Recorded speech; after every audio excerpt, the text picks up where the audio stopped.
Louise de la Valliere by Alexandre Dumas. Part 3. Chapter 45. How Jean de La Fontaine came to write his first tale. All these intrigues are exhausted. The human mind, so variously complicated, has been enabled to develop itself at its ease in the three outlines with which our recital has supplied it. It is not unlikely that, in the future we are now preparing, a question of politics and intrigues may still arise, but the springs by which they work will be so carefully concealed that no one will be able to see aught but flowers and paintings, just as at a theater, where a colossus appears upon the scene, walking along moved by the small legs and slender arms of a child concealed within the framework. We now return to Saint-Mandé, where the superintendent was in the habit of receiving his select confederacy of Epicureans. For some time past the host had met with nothing but trouble. Everyone in the house was aware of and felt for the minister's distress. No more magnificent or recklessly improvident reunions. Money had been the pretext assigned by Fouquet, and never was any pretext, as Gourville said, more fallacious, for there was not even a shadow of money to be seen. M. Vattel was resolutely painstaking in keeping up the reputation of the house, and yet the gardeners who supplied the kitchens complained of ruinous delays. The agents for the supply of Spanish wines sent drafts which no one honored. Fishermen, whom the superintendent engaged on the coast of Normandy, calculated that if they were paid all that was due to them, the amount would enable them to retire comfortably for life. Fish, which at a later period was the cause of Vattel's death, did not arrive at all. However, on the ordinary reception days, Fouquet's friends flocked in more numerously than ever. Gourville and the Abbé Fouquet talked over money matters, that is to say, the Abbé borrowed a few pistoles from Gourville. Polisson, seated with his legs crossed, was engaged in finishing the peroration of a speech with which Fouquet was to open the Parliament. And this speech was a masterpiece because Polisson wrote it for his friend, that is to say, he inserted all kinds of clever things the latter would most certainly never have taken the trouble to say of his own accord. Presently Lauret and La Fontaine would enter from the garden, engaged in a dispute about the art of making verses. The painters and musicians, in their turn, were hovering near the dining room. As soon as 8 o'clock struck, the supper would be announced, for the superintendent never kept anyone waiting. It was already 7:30, and the appetites of the guests were beginning to declare themselves in an emphatic manner. As soon as all the guests were assembled, Gourville went straight up to Polisson, awoke him out of his reverie, and led him into the middle of a room and closed the doors. "Well," he said, "anything new?" Polisson raised his intelligent and gentle face and said, "I have borrowed 25,000 francs of my aunt, and I have them here in good sterling money." "Good," replied Gourville. "We only want 195,000 livres for the first payment." "The payment of what?" asked La Fontaine. "What? Absent-minded as usual. Why, it was you who told us the small estate at Corbely was going to be sold by one of M. Fouquet's creditors, and you, also, who proposed that all his friends should subscribe. More than that, it was you who said that you would sell a corner of your house at Château-Thierry in order to furnish your own proportion, and you come and ask, the payment of what? This remark was received with a general laugh, which made La Fontaine blush. "I beg your pardon," he said. "I had not forgotten it. Oh no, only you remembered nothing about it," replied Lauret. "That is the truth, and the fact is, he is quite right. There is a great difference between forgetting and not remembering." "Well, then," added Polisson, "you bring your mite in the shape of the price of the piece of land you have sold?" "Sold? No. Have you not sold the field then?"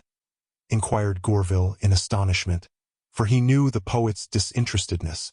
"My wife would not let me," replied the latter, at which there were fresh bursts of laughter. "And yet you went to Château-Thierry for that purpose," said someone. "Certainly I did, and on horseback." "Poor fellow! I had 8 different horses, and I was almost bumped to death." "You are an excellent fellow, and you rested yourself when you arrived there." "Rested? Oh, of course I did, for I had an immense deal of work to do." "How so?" "My wife had been flirting with the man to whom I wished to sell the land. The fellow drew back from his bargain, and so I challenged him." "Very good. And you fought?" "It seems not." "You know nothing about it, I suppose?" "No, my wife and her relations interfered in the matter." I was kept a quarter of an hour with my sword in my hand, but I was not wounded. And your adversary?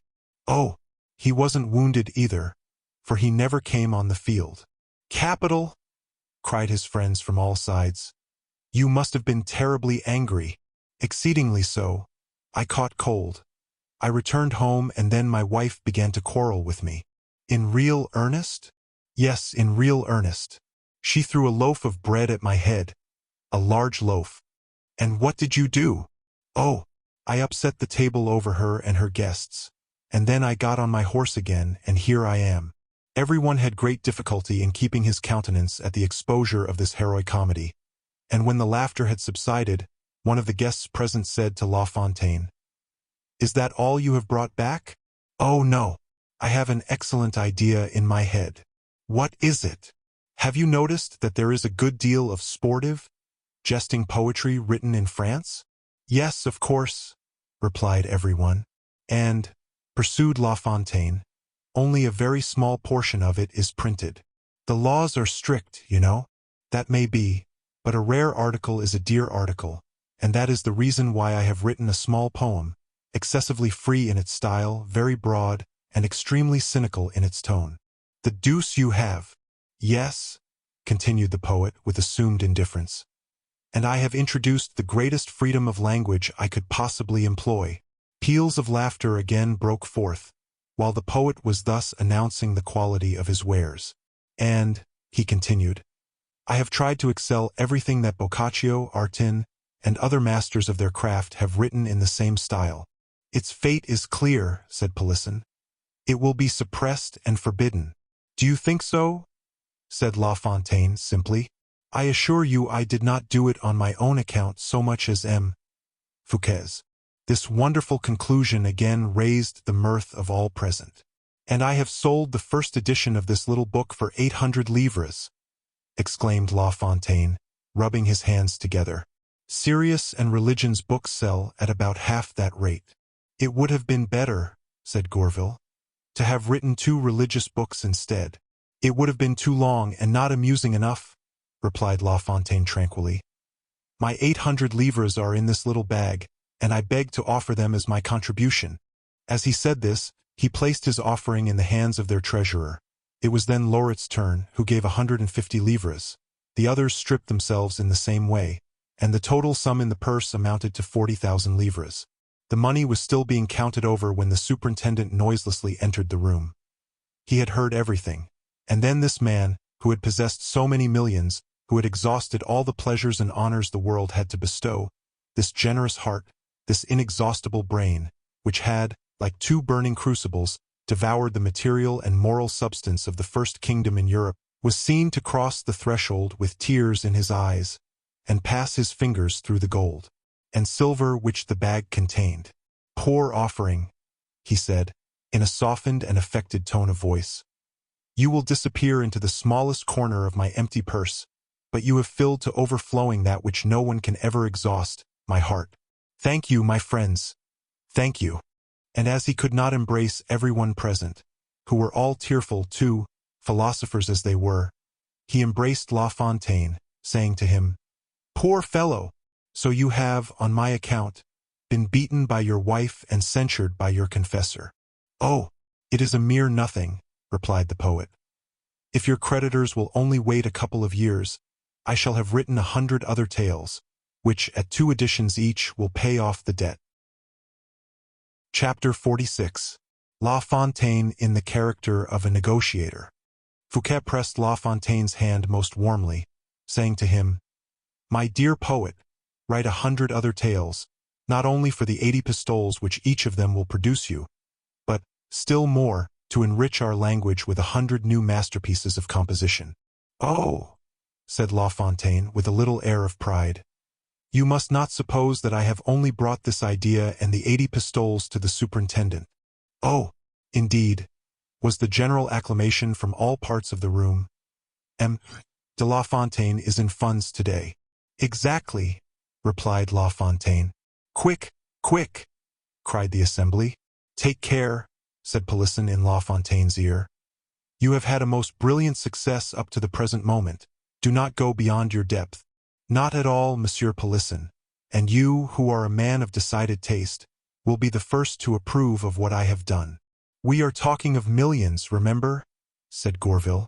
I have 1,500,000 francs here, Monsieur Gourville, he replied, striking himself on the chest. The deuce take this Gascon from Chateau-Thierry, cried Lauret. It is not the pocket you must tap, but the brain, said Fouquet. Stay a moment, Monsieur le Surintendant, added La Fontaine. You are not Procureur General, you are a poet.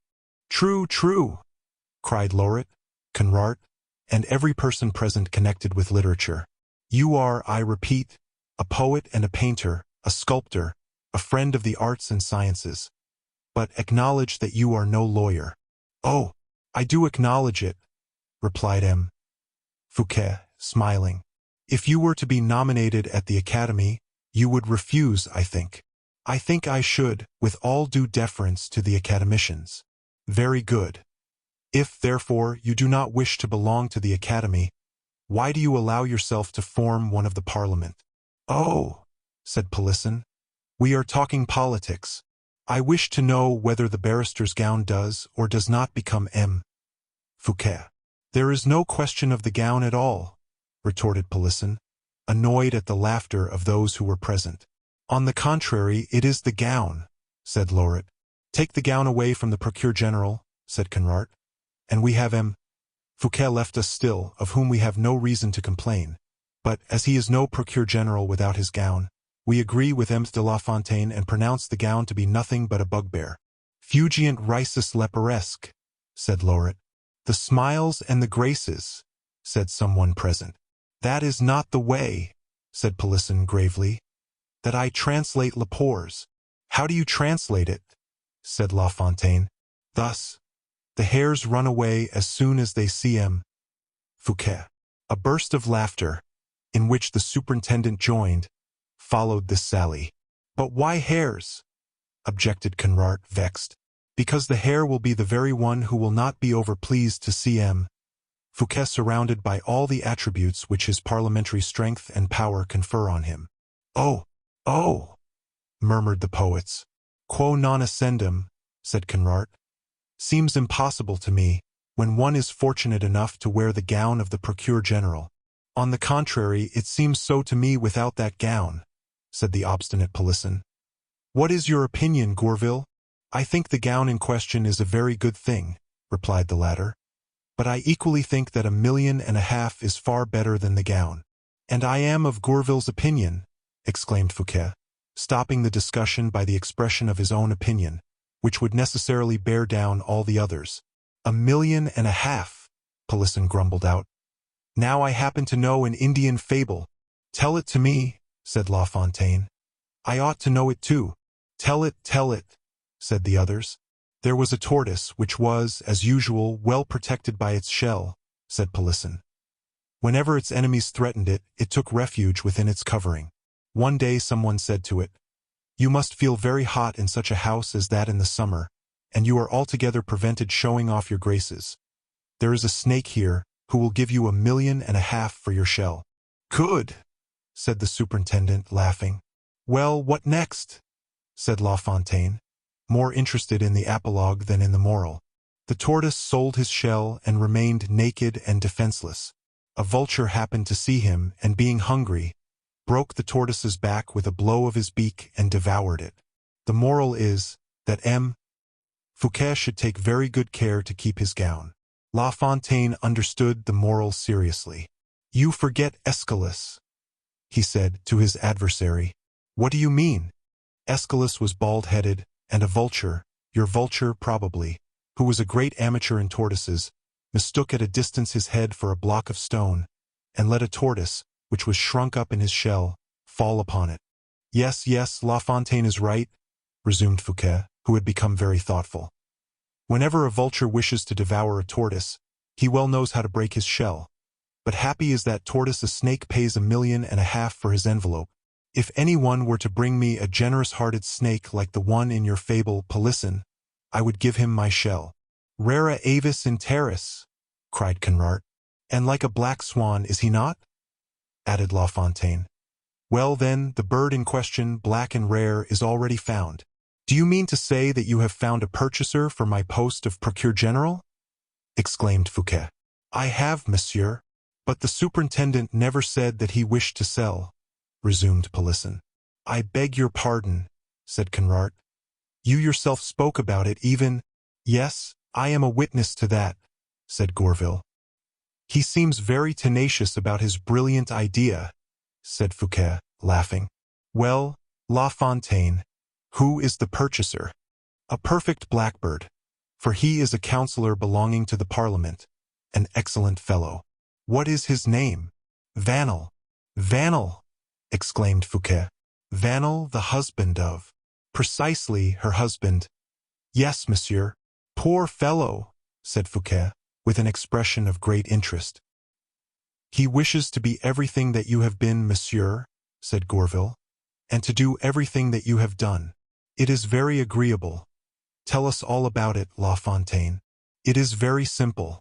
I see him occasionally, and a short time ago I met him, walking about on the Place de la Bastille, at the very moment when I was about to take the small carriage to come down here to Saint-Mandé. He must have been watching his wife, interrupted Lauret. Oh, no, said La Fontaine. He is far from being jealous. He accosted me, embraced me, and took me to the inn called La Mage Saint-Fiacre, and told me all about his troubles. He has his troubles, then? Yes. His wife wants to make him ambitious. Well, and he told you that someone had spoken to him about a post in Parliament, that M. Fouquet's name had been mentioned, that ever since Madame Vanel dreams of nothing else than being called Madame la Procureur General, and that it makes her ill and kills her every night she does not dream about it. The deuce! Poor woman, said Fouquet. Wait a moment. Conrart is always telling me that I do not know how to conduct matters of business. You will see how I managed this one. Well, go on. I suppose you know, said I to Vanel, that the value of a post such as that which M. Fouquet holds is by no means trifling. How much do you imagine it to be? He said. M. Fouquet, I know, has refused 1,700,000 francs. My wife, replied Vanel, had estimated it at about 1,400,000. Ready money? I said. Yes. She has sold some property of hers in Guyenne, and has received the purchase money. That's a pretty sum to touch all at once, said the Abbé Fouquet, who had not hitherto said a word. Poor Madame Vanel, murmured Fouquet. Pelisson shrugged his shoulders, as he whispered in Fouquet's ear, That woman is a perfect fiend. That may be, and it will be delightful to make use of this fiend's money to repair the injury which an angel has done herself for me. Pelisson looked with a surprised air at Fouquet, whose thoughts were from that moment fixed upon a fresh object in view. Well, inquired La Fontaine, what about my negotiation? Admirable, my dear poet. Yes, said Gourville. But there are some people who are anxious to have the steed who have not even money enough to pay for the bridle. And Vanel would draw back from his offer if he were to be taken at his word, continued the Abbé Fouquet. I do not believe it, said La Fontaine. What do you know about it? Why, you have not yet heard the denouement of my story. If there is a denouement, why do you beat about the bush so much? Semper ad eventum. Is that correct? Said Fouquet, with the air of a nobleman who condescends to barbarisms, to which the Latinists present answered with loud applause. 11. My denouement, cried La Fontaine, is that Vanel, that determined blackbird, knowing that I was coming to Saint-Mandé, implored me to bring him with me, and, if possible, to present him to M. Fouquet. So that he is here. I left him in that part of the ground called Bel Air. Well, M. Fouquet, what is your reply? Well, it is not respectful towards Madame Vanel that her husband should run the risk of catching cold outside my house. Send for him, La Fontaine, since you know where he is. I will go myself. And I will accompany you, said the Abbé Fouquet. I will carry the money bags. No jesting, said Fouquet seriously. Let the business be a serious one if it is to be one at all. But first of all, let us show we are hospitable. Make my apologies, La Fontaine, to M. Vanel, and tell him how distressed I am to have kept him waiting, but that I was not aware he was there. La Fontaine set off at once, fortunately accompanied by Gourville, for, absorbed in his own calculations, the poet would have mistaken the route, and was hurrying as fast as he could towards the village of Saint-Mandé. Within a quarter of an hour afterwards, M. Vanel was introduced into the superintendent's cabinet, a description of which has already been given at the beginning of this story. When Fouquet saw him enter, he called to Polisson, and whispered a few words in his ear. "Do not lose a single word of what I am going to say. Let all the silver and gold plate, together with my jewels of every description, be packed up in the carriage. You will take the black horses, the jeweler will accompany you, and you will postpone the supper until Madame de Belliere's arrival." "Will it be necessary to inform Madame de Belliere of it?" said Polisson. "No, that will be useless. I will do that. So, away with you, my dear friend." Polisson set off, not quite clear as to his friend's meaning or intention, but confident, like every true friend, in the judgment of the man he was blindly obeying. It is that which constitutes the strength of such men. Distrust only arises in the minds of inferior natures. Vanel bowed lowly to the superintendent, and was about to begin a speech. "Do not trouble yourself, monsieur," said Fouquet politely. "I am told you wish to purchase a post I hold. How much can you give me for it?" "It is for you, monseigneur, to fix the amount you require. I know that offers of purchase have already been made to you for it. Madame Vanel, I have been told, values it at 1,400,000 livres. That is all we have. Can you give me the money immediately?" "I have not the money with me," said Vanel, frightened almost by the unpretending simplicity, amounting to greatness of the man, for he had expected disputes, difficulties, opposition of every kind. "When will you be able to bring it?" "Whenever you please, monseigneur," for he began to be afraid that Fouquet was trifling with him. "If it were not for the trouble you would have in returning to Paris, I would say at once. But we will arrange that the payment and the signature shall take place at 6 o'clock tomorrow morning." "Very good," said Vanel, as cold as ice, and feeling quite bewildered. "Adieu, Monsieur Vanel. Present my humblest respects to Madame Vanel," said Fouquet as he rose. Upon which Vanel, who felt the blood rushing to his head, for he was quite confounded by his success, said seriously to the superintendent, "Will you give me your word, monseigneur, upon this affair?" Fouquet turned round his head, saying, "Pardieu, and you, monsieur?" Vanel hesitated, trembled all over, and at last finished by hesitatingly holding out his hand. Fouquet opened and nobly extended his own. This loyal hand lay for a moment in Vanel's most hypocritical palm, and he pressed it in his own, in order the better to convince himself of the compact. The superintendent gently disengaged his hand, as he again said, "Adieu," and then Vanel ran hastily to the door, hurried along the vestibule, and fled as quickly as he could. Chapter 47. Madame de Belliere's Plate and Diamonds. Fouquet had no sooner dismissed Vanel than he began to reflect for a few moments. A man never can do too much for the woman he has once loved. Marguerite wishes to be the wife of a procureur general, and why not confer this pleasure upon her? And now that the most scrupulous and sensitive conscience will be unable to reproach me with anything, let my thoughts be bestowed on her who has shown so much devotion for me. Madame de Belliere ought to be there by this time, he said, as he turned towards the secret door. After he had locked himself in, he opened the subterranean passage, and rapidly hastened towards the means of communicating between the house at Vincennes and his own residence.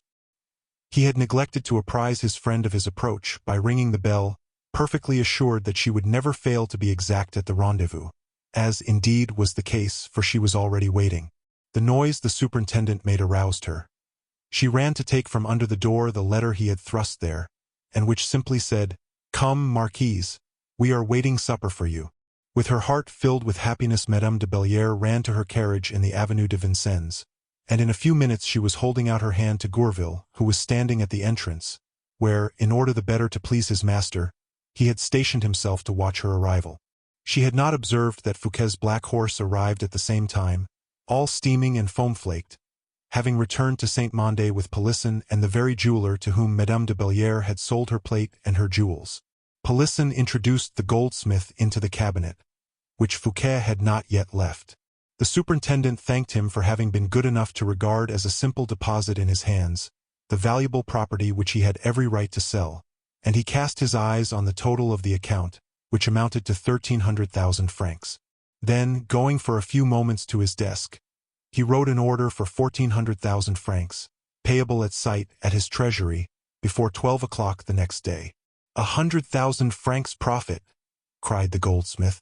Oh, monseigneur, what generosity! Nay, nay, not so, monsieur, said Fouquet, touching him on the shoulder. There are certain kindnesses which can never be repaid. This profit is only what you have earned. But the interest of your money still remains to be arranged.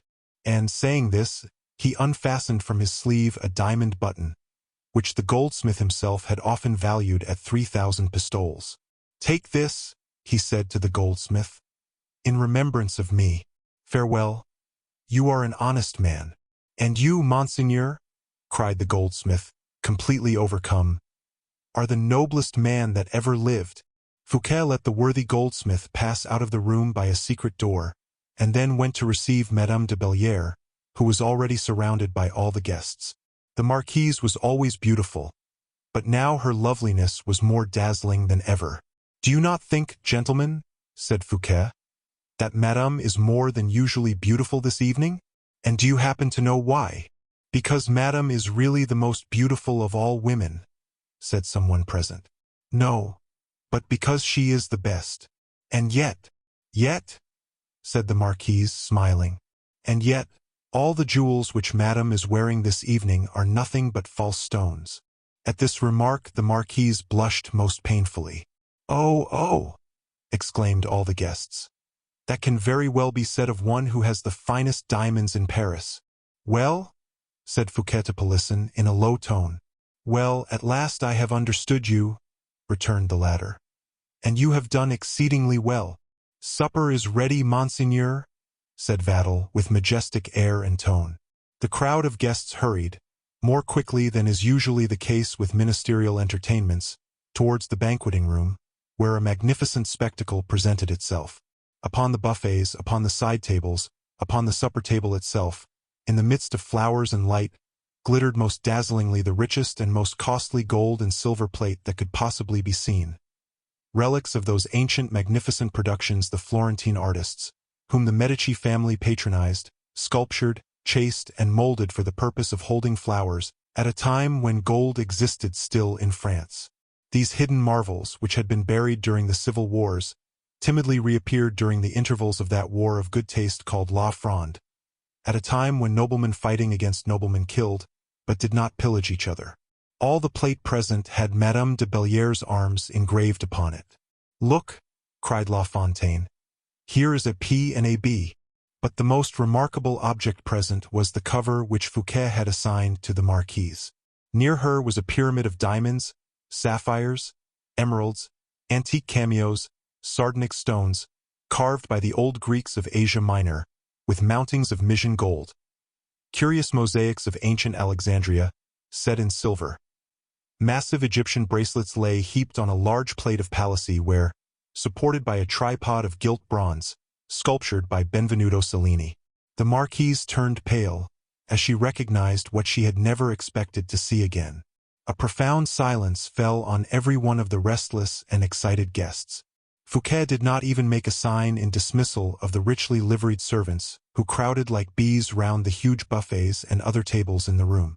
Gentlemen, he said, all this plate which you behold once belonged to Madame de Valliere, who, having observed one of her friends in great distress, sent all this gold and silver, together with the heap of jewels now before her, to her goldsmith. This noble conduct of a devoted friend can well be understood by such friends as you. Happy indeed is that man who sees himself loved in such a manner. Let us drink to the health of Madame de Valliere. A tremendous burst of applause followed his words, and made poor Madame de Valliere sink back dumb and breathless in her seat. And then, added Pelisson, who was always affected by a noble action, as he was invariably impressed by beauty, let us also drink to the health of him who inspired Madame's noble conduct, for such a man is worthy of being worthily loved. It was now the marquise's turn. She rose, pale and smiling, and as she held out her glass with a faltering hand, and her trembling fingers touched those of Fouquet. Her look, full of love, found its mirror in that of her ardent and generous-hearted lover. Begun in this manner, the supper soon became a fete. No one tried to be witty, but no one failed in being so. La Fontaine forgot his Gorgny wine, and allowed Vattel to reconcile him to the wines of the Rhone, and those from the shores of Spain. The Abbé Fouquet became so kind and good-natured, that Gourville said to him, "Take care, Monsieur l'Abbé. If you are so tender, you will be carved and eaten." The hours passed away so joyously, that, contrary to his usual custom, the superintendent did not leave the table before the end of the dessert. He smiled upon his friends, delighted as a man is whose heart becomes intoxicated before his head, and, for the first time, looked at the clock. Suddenly a carriage rolled into the courtyard, and, strange to say, it was heard high above the noise of the mirth which prevailed. Fouquet listened attentively, and then turned his eyes towards the antechamber. It seemed as if he could hear a step passing across it, a step that, instead of pressing the ground, weighed heavily upon his heart. M. D'Herblay, Bishop of Vannes, the usher announced, and Aramis's grave and thoughtful face appeared upon the threshold of the door, between the remains of two garlands, of which the flame of a lamp had just burnt the thread that once united them. Chapter 48. De Mazarines' Receipt. Fouquet would have uttered an exclamation of delight on seeing another friend arrive, if the cold air and averted aspect of Aramis had not restored all his reserve. "Are you going to join us at dessert?" he asked. "And yet you would be frightened, perhaps, at the noise which our wild friends here are making?" "Monseigneur," replied Aramis respectfully, "I will begin by begging you to excuse me for having interrupted this merry meeting, and then I will beg you to give me, as soon as your pleasure is attended to, a moment's audience on matters of business." As the word business had aroused the attention of some of the Epicureans present, Fouquet rose, saying, "Business first of all, Monsieur de Herblay. We are too happy when matters of business arrive only at the end of a meal." As he said this, he took the hand of Madame de Valliere, who looked at him with a kind of uneasiness, and then led her to an adjoining salon, after having recommended her to the most reasonable of his guests. And then, taking Aramis by the arm, he led him towards his cabinet. As soon as Aramis was there, throwing aside the respectful air he had assumed, he threw himself into a chair, saying, "Guess whom I have seen this evening? My dear Chevalier, every time you begin in that manner, I am sure to hear you announce something disagreeable." "Well, and this time you will not be mistaken either, my dear friend," replied Aramis. "Do not keep me in suspense," added Fouquet, phlegmatically. "Well, then, I have seen Madame de Chevreuse." "The old Duchesse, do you mean?" "Yes." "Her ghost, perhaps?" "No, no, the old she-wolf herself." "Without teeth?" "Possibly, but not without claws." "Well, what harm can she meditate against me? I am no miser with women who are not prudes, a quality always prized, even by the woman who no longer presumes to look for love. Madame de Chevreuse knows very well that you are not avaricious, since she wishes to draw some money of you." "Indeed? Under what pretext?" "Oh, pretexts are never wanting with her. Let me tell you what it is. It seems that the Duchesse has a good many letters of M. de Mazarines in her possession. I am not surprised at that, for the prelate was gallant enough. Yes, but these letters have nothing whatever to do with the prelate's love affairs. They concern, it is said, financial matters rather, and accordingly they are less interesting. Do you not suspect what I mean? Not at all. Have you never heard speak of a prosecution being instituted for an embezzlement, or appropriation rather, of public funds? Yes, 100, nay, 1,000 times. Ever since I have been engaged in public matters I have hardly heard of anything else. It is precisely your own case, when, as a bishop, people reproach you for impiety, or, as a musketeer, for your cowardice. The very thing of which they are always accusing ministers of finance is the embezzlement of public funds. Very good. But take a particular instance, for the Duchesse asserts that M. de Mazarine alludes to certain particular instances. What are they? Something like a sum of 13 millions of francs, of which it would be very difficult for you to define the precise nature of the employment. 13 millions, said the superintendent, stretching himself in his armchair, in order to enable him the more comfortably to look up towards the ceiling. 13 millions. I am trying to remember out of all those I have been accused of having stolen. Do not laugh, my dear monsieur, for it is very serious. It is positive that the Duchesse has certain letters in her possession, and that these letters must be as she represents them, since she wished to sell them to me for 500,000 francs. Oh, one can have a very tolerable calumny got up for such a sum as that, replied Fouquet. Ah, now I know what you mean. And he began to laugh very heartily. So much the better, said Aramis, a little reassured. I remember the story of those 13 millions now. Yes, yes, I remember them quite well. I am delighted to hear it. Tell me about them. Well, then, one day Signor Mazarin, heaven rest his soul, made a profit of 13 millions upon a concession of lands in the Valtelline. He cancelled them in the registry of receipts, sent them to me, and then made me advance them to him for war expenses. Very good. Then there is no doubt of their proper destination. No, the cardinal made me invest them in my own name, and gave me a receipt. You have the receipt? Of course, said Fouquet, as he quietly rose from his chair, and went to his large ebony bureau inlaid with mother-of-pearl and gold. What I most admire in you, said Aramis, with an air of great satisfaction, is your memory in the first place, then your self-possession, and finally the perfect order which prevails in your administration. You, of all men, too, who are by nature a poet. Yes, said Fouquet. I am orderly out of a spirit of idleness, to save myself the trouble of looking after things, and so I know that Mazarin's receipt is in the third drawer under the letter M. I open the drawer and place my hand upon the very paper I need. In the night, without a light, I could find it. And with a confident hand he felt the bundle of papers which were piled up in the open drawer. Nay, more than that, he continued. I remember the paper as if I saw it. It is thick, somewhat crumpled with gilt edges. Mazarin had made a blot upon the figure of the date.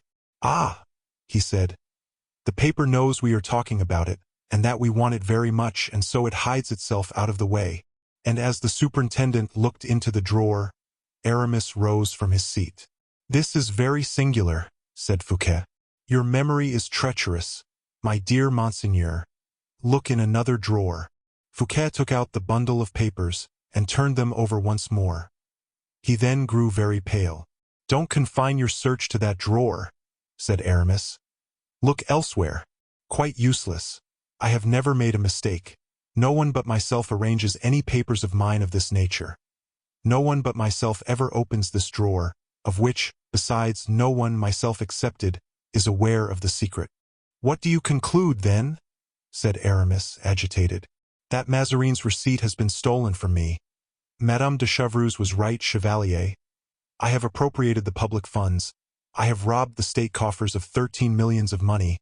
I am a thief, Monsieur de Herblay. Nay, nay, do not get irritated. Do not get excited. And why not, Chevalier? Surely there is every reason for it. If legal proceedings are well arranged, and a judgment given in accordance with them, your friend the superintendent will soon follow Montfaucon, his colleague Enguerrand de Marigny, and his predecessor Semblançay. Oh, said Aramis, smiling, not so fast as that. And why not? Why not so fast? What do you suppose Madame de Chevreuse has done with those letters? For you refused them, I suppose. Yes, at once.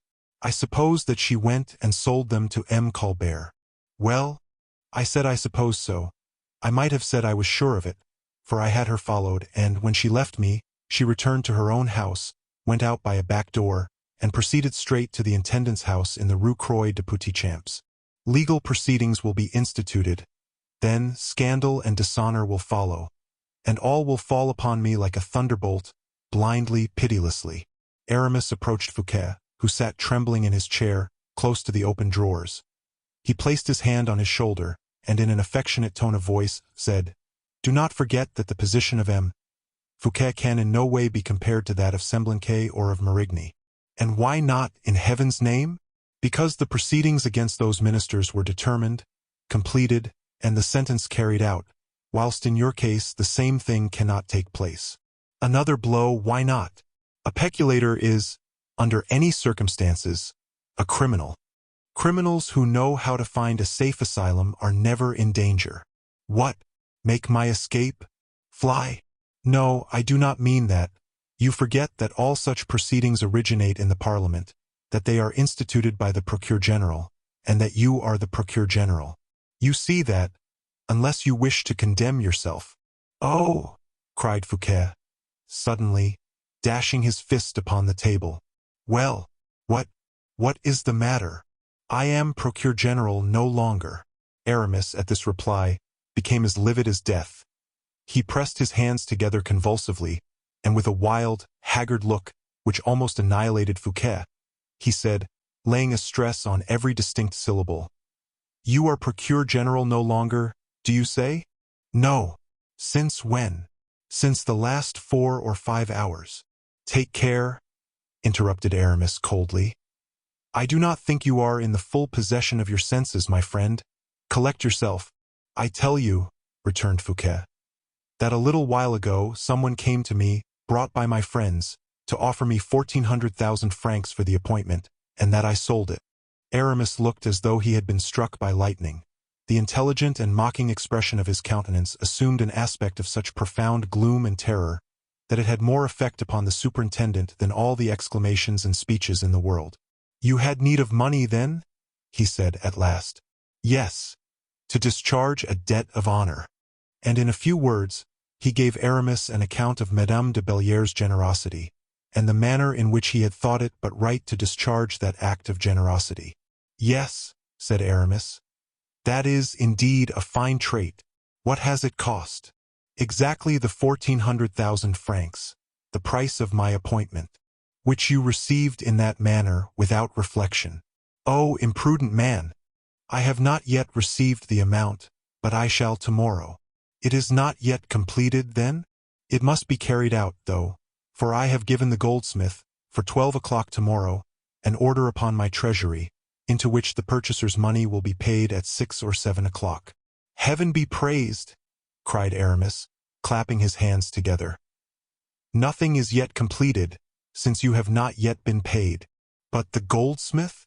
"You shall receive the 1,400,000 francs from me at 12:15. Stay a moment. It is at 6 o'clock this very morning that I am to sign." "Oh, I will answer that you do not sign." "I have given my word, Chevalier." "If you have given it, you will take it back again, that is all." "Can I believe what I hear?" cried Fouquet, in a most expressive tone. Fouquet recall his word, after it has once been pledged. Aramis replied to the almost stern look of the minister by a look full of anger. "Monsieur," he said, "I believe I have deserved to be called a man of honor? As a soldier, I have risked my life 500 times. As a priest I have rendered still greater services, both to the state and to my friends. The value of a word, once passed, is estimated according to the worth of the man who gives it. So long as it is in his own keeping, it is of the purest, finest gold. When his wish to keep it has passed away, it is a two-edged sword. With that word, therefore, he defends himself as with an honorable weapon, considering that, when he disregards his word, he endangers his life and incurs an amount of risk far greater than that which his adversary is likely to derive of profit. In such a case, monsieur, he appeals to heaven and to justice."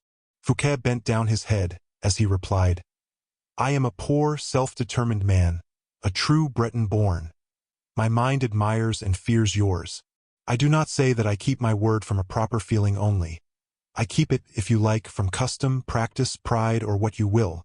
But, at all events, the ordinary run of men are simple enough to admire this custom of mine.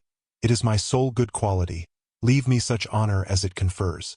And so you are determined to sign the sale of the very appointment which can alone defend you against all your enemies."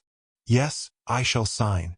"You will deliver yourself up, then, bound hand and foot, from a false notion of honor, which the most scrupulous casuists would disdain?" "I shall sign," repeated Fouquet.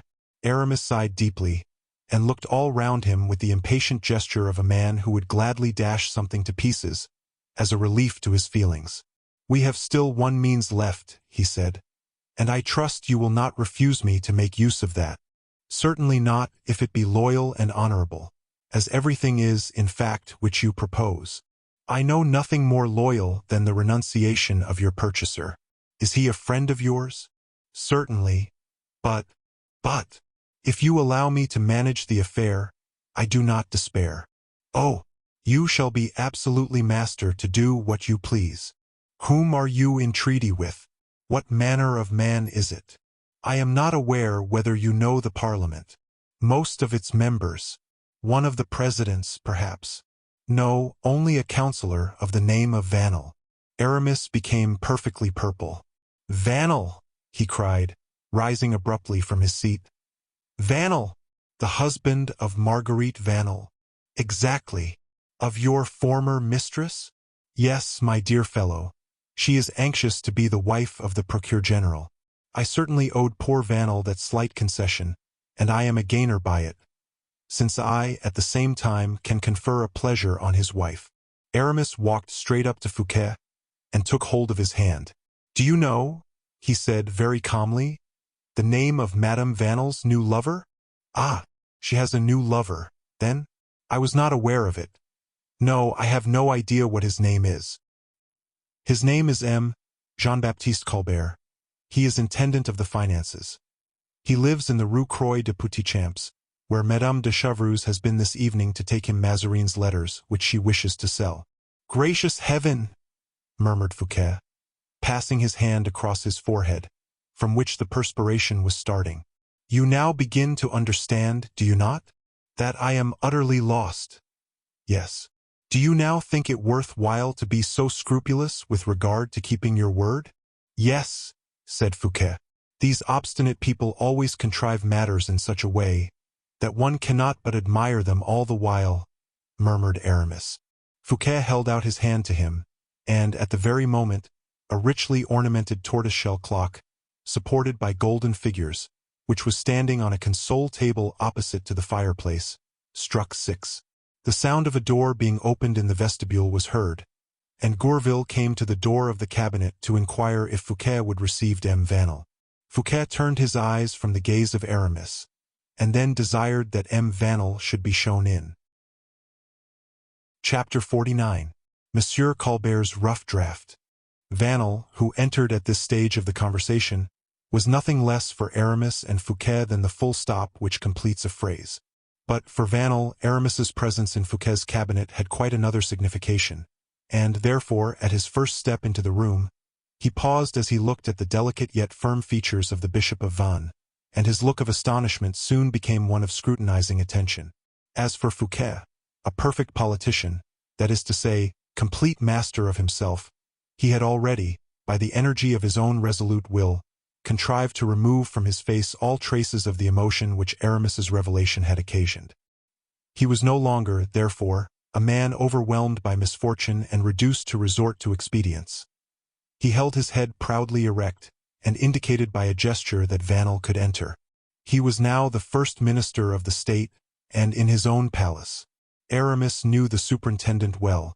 The delicacy of the feelings of his heart and the exalted nature of his mind no longer surprised him. He confined himself, then, for the moment, intending to resume later an active part in the conversation, to the performance of the difficult part of a man who looks on and listens, in order to learn and understand.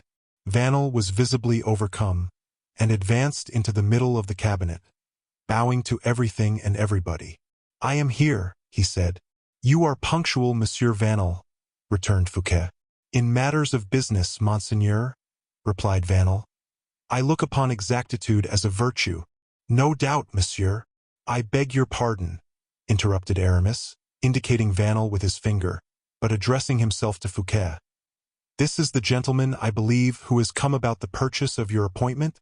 Yes, I am, replied Vanel, astonished at the extremely haughty tone in which Aramis had put the question. But in what way am I to address you who do me the honor? Call me Monseigneur, replied Aramis dryly. Vanel bowed. Come, gentlemen, a truce to these ceremonies. Let us proceed to the matter itself.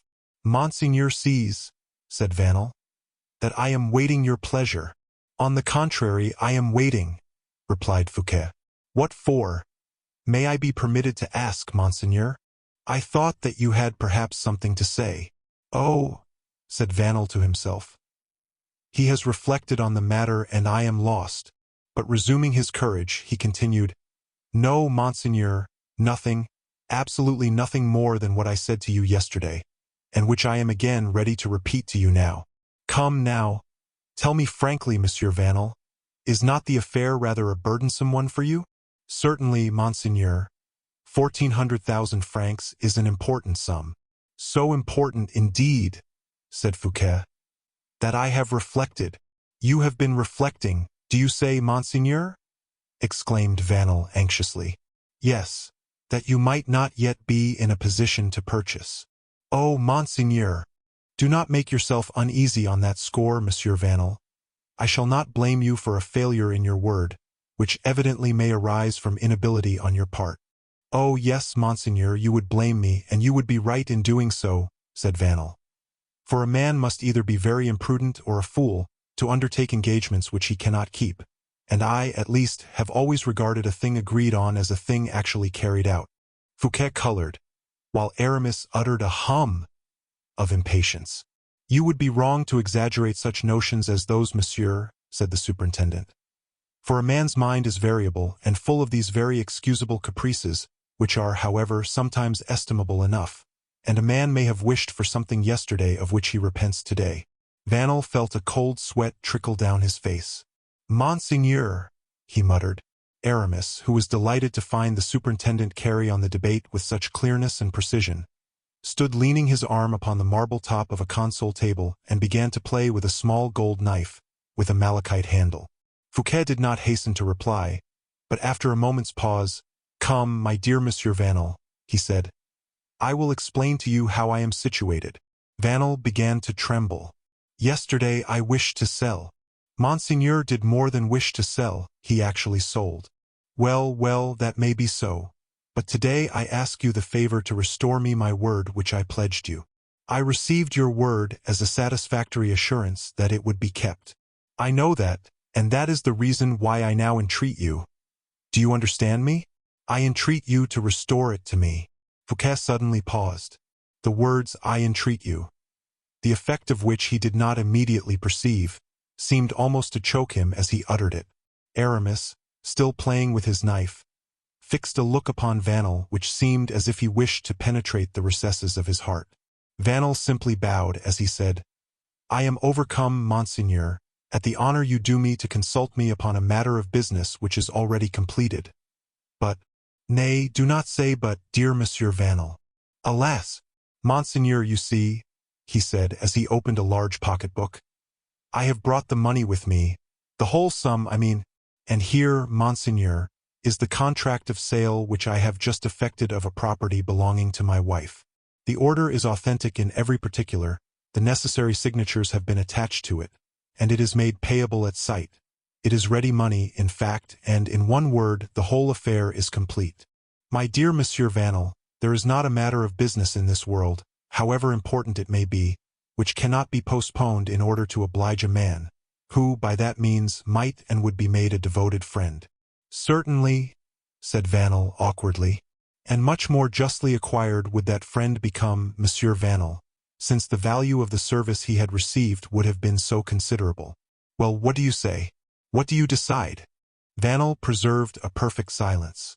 In the meantime, Aramis had continued his close observation of the man. Vanel's narrow face, his deeply sunken eyes, his arched eyebrows, had revealed to the Bishop of Vannes the type of an avaricious and ambitious character. Aramis's method was to oppose one passion by another. He saw that Fouquet was defeated, morally subdued, and so he came to his rescue with fresh weapons in his hands. Excuse me, monseigneur, he said. You forgot to show Vanel that his own interests are diametrically opposed to this renunciation of the sale. Vanel looked at the bishop with astonishment. He had hardly expected to find an auxiliary in him.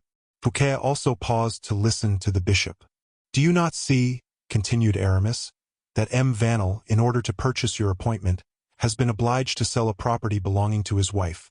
Well, that is no slight matter, for one cannot displace, as he has done, 14 or 1500,000 francs without some considerable loss and very serious inconvenience. Perfectly true, said Vanel, whose secret Aramis had, with keen-sighted gaze, wrung from the bottom of his heart. Inconveniences such as these are matters of great expense and calculation, and whenever a man has money matters to deal with, the expenses are generally the very first thing thought of. Yes, yes, said Fouquet, who began to understand Aramis's meaning. Vanel remained perfectly silent. He, too, had understood him. Aramis observed his coldness of manner and his silence. Very good, he said to himself. You are waiting, I see, until you know the amount. But do not fear, I shall send you such a flight of crowns that you cannot but capitulate on the spot. We must offer Vanel 100,000 crowns at once, said Fouquet, carried away by his generous feelings. The sum was a good one. A prince, even, would have been satisfied with such a bonus. 100,000 crowns at that period was the dowry of a king's daughter. Vanel, however, did not move. He is a perfect rascal, thought the bishop. Well, we must offer the 500,000 francs at once. And he made a sign to Fouquet accordingly. You seem to have spent more than that, dear Monsieur Vanel, said the superintendent. The price of ready money is enormous. You must have made a great sacrifice in selling your wife's property. Well, what can I have been thinking of? I ought to have offered to sign you an order for 500,000 francs. And even in that case I shall feel that I am greatly indebted to you. There was not a gleam of delight or desire on Vanel's face, which remained perfectly impassible. Not a muscle of it changed in the slightest degree. Aramis cast a look almost of despair at Fouquet, and then, going straight up to Vanel and taking hold of him by the coat, in a familiar manner, he said, Monsieur Vanel, it is neither the inconvenience, nor the displacement of your money, nor the sale of your wife's property even, that you are thinking of at this moment. It is something more important still. I can well understand it, so pay particular attention to what I am going to say. Yes, monseigneur, Vanel replied, beginning to tremble in every limb, as the prelate's eyes seemed almost ready to devour him. I offer you, therefore, in the superintendent's name, not 300,000 livres, nor 500,000, but 1,000,000. 1,000,000. Do you understand me? He added, as he shook him nervously. 1,000,000, repeated Vanel, as pale as death. 1,000,000. In other words, at the present rate of interest, an income of 70,000 francs. Come, monsieur, said Fouquet. You can hardly refuse that. Answer. Do you accept? Impossible, murmured Vanel. Aramis bit his lips, and something like a cloud seemed to pass over his face. The thunder behind this cloud could easily be imagined. He still kept his hold on Vanel. You have purchased the appointment for 1,500,000 francs, I think. Well, you will receive these 1,500,000 francs back again. By paying Fouquet a visit and shaking hands with him on the bargain, you will have become a gainer of 1.5 million. You get honor and profit at the same time, Monsieur Vanel. I cannot do it, said Vanel hoarsely. Very well, replied Aramis, who had grasped Vanel so tightly by the coat that, when he let go his hold, Vanel staggered back a few paces. Very well. One can now see clearly enough your object in coming here. Yes, said Fouquet. One can easily see that. But, said Vanel, attempting to stand erect before the weakness of these two men of honor. Does the fellow presume to speak? Said Aramis, with the tone of an emperor. Fellow, repeated Vanel. The scoundrel, I meant to say, added Aramis, who had now resumed his usual self-possession. Come, monsieur, produce your deed of sale. You have it about you, I suppose, in one of your pockets already prepared, as an assassin holds his pistol or his dagger concealed under his cloak. Vanel began to mutter something. Enough, cried Fouquet. Where is this deed? Vanel tremblingly searched in his pockets, and as he drew out his pocketbook, a paper fell out of it, while Vanel offered the other to Fouquet. Aramis pounced upon the paper which had fallen out, as soon as he recognized the handwriting. I beg your pardon, said Vanel. That is a rough draft of the deed. I see that very clearly, retorted Aramis, with a smile more cutting than a lash of a whip. And what I admire most is, that this draft is in M. Colbert's handwriting. Look, Monseigneur, look. And he handed the draft to Fouquet, who recognized the truth of the fact. For, covered with erasures with inserted words, the margins filled with additions, this deed, a living proof of Colbert's plot, had just revealed everything to its unhappy victim. Well, murmured Fouquet. Vanel, completely humiliated, seemed as if he were looking for some hole wherein to hide himself. Well, said Aramis, if your name were not Fouquet, and if your enemy's name were not Colbert, if you had not this mean thief before you, I should say to you, repudiate it. Such a proof as this absolves you from your word. But these fellows would think you were afraid. They would fear you less than they do. Therefore sign the deed at once. And he held out a pen towards him. Fouquet pressed Aramis's hand. But, instead of the deed which Vanel handed to him, he took the rough draft of it. No, not that paper, said Aramis hastily. This is the one. The other is too precious a document for you to part with. No, no, replied Fouquet. I will sign under M. Colbert's own handwriting even, and I write, the handwriting is approved of. He then signed and said, Here it is, Monsieur Vanel. And the latter seized the paper, dashed down the money, and was about to make his escape. One moment, said Aramis. Are you quite sure the exact amount is there? It ought to be counted over, Monsieur Vanel. Particularly since M. Colbert makes presents of money to ladies, I see. Ah, that worthy M. Colbert is not so generous as M. Fouquet. And Aramis, spelling every word, every letter of the order to pay, distilled his wrath and his contempt, drop by drop, upon the miserable wretch, who had to submit to this torture for a quarter of an hour. He was then dismissed, not in words, but by a gesture, as one dismisses or discharges a beggar or a menial. As soon as Vanel had gone, the minister and the prelate, their eyes fixed on each other, remained silent for a few moments. Well, said Aramis, the first to break the silence. To what can that man be compared, who, at the very moment he is on the point of entering into a conflict with an enemy armed from head to foot, panting for his life, presents himself for the contest utterly defenseless, throws down his arms, and smiles and kisses his hands to his adversary in the most gracious manner? Good faith, M. Fouquet, is a weapon which scoundrels frequently make use of against men of honor, and it answers their purpose. Men of honor ought, in their turn, also, to make use of dishonest means against such scoundrels. You would soon see how strong they would become, without ceasing to be men of honor. What they did would be termed the acts of a scoundrel, replied Fouquet. Far from that, it would be merely coquetting or playing with the truth. At all events, since you have finished with this Vanel, since you have deprived yourself of the happiness of confounding him by repudiating your word, and since you have given up, for the purpose of being used against yourself, the only weapon which can ruin you. My dear friend, said Fouquet mournfully, you are like the teacher of philosophy whom La Fontaine was telling us about the other day. He saw a child drowning, and began to read him a lecture divided into 3 heads. Aramis smiled as he said, Philosophy, yes. Teacher, yes. A drowning child, yes. But a child can be saved, you shall see. But first of all let us talk about business. Did you not some time ago? He continued, as Fouquet looked at him with a bewildered air. Speak to me about an idea you had of giving a fete at Vaux. Oh, said Fouquet. That was when affairs were flourishing. A fete, I believe, to which the king invited himself of his own accord? No, no, my dear prelate. A fete to which M. Colbert advised the king to invite himself. Ah, exactly.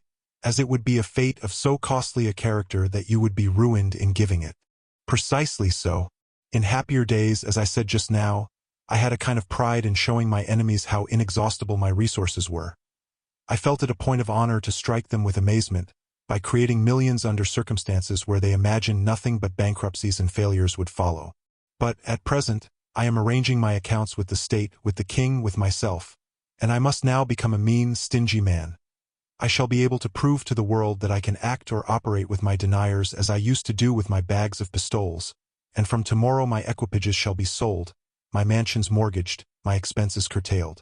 From tomorrow, interrupted Aramis quietly, you will occupy yourself, without the slightest delay, with your fete at Vaux, which must hereafter be spoken of as one of the most magnificent productions of your most prosperous days. Are you mad, Chevalier d'Herblay? Aye. Do you think so? What do you mean, then? Do you not know that a fete at Vaux, one of the very simplest possible character, would cost 4 or 5 millions?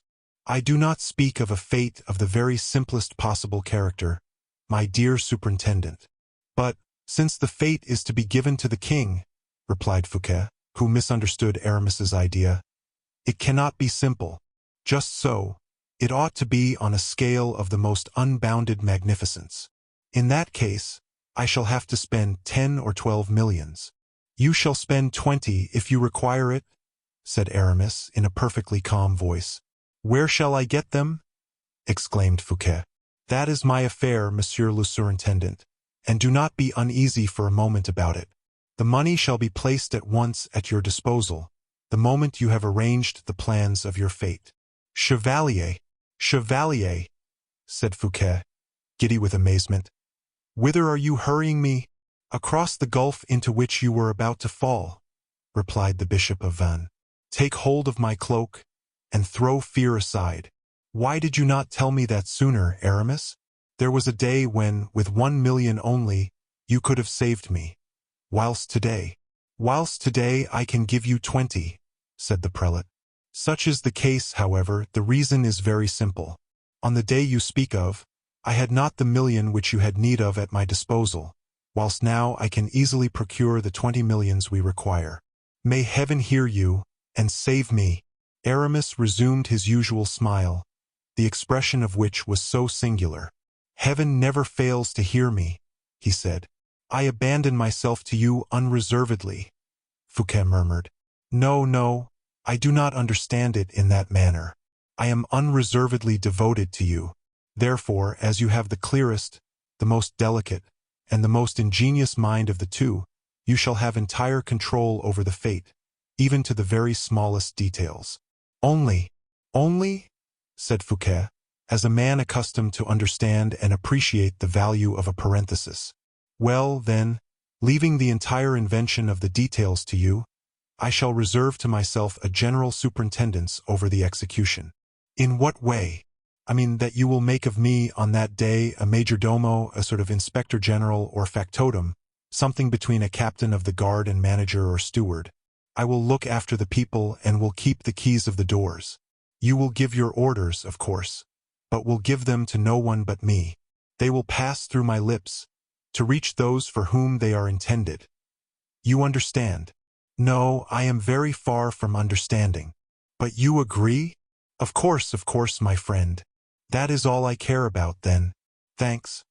And now go and prepare your list of invitations. Whom shall I invite? Everybody you know.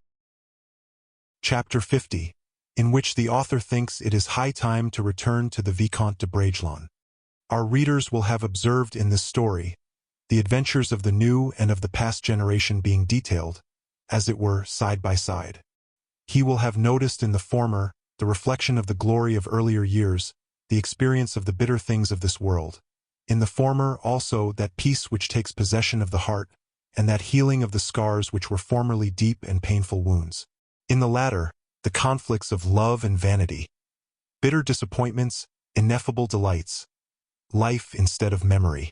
If, therefore, any variety has been presented to the reader in the different episodes of this tale, it is to be attributed to the numerous shades of color which are presented on this double tablet, where two pictures are seen side by side, mingling and harmonizing their severe and pleasing tones. The repose of the emotions of one is found in harmonious contrast with the fiery sentiments of the other. After having talked reason with older heads, one loves to talk nonsense with youth. Therefore, if the threads of the story do not seem very intimately to connect the chapter we are now writing with the one we have just written, we do not intend to give ourselves any more thought or trouble about it than Roystal took in painting an autumn sky, after having finished a springtime scene. We accordingly resume Raoul de Bragelonne's story at the very place where our last sketch left him.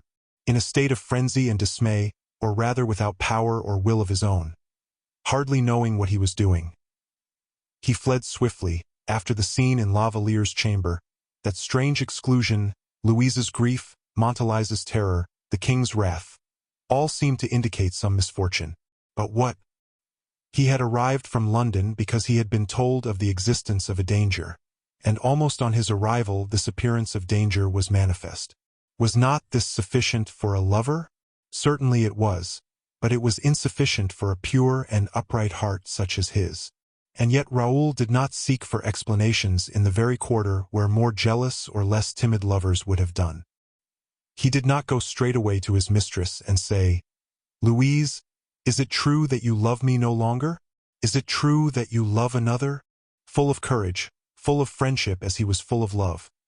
A religious observer of his word, and believing blindly the word of others, Raoul said within himself, "Guiche wrote to put me on my guard. Guiche knows something. I will go and ask Guiche what he knows, and tell him what I have seen." The journey was not a long one. Guiche, who had been brought from Fontainebleau to Paris within the last 2 days, was beginning to recover from his wounds, and to walk about a little in his room. He uttered a cry of joy as he saw Raoul, with the eagerness of friendship, enter the apartment. Raoul was unable to refrain from a cry of grief when he saw de Guiche, so pale, so thin, so melancholy. A very few words, and a simple gesture which de Guiche made to put aside Raoul's arm, were sufficient to inform the latter of the truth. "Ah, so it is," said Raoul, seating himself beside his friend. "One loves and dies." "No, no, not dies," replied Guiche, smiling. "Since I am now recovering, and since, too, I can press you in my arms." "Ah, I understand. And I understand you, too. You fancy I am unhappy, Raoul?" "Alas! No, I am the happiest of men. My body suffers, but not my mind or my heart. If you only knew— Oh, I am, indeed, the very happiest of men." "So much the better," said Raoul. "So much the better, provided it lasts. It is over. I have had enough happiness to last me to my dying day, Raoul. I have no doubt you have had. But she— Listen. I love her, because— But you are not listening to me. I beg your pardon. Your mind is preoccupied. Yes, your health in the first place. It is not that, I know. My dear friend, you would be wrong, I think, to ask me any questions, you of all persons in the world." And he laid so much weight upon the "you," that he completely enlightened his friend upon the nature of the evil and the difficulty of remedying it. "You say that, Raoul, on account of what I wrote to you. Certainly. We will talk over that matter a little, when you have finished telling me of all your own pleasures and your pains. My dear friend, I am entirely at your service." "Thank you. I have hurried. I have flown here. I came in half the time the government couriers usually take. Now, tell me, my dear friend, what did you want?" "Nothing whatever, but to make you come." "Well, then, I am here. All is quite right, then. There must have been something else, I suppose?" "No, indeed. De Guiche, upon my honor, you cannot possibly have crushed all my hopes so violently, or have exposed me to being disgraced by the king for my return, which is in disobedience of his orders. You cannot, I say, have planted jealousy in my heart, merely to say to me, 'It is all right, be perfectly easy.' I do not say to you, Raoul, be perfectly easy. But pray understand me. I never will, nor can I, indeed, tell you anything else. What sort of person do you take me for? What do you mean? If you know anything, why conceal it from me?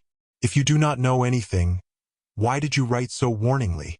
True, I was very wrong, and I regret having done so, Raoul.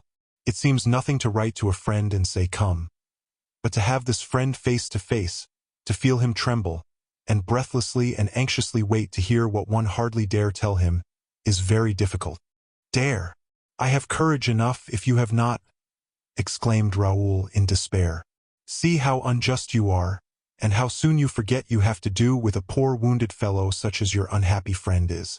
So calm yourself, Raoul. I said to you, come. You are here, so ask me nothing further. Your object in telling me to come was your hope that I should see with my own eyes, was it not? Nay, do not hesitate, for I have seen all." "Oh!" exclaimed de Guiche. "Or at least I thought. There, now, you see you are not sure. But if you have any doubt, my poor friend, what remains for me to do? I saw Louise much agitated. Montalais in a state of bewilderment. The king. The king. Yes, you turn your head aside. The danger is there. The evil is there. Tell me, is it not so? Is it not the king? I say nothing. Oh, you say 1,000 times more than nothing. Give me facts. For pity's sake, give me proofs. My friend, the only friend I have, speak. Tell me all. My heart is crushed, wounded to death. I am dying from despair. If that really be so, as I see it is, indeed, dear Raoul, replied de Guiche. You relieve me from my difficulty, and I will tell you all, perfectly sure that I can tell you nothing but what is consoling, compared to the despair from which I see you suffering. Go on. Go on. I am listening. Well, then, I can only tell you what you might learn from everyone you meet. From everyone, do you say? It is talked about, then. Before you say people talk about it, learn what it is that people have to talk about. I assure you solemnly that people only talk about what may, in truth, be very innocent. Perhaps a walk. Ah, a walk with the king. Yes, certainly, a walk with the king. And I believe the king has already very frequently before taken walks with ladies, without on that account. You would not have written to me, shall I say again, if there had been nothing unusual in this promenade.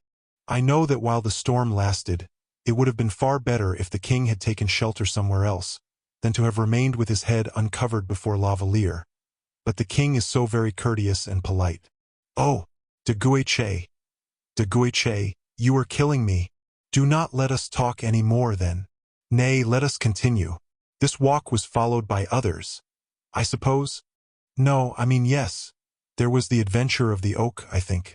But I know nothing about the matter at all. Raoul rose. De Guiche endeavored to imitate him, notwithstanding his weakness. Well, I will not add another word. I have said either too much or not enough. Let others give you further information if they will, or if they can. My duty was to warn you, and that I have done. Watch over your own affairs now, yourself. Question others. Alas, you are no true friend to speak to me in that manner, said the young man in utter distress. The first man I meet may be either evilly disposed or a fool. If the former, he will tell me a lie to make me suffer more than I do now. If the latter, he will do worse still. Ah, de Guiche, before 2 hours are over, I shall have been told 10 falsehoods, and shall have as many duels on my hands. Save me, then. Is it not best to know the worst always? But I know nothing, I tell you. I was wounded, attacked by fever, out of my senses, and I have only a very faint recollection of it all. But there is no reason why we should search very far, when the very man we want is close at hand. Is not D'Artagnan your friend? Oh, true, true. Got to him, then. He will be able to throw sufficient light upon the subject. At this moment a lackey entered the room. What is it? Said de Guiche. Someone is waiting for Monseigneur in the cabinet de porcelains. Very well. Will you excuse me, my dear Raoul? I am so proud since I have been able to walk again. I would offer you my arm, de Guiche, if I did not guess that the person in question is a lady. I believe so, said de Guiche, smiling as he quitted Raoul. Raoul remained motionless, absorbed in grief, overwhelmed, like the miner upon whom a vault has just fallen in, who, wounded, his lifeblood welling fast, his thoughts confused, endeavors to recover himself, to save his life and to retain his reason. A few minutes were all Raoul needed to dissipate the bewildering sensations occasioned by these two revelations. He had already recovered the thread of his ideas, when, suddenly, through the door, he fancied he recognized Montalais's voice in the cabinet de porcelains. She! He cried. Yes, it is indeed her voice. She will be able to tell me the whole truth. But shall I question her here? She conceals herself even from me. She is coming, no doubt, from Madame. I will see her in her own apartment. She will explain her alarm, her flight, the strange manner in which I was driven out. She will tell me all that, after D'Artagnan, who knows everything, shall have given me a fresh strength and courage. Madame, a coquette I fear, And yet a coquette who is herself in love has her moments of kindness. A coquette who is as capricious and uncertain as life or death, but who tells de Guiche that he is the happiest of men. He at least is lying on roses. And so he hastily quitted the Comte's apartments, reproaching himself as he went for having talked of nothing but his own affairs to de Guiche, and soon reached D'Artagnan's quarters. Chapter 51. Bragelonne continues his inquiries. The captain, sitting buried in his leathern armchair, his spurs fixed in the floor, his sword between his legs, was reading a number of letters as he twisted his mustache. D'Artagnan uttered a welcome full of pleasure when he perceived his friend's son. "Raoul, my boy," he said, "by what lucky accident does it happen that the king has recalled you?" These words did not sound agreeably in the young man's ears, who, as he seated himself, replied, "Upon my word I cannot tell you. All that I know is, I have come back." "Hum," said D'Artagnan, folding up his letters and directing a look full of meaning at him. "What do you say, my boy? That the king has not recalled you, and you have returned? I do not understand that at all." Raoul was already pale enough, and he now began to turn his hat round and round in his hand. "What the deuce is the matter that you look as you do, and what makes you so dumb?" said the captain. "Do people nowadays assume that sort of airs in England? I have been in England, and came here again as lively as a chaffinch. Will you not say something? I have too much to say. Ah, how is your father? Forgive me, my dear friend. I was going to ask you that." D'Artagnan increased the sharpness of his penetrating gaze, which no secret was capable of resisting. "You are unhappy about something," he said. "I am, indeed, and you know the reason very well, Monsieur d'Artagnan." "I? Of course. Nay, do not pretend to be astonished." "I am not pretending to be astonished, my friend. Dear Captain, I know very well that in all trials of finesse, as well as in all trials of strength, I shall be beaten by you. You can see that at the present moment I am an idiot, an absolute noodle. I have neither head nor arm. Do not despise, but help me. In 2 words, I am the most wretched of living beings." "Oh, why that?" inquired D'Artagnan, unbuckling his belt and thawing the asperity of his smile. "Because Mademoiselle de la Valliere is deceiving me." "She is deceiving you?" said D'Artagnan, not a muscle of whose face had moved. "Those are big words. Who makes use of them?" "Every one." "Ah, if every one says so, there must be some truth in it. I begin to believe there is fire when I see smoke. It is ridiculous, perhaps, but it is so." "Therefore you do believe me?" exclaimed Bragelonne quickly. "I never mix myself up in affairs of that kind. You know that very well." "What? Not for a friend, for a son?" "Exactly. If you were a stranger, I should tell you. I will tell you nothing at all. How is Porthos? Do you know?" "Monsieur," cried Raoul, pressing D'Artagnan's hand, "I entreat you in the name of the friendship you vowed my father. The deuce take it, you are really ill from curiosity." "No, it is not from curiosity. It is from love." "Good. Another big word. If you were really in love, my dear Raoul, you would be very different." "What do you mean?" "I mean that if you were really so deeply in love that I could believe I was addressing myself to your heart. But it is impossible. I tell you I love Louise to distraction."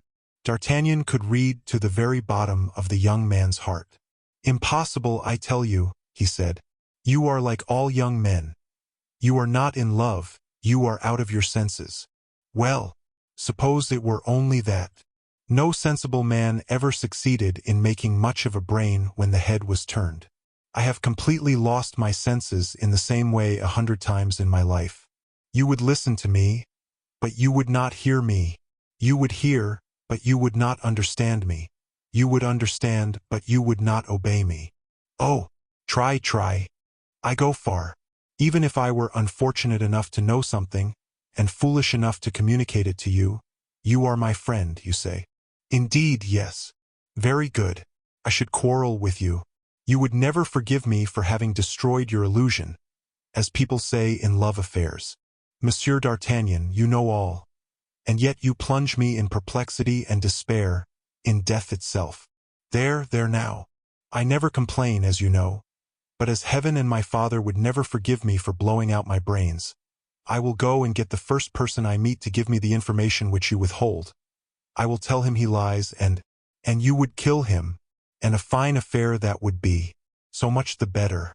What should I care? Kill anyone you please, my boy, if it gives you any pleasure. It is exactly like a man with a toothache, who keeps on saying, "Oh, what torture I am suffering. I could bite a piece of iron in half." My answer always is, "Bite, my friend, bite. The tooth will remain all the same." "I shall not kill anyone, monsieur," said Raoul gloomily. Yes, you now assume a different tone. Instead of killing, you will get killed yourself, I suppose you mean.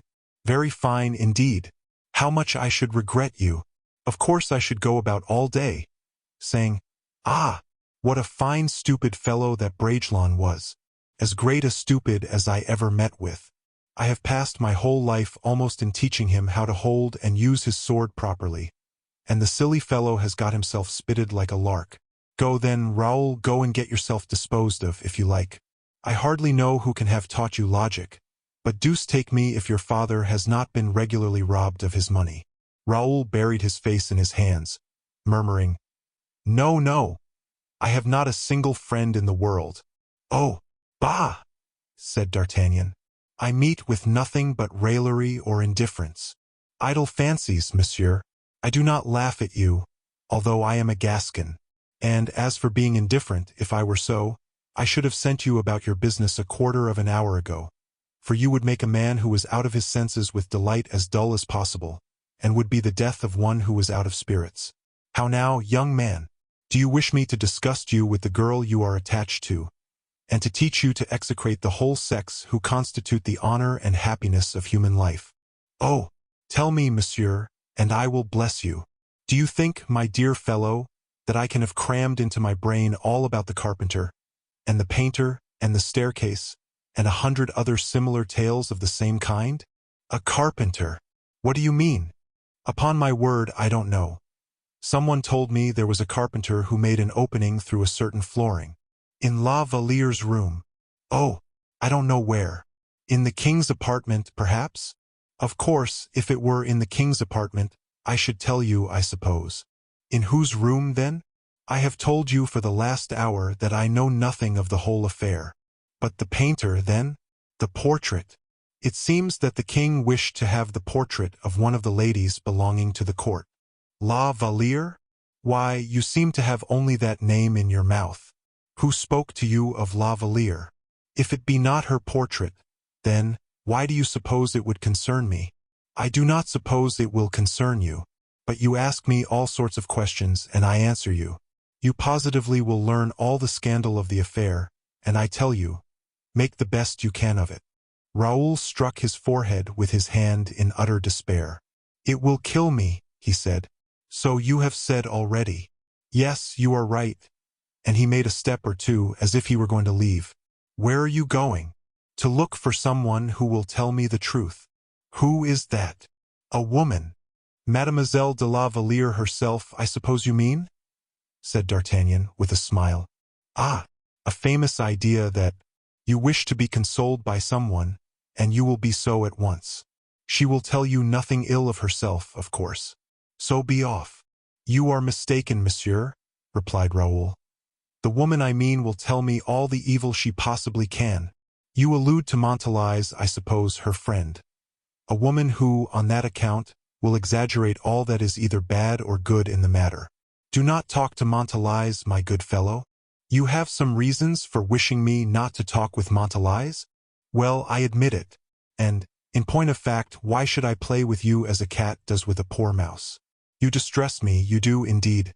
And if I wish you not to speak to Montalais just now, it is because you will be betraying your secret, and people will take advantage of it. Wait if you can. I cannot. So much the worse. Why, you see, Raoul, if I had an idea. But I have not got one. Promise me that you will pity me, my friend. That is all I need, and leave me to get out of the affair by myself. Oh, yes, indeed, in order that you may get deeper into the mire. A capital idea, truly. Go and sit down at that table and take a pen in your hand. What for?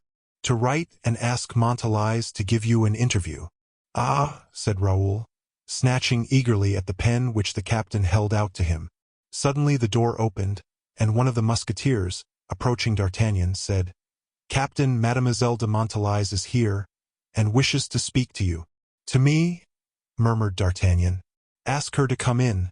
I shall soon see, he said to himself, whether she wishes to speak to me or not.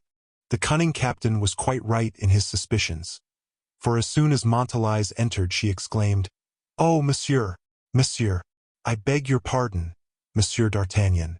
Oh, I forgive you, mademoiselle, said D'Artagnan. I know that, at my age, those who are looking for me generally need me for something or another. I was looking for M.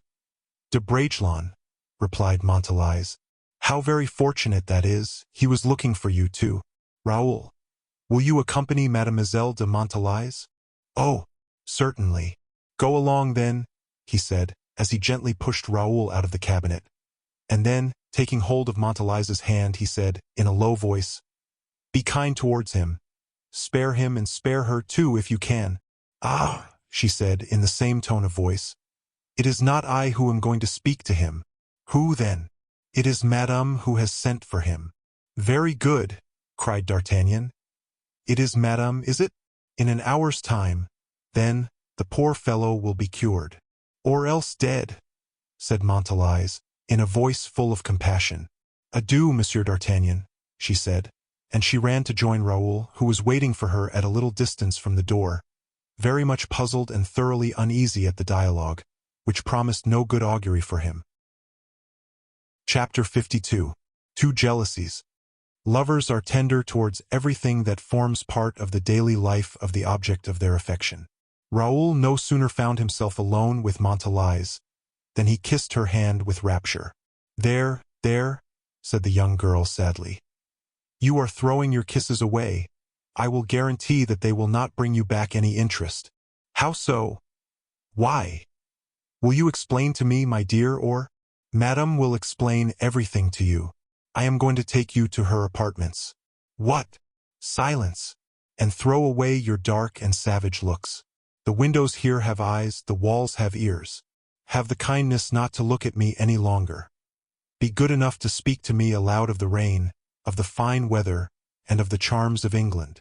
At all events, interrupted Raoul, I tell you, I warn you, that wherever people may be, I know not how, Madame is sure to have eyes and ears open.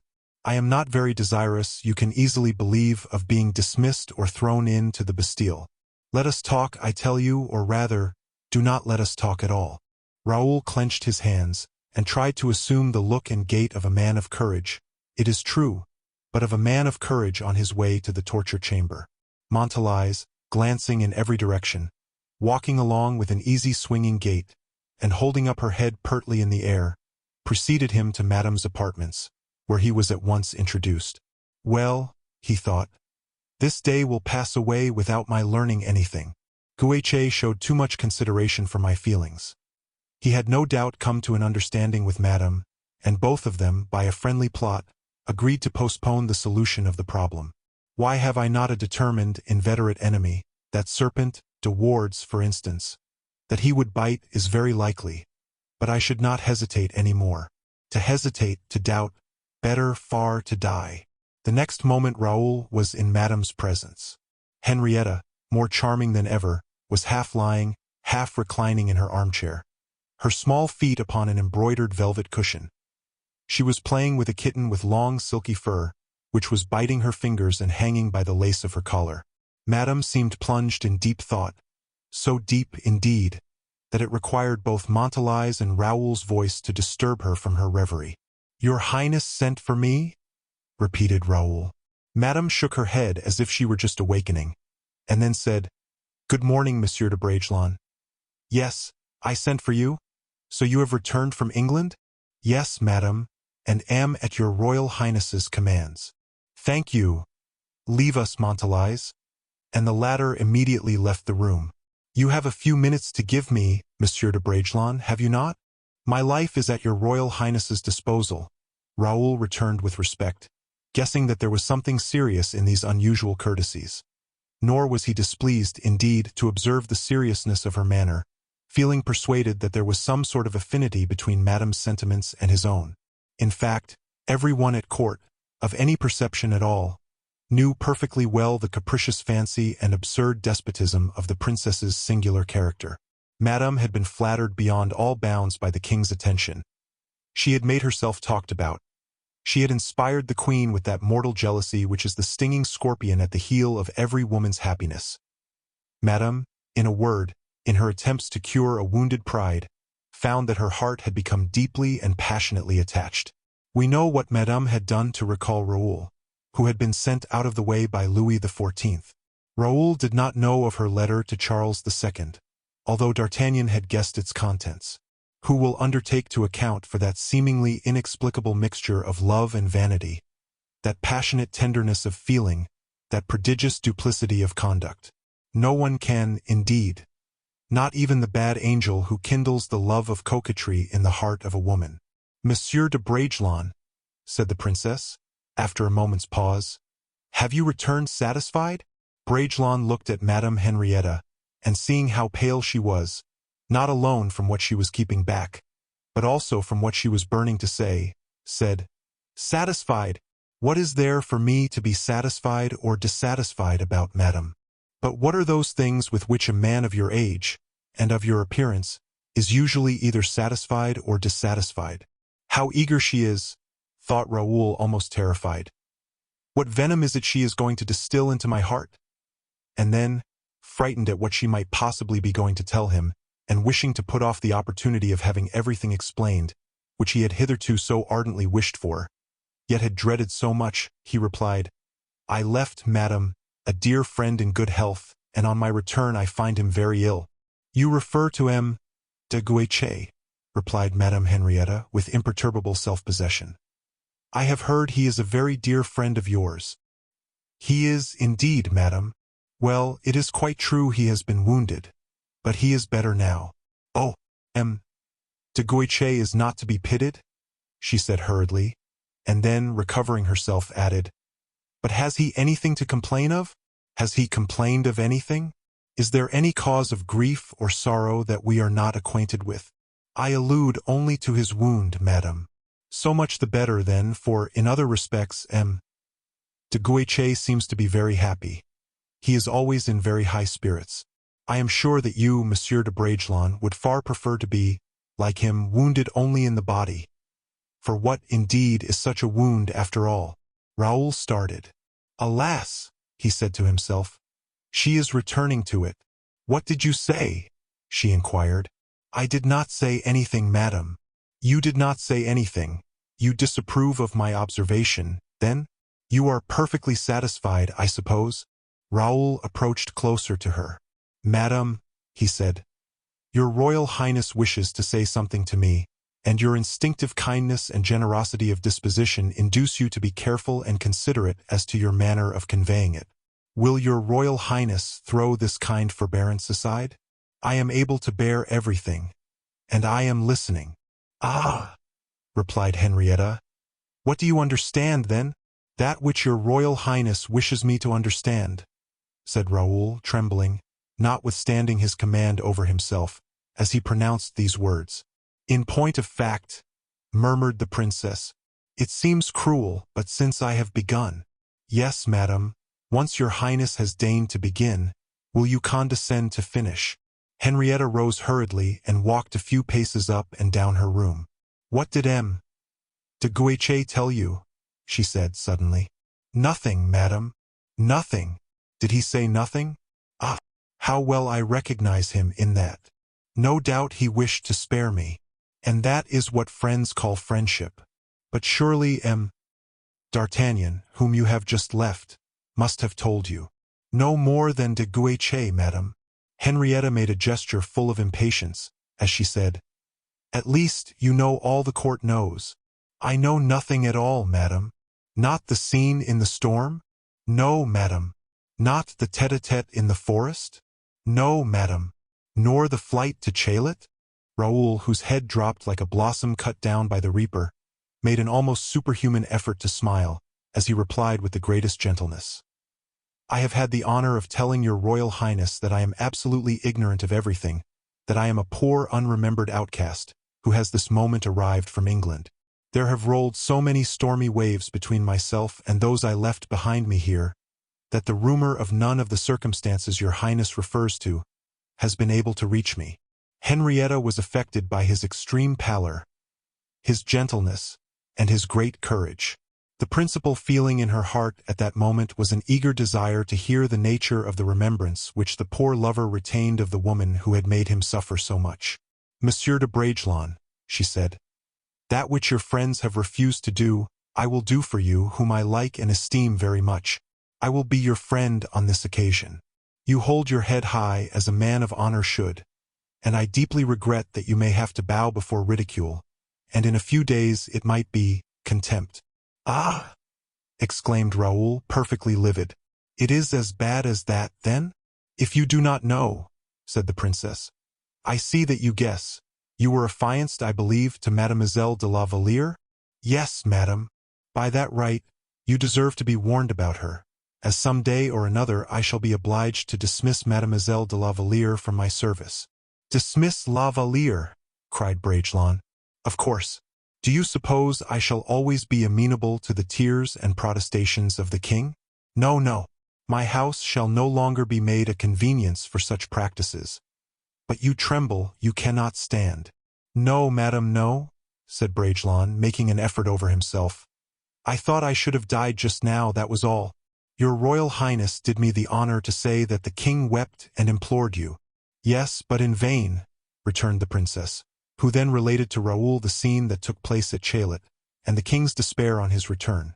She told him of his indulgence to herself and the terrible word with which the outraged princess, the humiliated coquette, had quashed the royal anger. Raoul stood with his head bent down.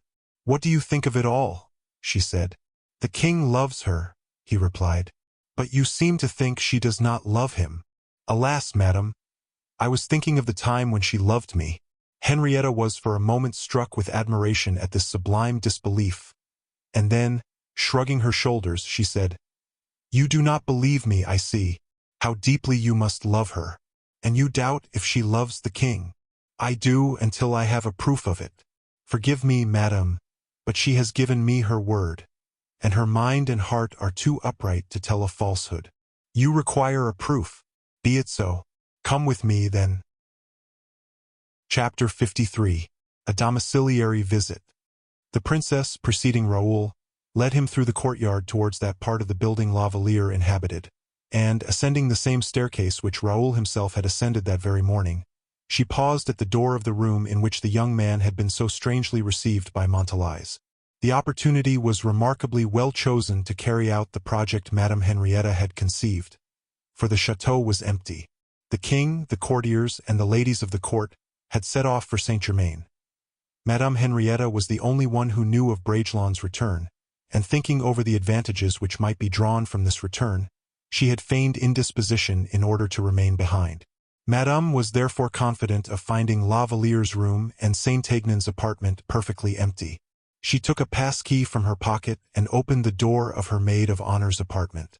Bragelonne's gaze was immediately fixed upon the interior of the room, which he recognized at once, and the impression which the sight of it produced upon him was torture.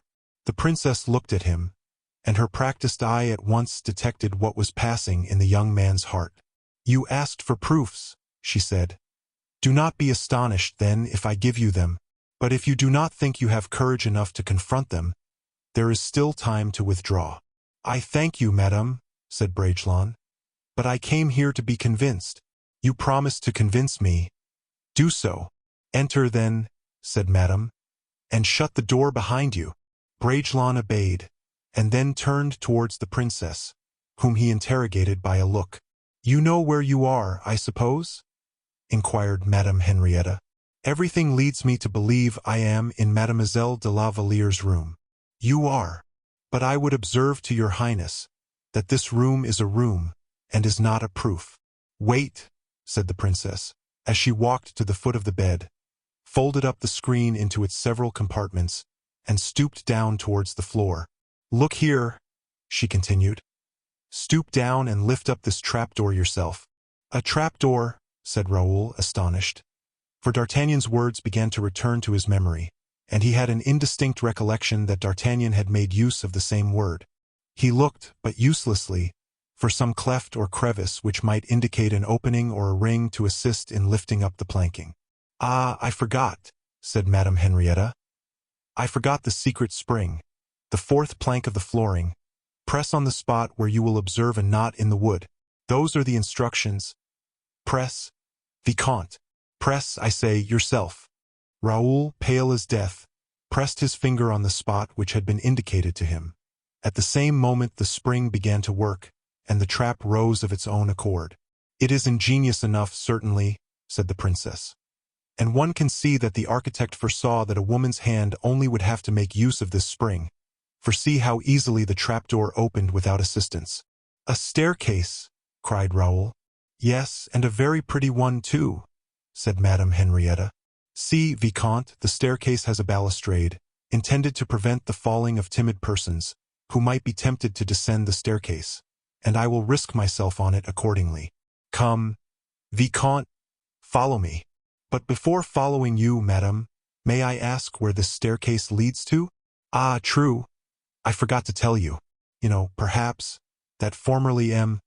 de Saint-Aignan lived in the very next apartment to the king." "Yes, madame, I am aware of that. That was the arrangement, at least, before I left, and more than once I had the honor of visiting his rooms. Well, he obtained the king's leave to change his former convenient and beautiful apartment for the 2 rooms to which this staircase will conduct us, and which together form a lodging for him half the size, and at 10 times greater the distance from the king, a close proximity to whom is by no means disdained, in general, by the gentlemen belonging to the court." "Very good, madame," returned Raoul. "But go on, I beg, for I do not understand yet." "Well, then it accidentally happened," continued the princess, "that M. de Saint-Aignan's apartment is situated underneath the apartments of my maids of honor, and by a further coincidence, exactly underneath the room of La Valliere. But what was the motive of this trapdoor and this staircase? That I cannot tell you. Would you like to go down to Monsieur de Saint-Aignan's rooms? Perhaps we shall be able to find the solution of the enigma there." And Madame set the example by going down herself, while Raoul, sighing deeply, followed her. At every step Bragelonne took, he advanced further into that mysterious apartment which had witnessed La Valliere's sighs, and still retained the perfume of her presence. Bragelonne fancied he perceived, as he inhaled the atmosphere, that the young girl must have passed through. Then succeeded to these emanations of herself, which he regarded as invisible though certain proofs, flowers she preferred to all others, books of her own selection. If Raoul retained a single doubt on the subject, it would have vanished at the secret harmony of tastes and connection of the mind with the ordinary objects of life. La Valliere, in Bragelonne's eyes, was present there in each article of furniture, in the color of the hangings, in all that surrounded him. Dumb and now completely overwhelmed, there was nothing further for him now to learn, and he followed his pitiless conductress as blindly as the culprit follows the executioner, while Madame, as cruel as women of overstrung temperaments generally are, did not spare him the slightest detail. But it must be admitted that, notwithstanding the kind of apathy into which he had fallen, none of these details, even had he been left alone, would have escaped him. The happiness of the woman who loves, when that happiness is derived from a rival, is a living torture for a jealous man. But for a jealous man such as Raoul was, for one whose heart for the first time in its existence was being steeped in gall and bitterness, Louise's happiness was in reality an ignominious death, a death of body and soul. He guessed all. He fancied he could see them, with their hands clasped in each other's, their faces drawn close together, and reflected, side by side, in loving proximity, and they gazed upon the mirrors around them. So sweet an occupation for lovers, who, as they thus see themselves twice over, imprint the picture still more deeply on their memories. He could guess, too, the stolen kiss snatched as they separated from each other's loved society. The luxury, the studied elegance, eloquent of the perfection of indolence, of ease. The extreme care shown, either to spare the loved object every annoyance, or to occasion her a delightful surprise. That might and majesty of love multiplied by the majesty and might of royalty itself, seemed like a death blow to Raoul. If there be anything which can in any way assuage or mitigate the tortures of jealousy, it is the inferiority of the man who is preferred to yourself, whilst, on the very contrary, if there be one anguish more bitter than another, a misery for which language lacks a word, it is the superiority of the man preferred to yourself, superior, perhaps, in youth, beauty, grace. It is in such moments as these that heaven almost seems to have taken part against the disdained and rejected lover. One final pang was reserved for poor Raoul. Madame Henrietta lifted up a silk curtain, and behind the canvas he perceived La Valliere's portrait. Not only the portrait of La Valliere, but of La Valliere radiant with youth, beauty, and happiness, inhaling life and enjoyment at every pore, because at 18 years of age love itself is life. "Louise," murmured Bragelonne. "Louise, is it true, then? Oh, you have never loved me, for never have you looked at me in that manner." And he felt as if his heart were crushed within his bosom. Madame Henrietta looked at him, almost envious of his extreme grief, although she well knew there was nothing to envy in it, and that she herself was as passionately loved by de Guiche as Louise by Bragelonne. Raoul interpreted Madame Henrietta's look. "Oh, forgive me, madame. In your presence I know I ought to have greater self-control. But heaven grant that you may never be struck by similar misery to that which crushes me at this moment. For you are but a woman, and would not be able to endure so terrible an affliction. Forgive me, I again entreat you, madame. I am but a man without rank or position, while you belong to a race whose happiness knows no bounds, whose power acknowledges no limit."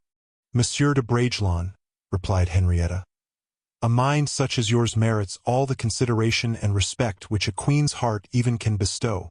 Regard me as your friend, monsieur, and as such, indeed, I would not allow your whole life to be poisoned by perfidy, and covered with ridicule. It was I, indeed, who, with more courage than any of your pretended friends, I except M. de Guiche, was the cause of your return from London. It is I, also, who now give you the melancholy proofs, necessary, however, for your cure if you are a lover with courage in his heart, and not a weeping Amatus. Do not thank me. Pity me even, and do not serve the king less faithfully than you have done." Raoul smiled bitterly. "Ah, true. I was forgetting that. The king is my master. Your liberty, nay, your very life, is in danger." A steady, penetrating look informed Madame Henrietta that she was mistaken, and that her last argument was not a likely one to affect the young man. "Take care, Monsieur de Bragelonne," she said, "for if you do not weigh well all your actions, you might throw into an extravagance of wrath a prince whose passions, once aroused, exceed the bounds of reason, and you would thereby involve your friends and family in the deepest distress. You must bend, you must submit, and you must cure yourself." "I thank you, madam. I appreciate the advice your Royal Highness is good enough to give me, and I will endeavor to follow it.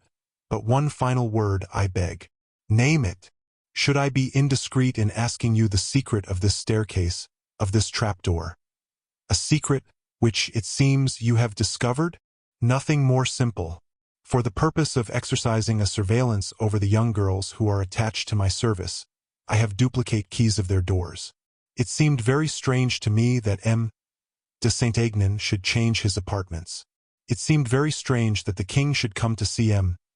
de Saint-Aignan every day, and finally, it seemed very strange that so many things should be done during your absence, that the very habits and customs of the court appeared changed. I do not wish to be trifled with by the king, nor to serve as a cloak for his love affairs, for after La Valliere, who weeps incessantly, he will take a fancy to Montalais, who is always laughing, and then to Tonnet-Charente, who does nothing but sing all day. To act such a part as that would be unworthy of me. I thrust aside the scruples which my friendship for you suggested. I discovered the secret.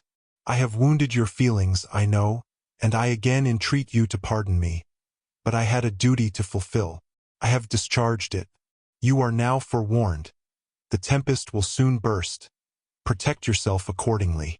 You naturally expect, however, that a result of some kind must follow, replied Bragelonne with firmness. For you do not suppose I shall silently accept the shame thus thrust upon me, or the treachery which has been practiced against me? You will take whatever steps in the matter you please, Monsieur Raoul, only do not betray the source whence you derive the truth. That is all I have to ask. The only price I require for the service I have rendered you." "Fear nothing, madam," said Bragelonne with a bitter smile. "I bribed the locksmith, in whom the lovers confided. You can just as well have done so as myself, can you not?" "Yes, madam. Your Royal Highness, however, has no other advice or caution to give me, except that of not betraying you." "None. I am about, therefore, to beg your Royal Highness to allow me to remain here for one moment." "Without me?" "Oh, no, madam. It matters very little, for what I have to do can be done in your presence. I only ask one moment to write a line to someone." "It is dangerous, Monsieur de Bragelonne. Take care. No one can possibly know that your Royal Highness has done me the honor to conduct me here. Besides, I shall sign the letter I am going to write." "Do as you please, then." Raoul drew out his tablet, and wrote rapidly on one of the leaves the following words. "Monsieur le Comte, do not be surprised to find this paper signed by me. The friend I shall very shortly send to call on you will have the honor to explain the object of my visit. Vicomte Raoul de Bragelonne." He rolled up the paper, slipped it into the lock of the door which communicated with the room set apart for the two lovers, and satisfied himself that the missive was so apparent that Saint Aignan could not but see it as he entered. He rejoined the princess, who had already reached the top of the staircase. They then separated, Raoul pretending to thank her highness, Henrietta pitying, or seeming to pity, with all her heart, the wretched young man she had just condemned to such fearful torture. "Oh," she said, as she saw him disappear, pale as death, and his eyes bursting with blood. "If I had foreseen this, I would have hid the truth from that poor gentleman." Chapter 54. Porthos's Plan of Action. The great number of individuals we have introduced into this long story is the reason why each of them has been forced to appear only in turn, according to the exigencies of the recital. The result is that our readers have had no opportunity of meeting our friend Porthos since his return from Fontainebleau. The honors which he had received from the king had not changed the easy, affectionate character of that excellent-hearted man. He may, perhaps, have held up his head a little higher than usual, and a majesty of demeanor, as it were, may have betrayed itself since the honor of dining at the king's table had been accorded him. His Majesty's banqueting room had produced a certain effect on Porthos. Le Seigneur de Bracieux et de Pierrefonds delighted to remember that, during that memorable dinner, the numerous array of servants, and the large number of officials in attendance on the guests, gave a certain tone and effect to the repast, and seemed, as it were, to furnish the room. Porthos undertook to confer upon Mouston a position of some kind or other, in order to establish a sort of hierarchy among his other domestics, and to create a military household which was not unusual among the great captains of the age, since, in the preceding century, this luxury had been greatly encouraged by Messrs. de Treville, de Schomberg, de la Vieuville, without alluding to M. de Richelieu, de Condé, and de Bouillon-Turin. And, therefore, why should not he, Porthos, the friend of the king and of M. Fouquet, a baron, an engineer, etc., why should not he, indeed, enjoy all the delightful privileges which large possessions and unusual merit invariably confer? Somewhat neglected by Aramis, who, we know, was greatly occupied with M. Fouquet. Neglected, also, on account of his being on duty, by D'Artagnan. Tired of Truchen and Planchet, Porthos was surprised to find himself dreaming, without precisely knowing why. But if anyone had said to him, "Do you want anything, Porthos?" he would most certainly have replied, "Yes." After one of those dinners, during which Porthos attempted to recall to his recollection all the details of the royal banquet, gently joyful, thanks to the excellence of the wines, gently melancholy, thanks to his ambitious ideas, Porthos was gradually falling off into a placid doze, when his servant entered to announce that M. de Bragelonne wished to speak to him. Porthos passed into an adjoining room, where he found his young friend in the disposition of mind we are already aware of. Raoul advanced towards Porthos, and shook him by the hand. Porthos, surprised at his seriousness of aspect, offered him a seat. "Dear M. du Vallon," said Raoul, "I have a service to ask of you." "Nothing could happen more fortunately, my young friend," replied Porthos. "I have 8,000 livres sent me this morning from Pierrefonds, and if you want any money—" "No, I thank you. It is not money." "So much the worse, then. I have always heard it said that that is the rarest service, but the easiest to render." The remark struck me. I like to cite remarks that strike me. Your heart is as good as your mind is sound and true. You are much too kind, I declare. You will dine here, of course. No, I am not hungry. Not dine. What a dreadful country England is. Not too much so, indeed, but, well, if such excellent fish and meat were not to be procured there, it would hardly be endurable. Yes, I came to. I am listening. Only just allow me to take a little sip. One gets thirsty in Paris. And he ordered a bottle of champagne to be brought, and having first filled Raoul's glass, he filled his own, drank it down at a gulp, and then resumed, I needed that in order to listen to you with proper attention. I am now entirely at your service. What do you wish to ask me, dear Raoul? What do you want? Give me your opinion on quarrels in general, my dear friend. My opinion? Well, but, explain your idea a little more coherently, replied Porthos, rubbing his forehead.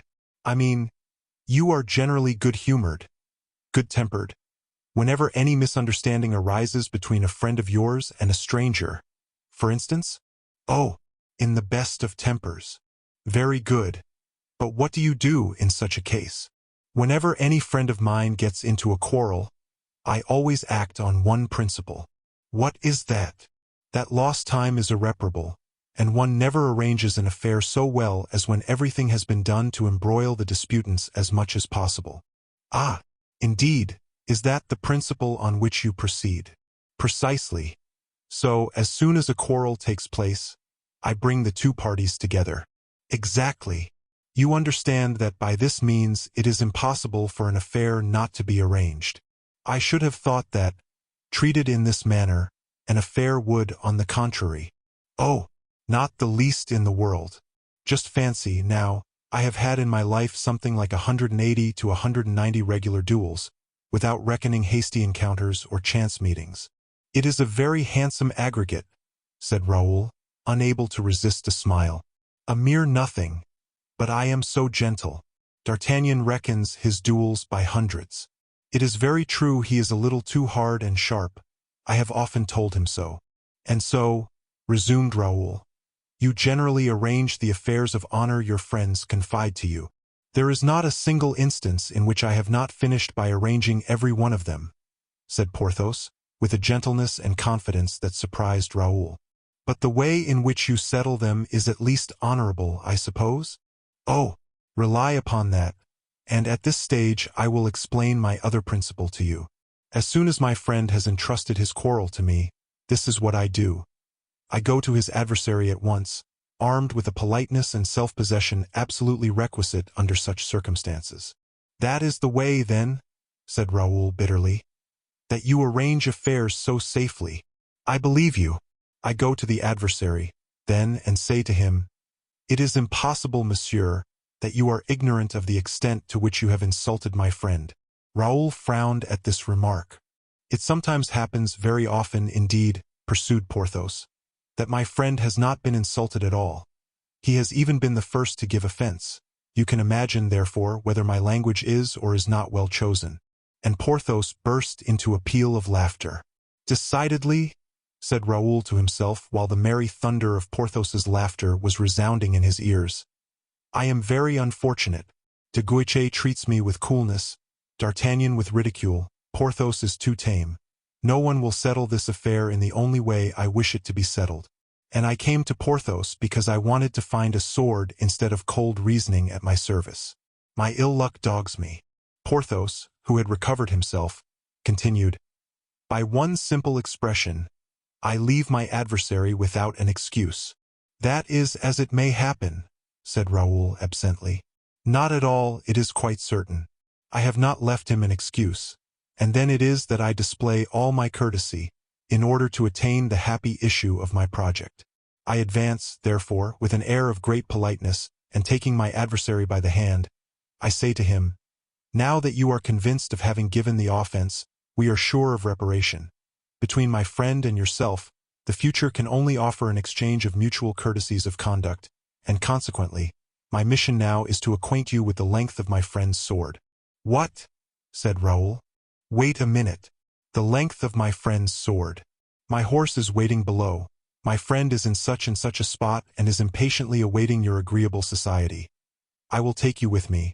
We can call upon your second as we go along, and the affair is arranged." "And so," said Raoul, pale with vexation, "you reconcile the two adversaries on the ground." "I beg your pardon," interrupted Porthos. "Reconcile? What for? You said that the affair was arranged." "Of course, since my friend is waiting for him." "Well, what then? If he is waiting—" "Well, if he is waiting, it is merely to stretch his legs a little. The adversary, on the contrary, is stiff from riding. They place themselves in proper order, and my friend kills the opponent, and the affair is ended." "Ah, he kills him, then?" cried Raoul. "I should think so," said Porthos.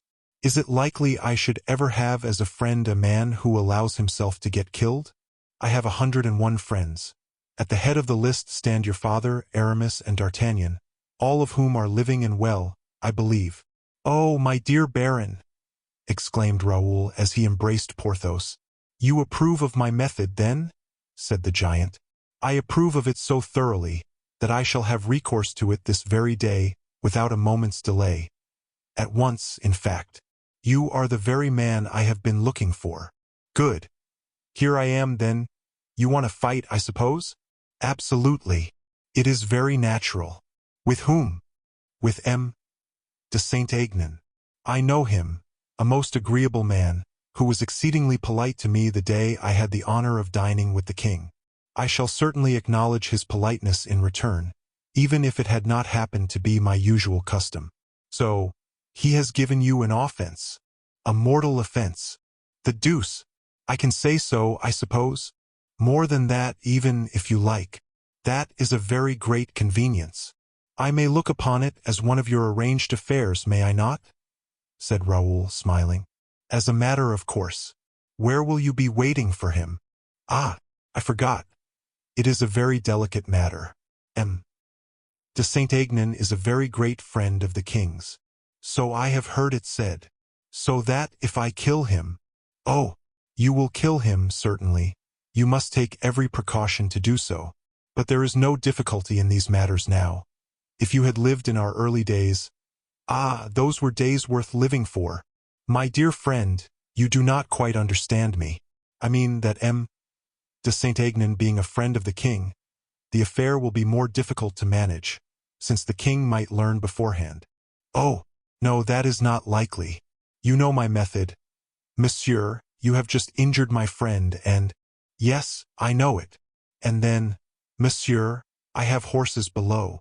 I carry him off before he can have spoken to anyone." "Will he allow himself to be carried off like that?" "I should think so. I should like to see it fail.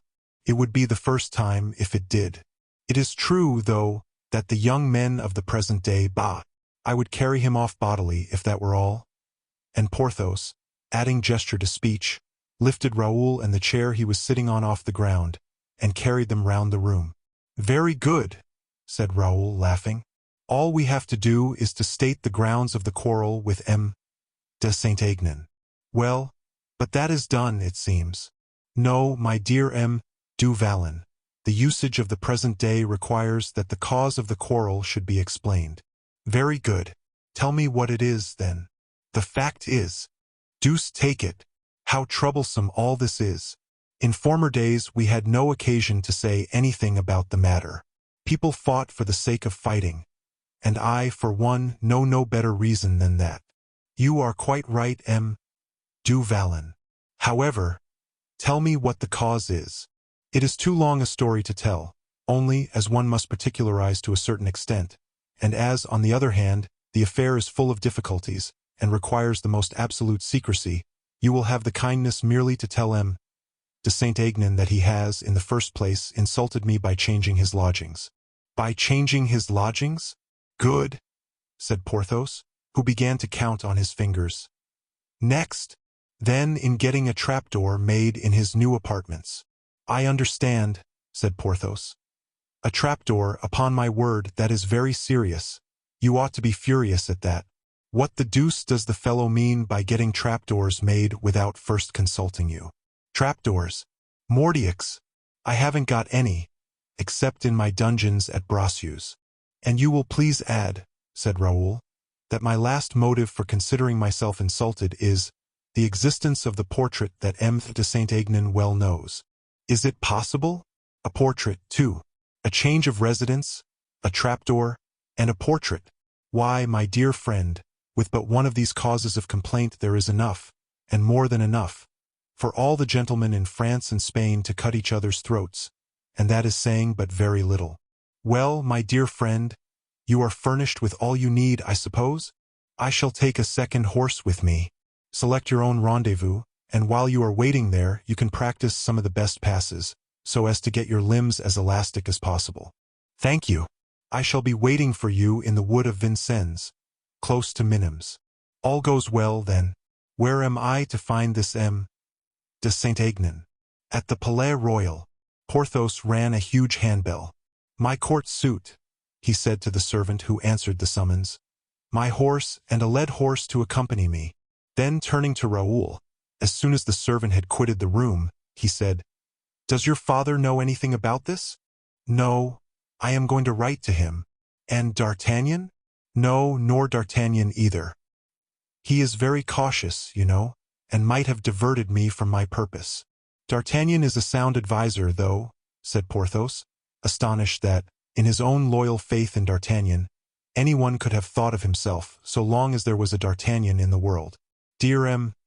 du Vallon, said Raoul, do not question me any more, I implore you.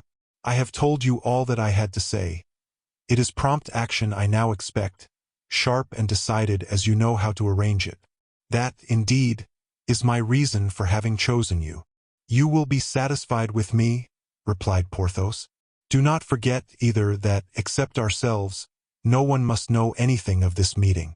People generally find these things out, said Porthos dryly, when a dead body is discovered in a wood. But I promise everything, my dear friend, except the concealment of the dead body. There it is, and it must be seen as a matter of course. It is a principle of mine not to bury bodies. That has a smack of the assassin about it. Every risk has its peculiarities. To work, then, my dear friend. Rely upon me, said the giant, finishing the bottle, while a servant spread out upon a sofa the gorgeously decorated dress trimmed with lace. Raoul left the room, saying to himself, with a secret delight, Perfidious king, traitorous monarch, cannot reach thee. I do not wish it, for kings are sacred objects. But your friend, your accomplice, your panderer, the coward who represents you, shall pay for your crime. I will kill him in thy name, and afterwards we will bethink ourselves of Louise. Chapter 55. The Change of Residence, the Trapdoor, and the Portrait. Porthos, entrusted, to his great delight, with this mission, which made him feel young again, took half an hour less than his usual time to put on his court suit. To show that he was a man acquainted with the usages of high society, he had begun by sending his lackey to inquire if Monsieur de Saint-Aignan were at home, and heard in answer that le Comte de Saint-Aignan had had the honor of accompanying the king to Saint-Germain, as well as the whole court, but that Monsieur le Comte had just that moment returned. Immediately upon this reply, Porthos made as much haste as possible, and reached Saint-Aignan's apartments just as the latter was having his boots taken off. The promenade had been delightful. The king, who was in love more than ever, and of course happier than ever, behaved in the most charming manner to everyone. Nothing could possibly equal his kindness. De Saint-Aignan, it may be remembered, was a poet, and fancied that he had proved that he was so under too many a memorable circumstance to allow the title to be disputed by anyone. An indefatigable rhymester, he had, during the whole of the journey, overwhelmed with quatrains, sextains, and madrigals, first the king, and then La Valliere. The king, on his side, was in a similarly poetical mood, and had made a distich, while La Valliere, delighting in poetry, as most women do who are in love, had composed 2 sonnets. The day, then, had not been a bad one for Apollo, and so, as soon as he had returned to Paris, Saint-Aignan, who knew beforehand that his verse would be sure to be extensively circulated in court circles, occupied himself, with a little more attention than he had been able to bestow during the promenade, with the composition as well as with the idea itself. Consequently, with all the tenderness of a father about to start his children in life, he candidly interrogated himself whether the public would find these offsprings of his imagination sufficiently elegant and graceful. And in order to make his mind easy on the subject, M. de Saint-Aignan recited to himself the madrigal he had composed, and which he had repeated from memory to the king, and had promised to write out for him on his return. All the time he was committing these words to memory, the Comte was engaged in undressing himself more completely. He had just taken off his coat, and was putting on his dressing gown, when he was informed that Monsieur le Baron du Vallon de Bracieux de Pierrefonds was waiting to be received. "Eh," he said, "what does that bunch of names mean? I don't know anything about him." "It is the same gentleman," replied the lackey, "who had the honor of dining with you, monseigneur, at the king's table, when his majesty was staying at Fontainebleau." "Introduce him, then, at once," cried Saint-Aignan. Porthos, in a few minutes, entered the room.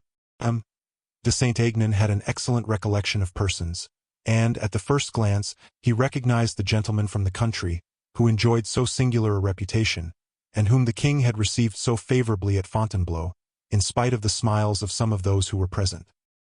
He therefore advanced towards Porthos with all the outward signs of consideration of manner which Porthos thought but natural, considering that he himself, whenever he called upon an adversary, hoisted a standard of the most refined politeness. Saint-Aignan desired the servant to give Porthos a chair, and the latter, who saw nothing unusual in this act of politeness, sat down gravely and coughed.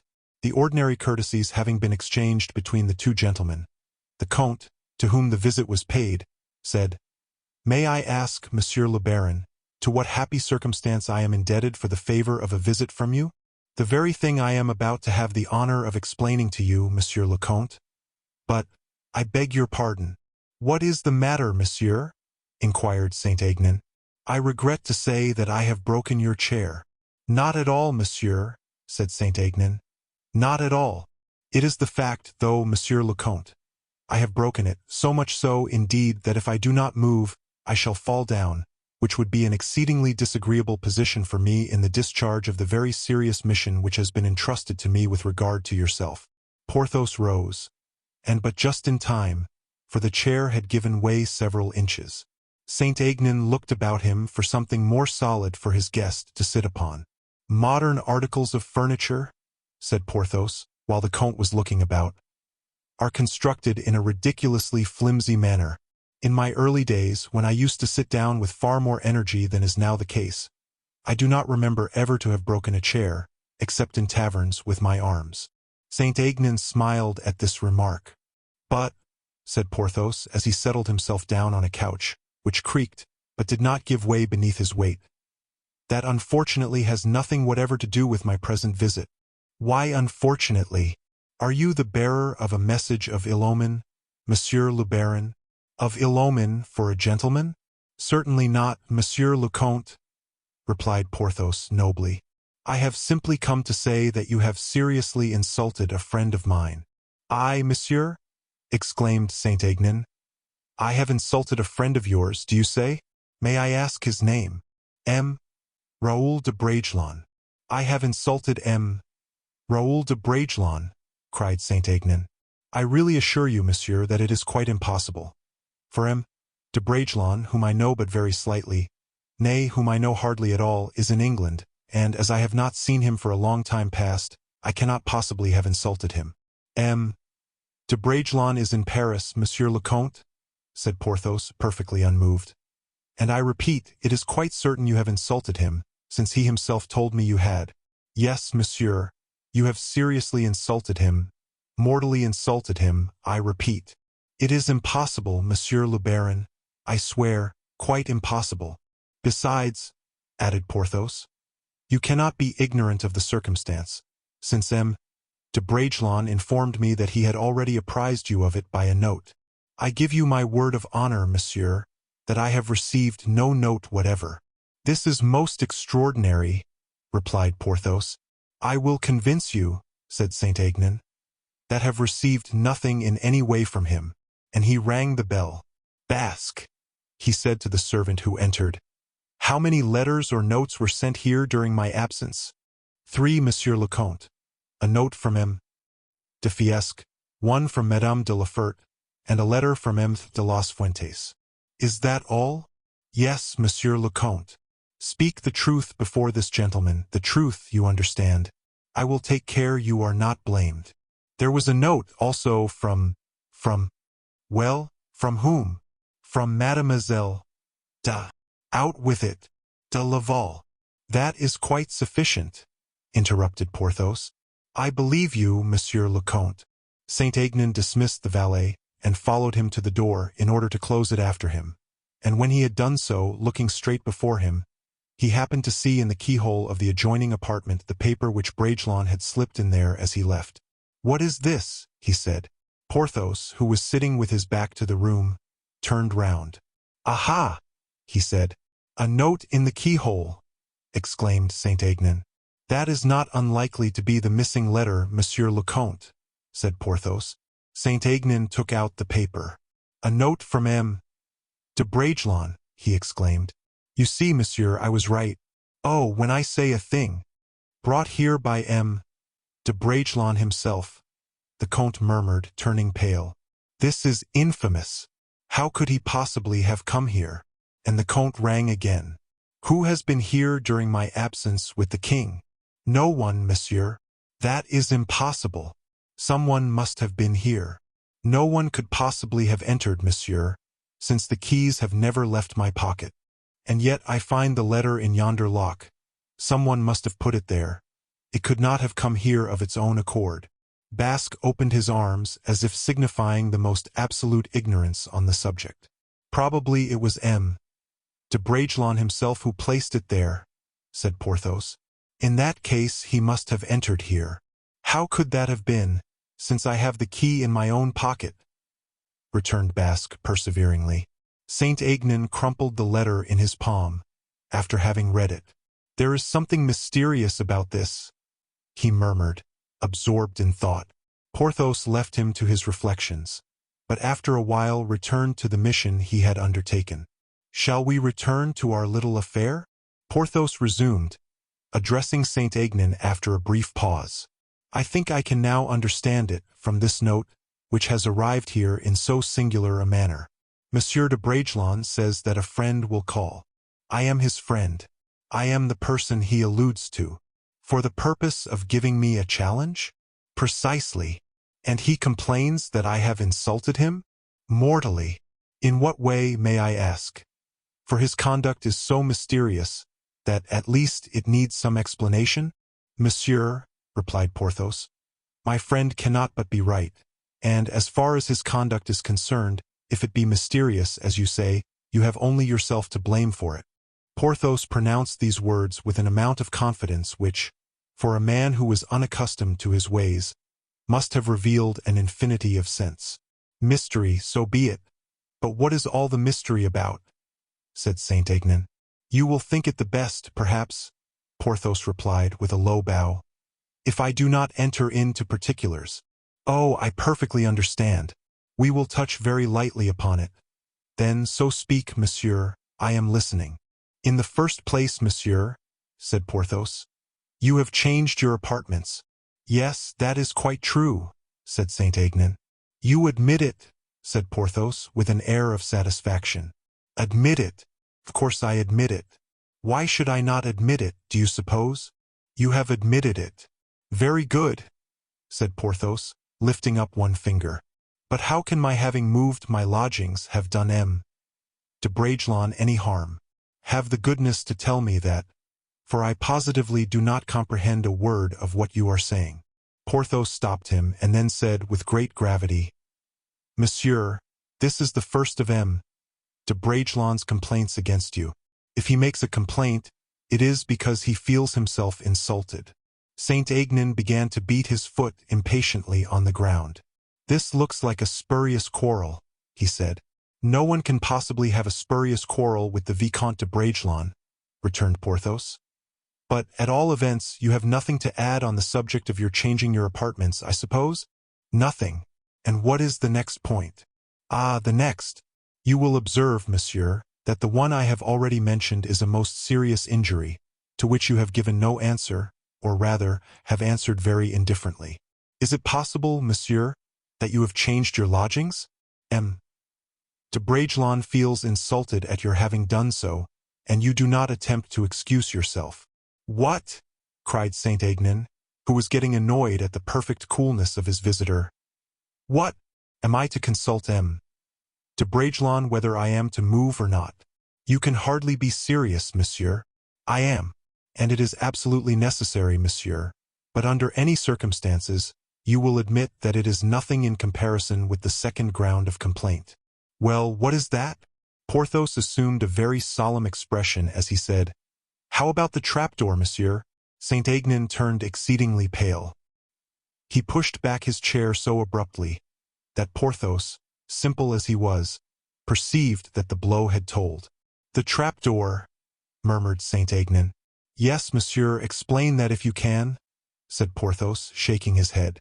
Saint Aignan held down his head as he murmured, I have been betrayed. Everything is known. Everything, replied Porthos, who knew nothing. You see me perfectly overwhelmed, pursued Saint Aignan. Overwhelmed to a degree that I hardly know what I am about. A guilty conscience, monsieur. Your affair is a bad one, and when the public learns all about it, it will judge. Oh, monsieur, exclaimed the Count, hurriedly. Such a secret ought not to be known even by one's confessor. That we will think about, said Porthos. The secret will not go far, in fact. Surely, monsieur, returned Saint Aignan, since M. de Bragelonne has penetrated the secret, he must be aware of the danger he as well as others run the risk of incurring. M. de Bragelonne runs no danger, monsieur, nor does he fear any either, as you, if it please heaven, will find out very soon. This fellow is a perfect madman, thought Saint Aignan. What, in heaven's name, does he want? He then said aloud, Come, monsieur, let us hush up this affair.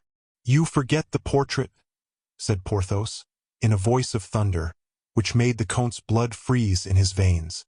As the portrait in question was La Valliere's portrait, and no mistake could any longer exist on the subject, Saint Aignan's eyes were completely opened.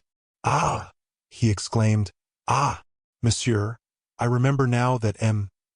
de Bragelonne was engaged to be married to her.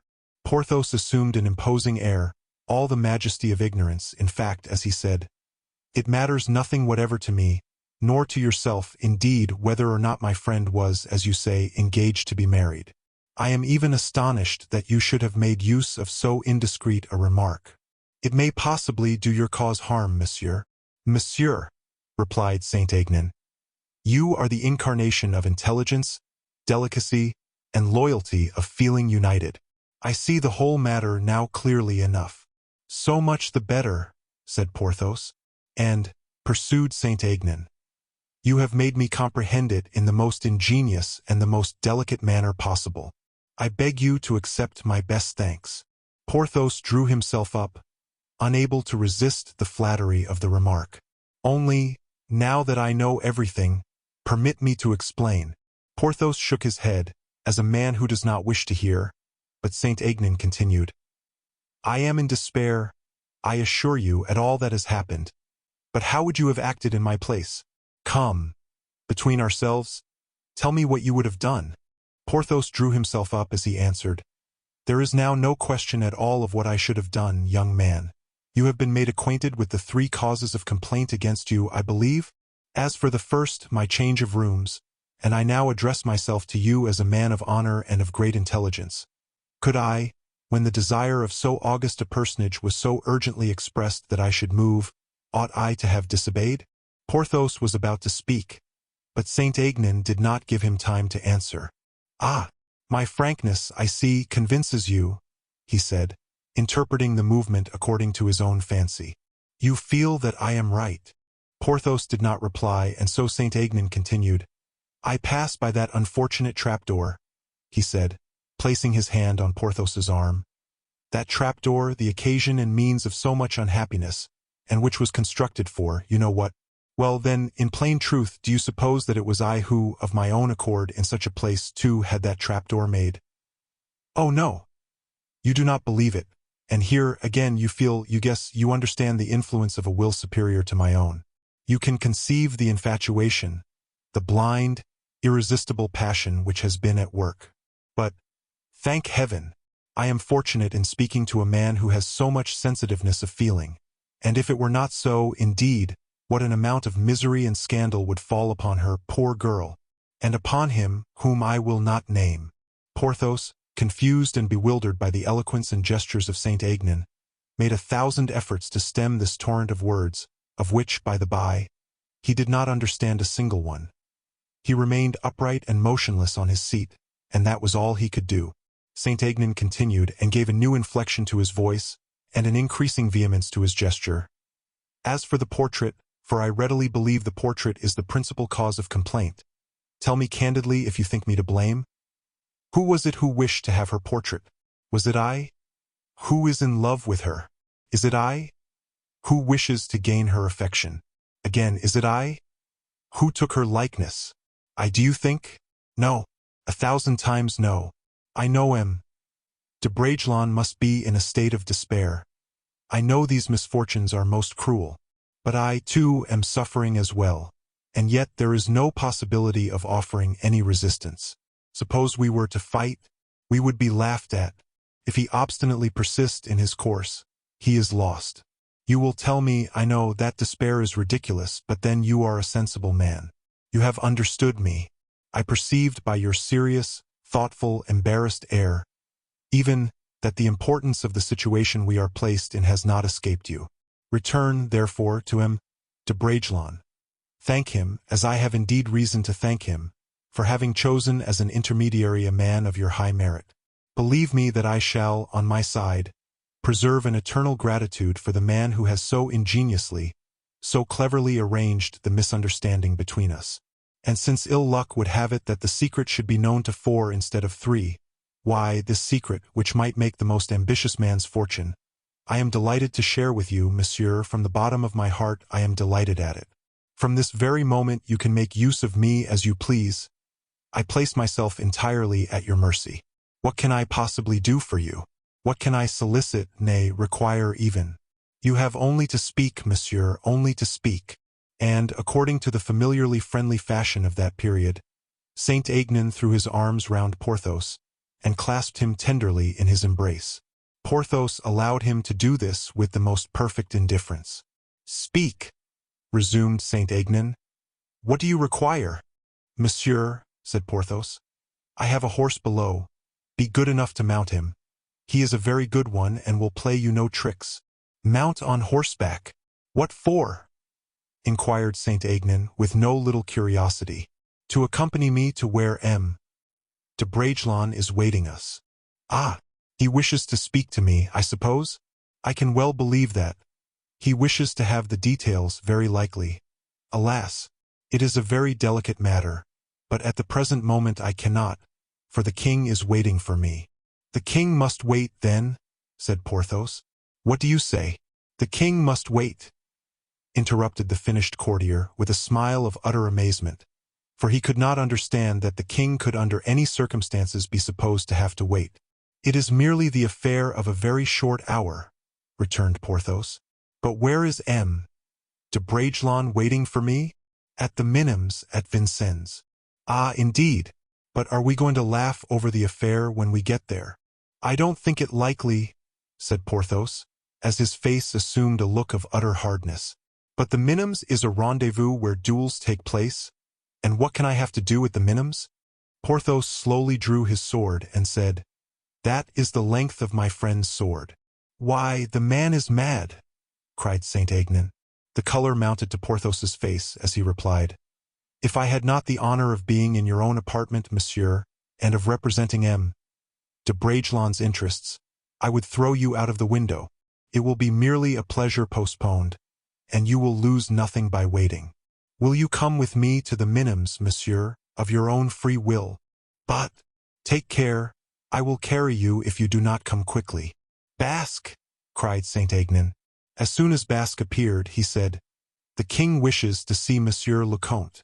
"That is very different," said Porthos. "The king's service before anything else. We will wait until this evening, monsieur." And saluting Saint Aignan with his usual courtesy, Porthos left the room, delighted at having arranged another affair. Saint Aignan looked after him as he left, and then hastily putting on his court dress again, he ran off, arranging his costume as he went along, muttering to himself, "The minims! The minims! We shall see how the king will fancy this challenge, for it is for him after all, that is certain." Chapter 56.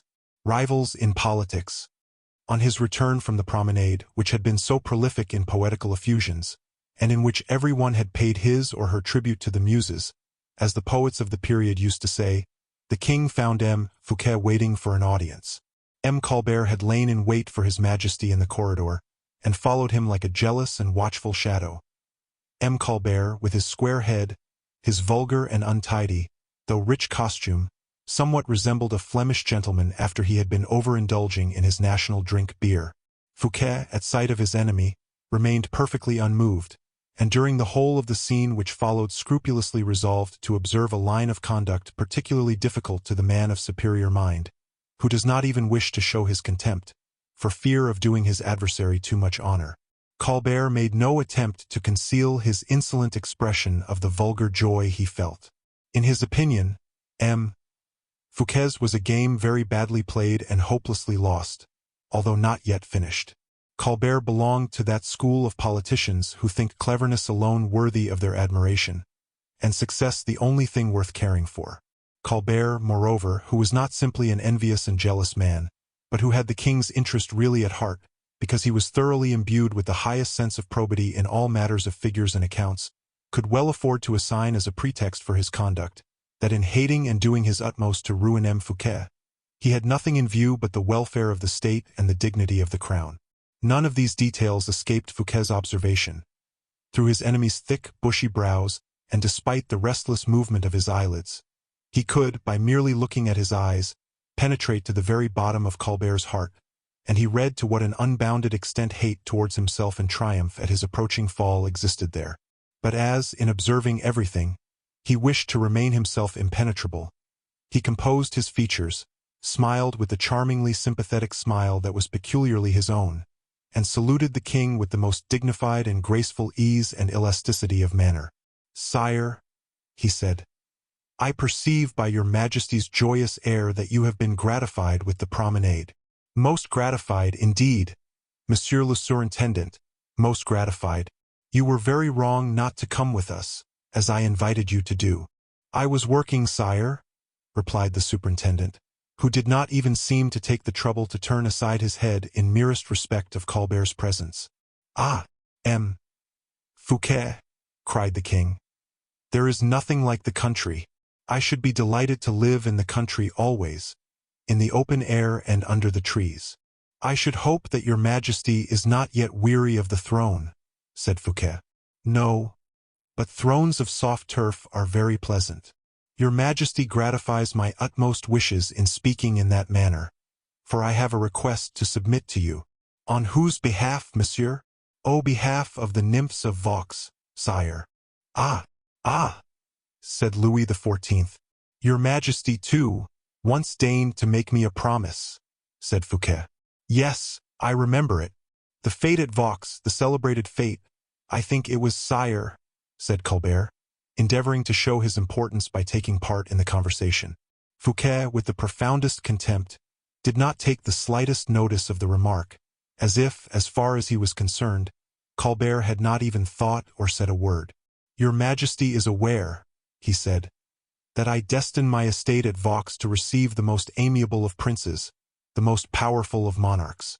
"I have given you my promise, monsieur," said Louis XIV, smiling, "and a king never departs from his word. And I have come now, sire, to inform your majesty that I am ready to obey your orders in every respect." "Do you promise me many wonders, monsieur le surintendant?" said Louis, looking at Colbert. "Wonders? Oh, no, sire, I do not undertake that. I hope to be able to procure your majesty a little pleasure, perhaps even a little forgetfulness of the cares of state." "Nay, nay, M. Fouquet," returned the king, "I insist upon the word wonders. You are a magician, I believe. We all know the power you wield. We also know that you can find gold even when there is none to be found elsewhere. So much so, indeed, that people say you coin it. Fouquet felt that the shot was discharged from a double quiver, and that the king had launched an arrow from his own bow as well as one from Colbert's. "Oh," said he laughingly, "the people know perfectly well out of what mine I procure the gold, and they know it only too well perhaps. Besides," he added, "I can assure your majesty that the gold destined to pay the expenses of the fete at Vaux will cost neither blood nor tears. Hard labor it may, perhaps, but that can be paid for." Louis paused quite confused. He wished to look at Colbert. Colbert, too, wished to reply to him. A glance as swift as an eagle's, a king-like glance, indeed, which Fouquet darted at the latter, arrested the words upon his lips. The king, who had by this time recovered his self-possession, turned towards Fouquet, saying, "I presume, therefore, I am now to consider myself formally invited?" "Yes, sire, if your majesty will condescend so far as to accept my invitation." "What day have you fixed?" "Any day your majesty may find most convenient." "You speak like an enchanter who has but to conjure up in actuality the wildest fancies, Monsieur Fouquet." "I could not say so much, indeed, myself." "Your majesty will do, whenever you please, everything that a monarch can and ought to do. The King of France has servants at his bidding who are able to do anything on his behalf, to accomplish everything to gratify his pleasures." Colbert tried to look at the superintendent, in order to see whether this remark was an approach to less hostile sentiments on his part. But Fouquet had not even looked at his enemy, and Colbert hardly seemed to exist as far as he was concerned. "Very good, then," said the king. "Will a week hence suit you?" "Perfectly well, sire. This is Tuesday. If I give you until next Sunday week, will that be sufficient? The delay which your majesty deigns to accord me will greatly aid the various works which my architects have in hand for the purpose of adding to the amusement of your majesty and your friends." "By the by, speaking of my friends," resumed the king, "how do you intend to treat them?" "The king is master everywhere, sire. Your majesty will draw up your own list and give your own orders. All those you may deign to invite will be my guests, my honored guests, indeed." "I thank you," returned the king, touched by the noble thought expressed in so noble a tone. Fouquet, therefore, took leave of Louis XIV, after a few words had been added with regard to the details of certain matters of business. He felt that Colbert would remain behind with the king, that they would both converse about him, and that neither of them would spare him in the least degree. The satisfaction of being able to give a last and terrible blow to his enemy seemed to him almost like a compensation for everything they were about to subject him to. He turned back again immediately, as soon, indeed, as he had reached the door, and addressing the king said, "I was forgetting that I had to crave your majesty's forgiveness." "In what respect?" said the king graciously. "For having committed a serious fault without perceiving it." "A fault? You? Ah, Monsieur Fouquet, I shall be unable to do otherwise than forgive you. In what way or against whom have you been found wanting?" "Against every sense of propriety, sire. I forgot to inform your majesty of a circumstance that has lately occurred of some little importance." "What is it?" Colbert trembled. He fancied that he was about to frame a denunciation against him. His conduct had been unmasked. A single syllable from Fouquet, a single proof formally advanced, and before the youthful loyalty of feeling which guided Louis XIV, Colbert's favor would disappear at once. The latter trembled, therefore, lest so daring a blow might overthrow his whole scaffold. In point of fact, the opportunity was so admirably suited to be taken advantage of, that a skillful, practiced player like Aramis would not have let it slip. "Sire," said Fouquet with an easy, unconcerned air, "since you have had the kindness to forgive me, I am perfectly indifferent about my confession. This morning I sold one of the official appointments I hold." "One of your appointments?" said the king. "Which?" Colbert turned perfectly livid. "That which conferred upon me, sire, a grand gown, and a stern air of gravity. The appointment of procureur general." The king involuntarily uttered a loud exclamation and looked at Colbert, who, with his face bedewed with perspiration, felt almost on the point of fainting. "To whom have you sold this department, Monsieur Fouquet?" inquired the king. Colbert was obliged to lean against a column of the fireplace. "To a councillor belonging to the Parliament, sire, whose name is Vanel." Vanel. Yes, sire, a particular friend of the Intendant Colbert, added Fouquet, letting every word fall from his lips with the most inimitable nonchalance, and with an admirably assumed expression of forgetfulness and ignorance. And having finished, and having overwhelmed Colbert beneath the weight of this superiority, the superintendent again saluted the king and quitted the room, partially revenged by the stupefaction of the king and the humiliation of the favorite. "Is it really possible," said the king, as soon as Fouquet had disappeared, "that he has sold that office?" "Yes, sire," said Colbert meaningly. "He must be mad," the king added. Colbert this time did not reply. He had penetrated the king's thought, a thought which amply revenged him for the humiliation he had just been made to suffer. His hatred was augmented by a feeling of bitter jealousy of Fouquet, and a threat of disgrace was now added to the plan he had arranged for his ruin. Colbert felt perfectly assured that, for the future, between Louis XIV. and himself, their hostile feelings and ideas would meet with no obstacles, and that at the first fault committed by Fouquet, which could be laid hold of as a pretext, the chastisement so long impending would be precipitated. Fouquet had thrown aside his weapons of defense, and hate and jealousy had picked them up. Colbert was invited by the king to the fete at Vaux. He bowed like a man confident in himself, and accepted the invitation with the air of one who almost confers a favor. The king was about writing down Saint-Aignan's name on his list of royal commands, when the usher announced the Comte de Saint-Aignan. As soon as the royal Mercury entered, Colbert discreetly withdrew. Chapter 57. Rivals in Love. Saint-Aignan had quitted Louis XIV. hardly a couple of hours before, but in the first effervescence of his affection, whenever Louis XIV. was out of sight of La Valliere, he was obliged to talk about her.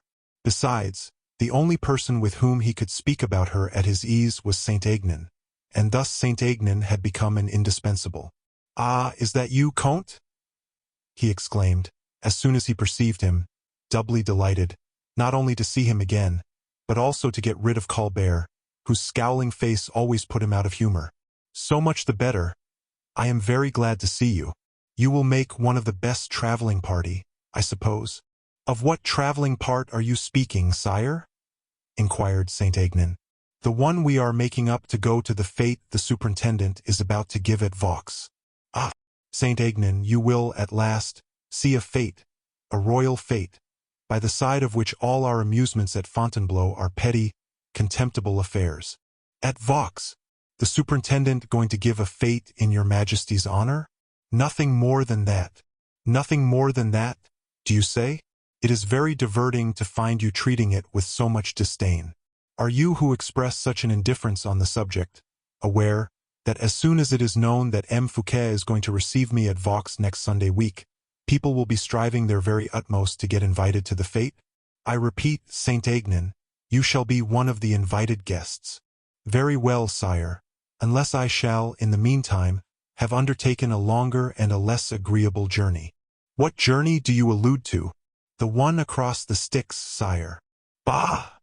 said Louis XIV, laughing. No, seriously, sire, replied Saint-Aignan. I am invited, and in such a way, in truth, that I hardly know what to say or how to act in order to refuse the invitation. I do not understand you. I know that you are in a poetical vein, but try not to sink from Apollo to Phoebus. Very well, if your Majesty will deign to listen to me, I will not keep your mind on the rack a moment longer. Speak. Your Majesty knows the Baron du Vallon? Yes, indeed.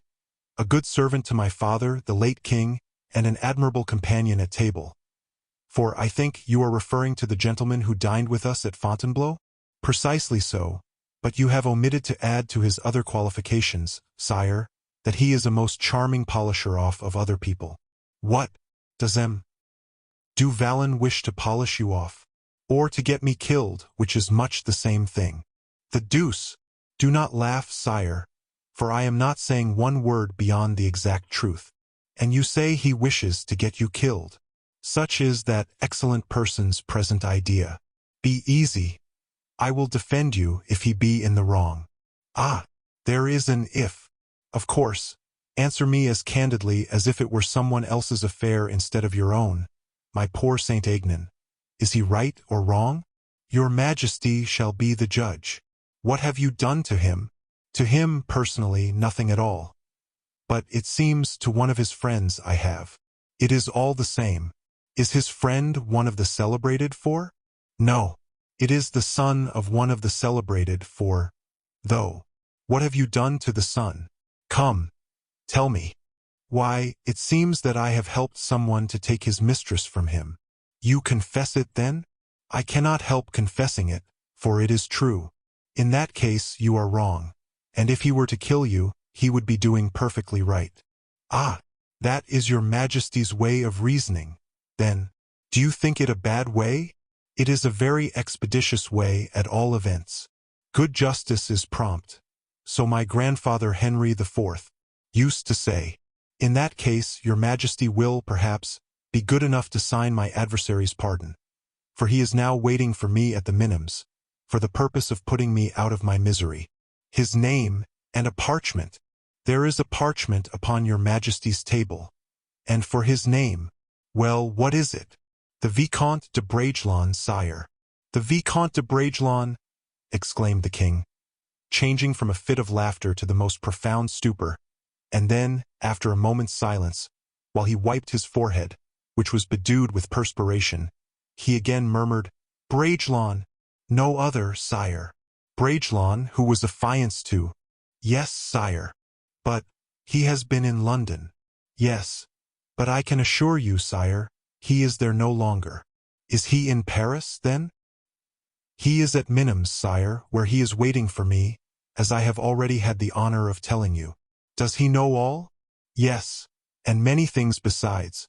Perhaps your Majesty would like to look at the letter I have received from him. And Saint Aignan drew from his pocket the note we are already acquainted with. When your Majesty has read the letter, I will tell you how it reached me. The king read it in a great agitation, and immediately said, Well, sire. Your Majesty knows a certain carved lock, closing a certain door of carved ebony, which separates a certain apartment from a certain blue and white sanctuary? Of course. Louise's boudoir. Yes, sire. Well, it was in the keyhole of that lock that I found yonder note. Who placed it there? Either M. de Bragelonne or the devil himself. But inasmuch as the note smells of musk and not of sulphur, I conclude that it must be not the devil but M. de Bragelonne. Louis bent his head, and seemed absorbed in sad and bitter thought. Perhaps something like remorse was at that moment passing through his heart. The secret is discovered, he said. Sire, I shall do my utmost that the secret dies in the breast of the man who possesses it, said Saint Aignan, in a tone of bravado, as he moved towards the door. But a gesture of the king made him pause. Where are you going? He inquired. Where they await me, sire. What for? To fight, in all probability. You fight! Exclaimed the king. One moment, if you please, Monsieur le Comte. Saint Aignan shook his head, as a rebellious child does, whenever anyone interferes to prevent him throwing himself into a well, or playing with a knife. But, sire, he said, in the first place, continued the king, I want to be enlightened a little further. Upon all points, if your Majesty will be pleased to interrogate me, replied Saint Aignan, I will throw what light I can. Who told you that M. de Bragelonne had penetrated into that room? The letter which I found in the keyhole told me. Who told you that it was de Bragelonne who put it there? Who but himself would have dared to undertake such a mission? You are right. How was he able to get into your rooms?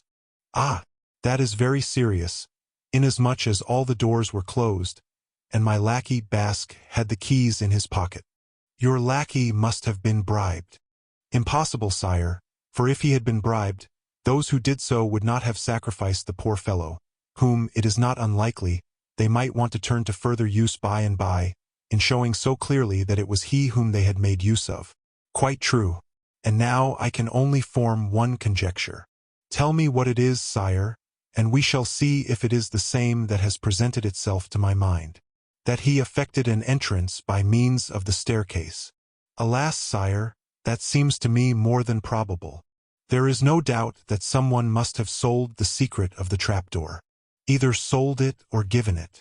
Why do you make that distinction? Because there are certain persons, sire, who, being above the price of treason, give and do not sell. What do you mean? Oh, sire, your Majesty's mind is too clear-sighted not to guess what I mean, and you will save me the embarrassment of naming the person I allude to. You are right. You mean Madame. I suppose her suspicions were aroused by your changing your lodgings. Madame has keys of the apartments of her maids of honor, and she is powerful enough to discover what no one but yourself could do, or she would not be able to discover anything.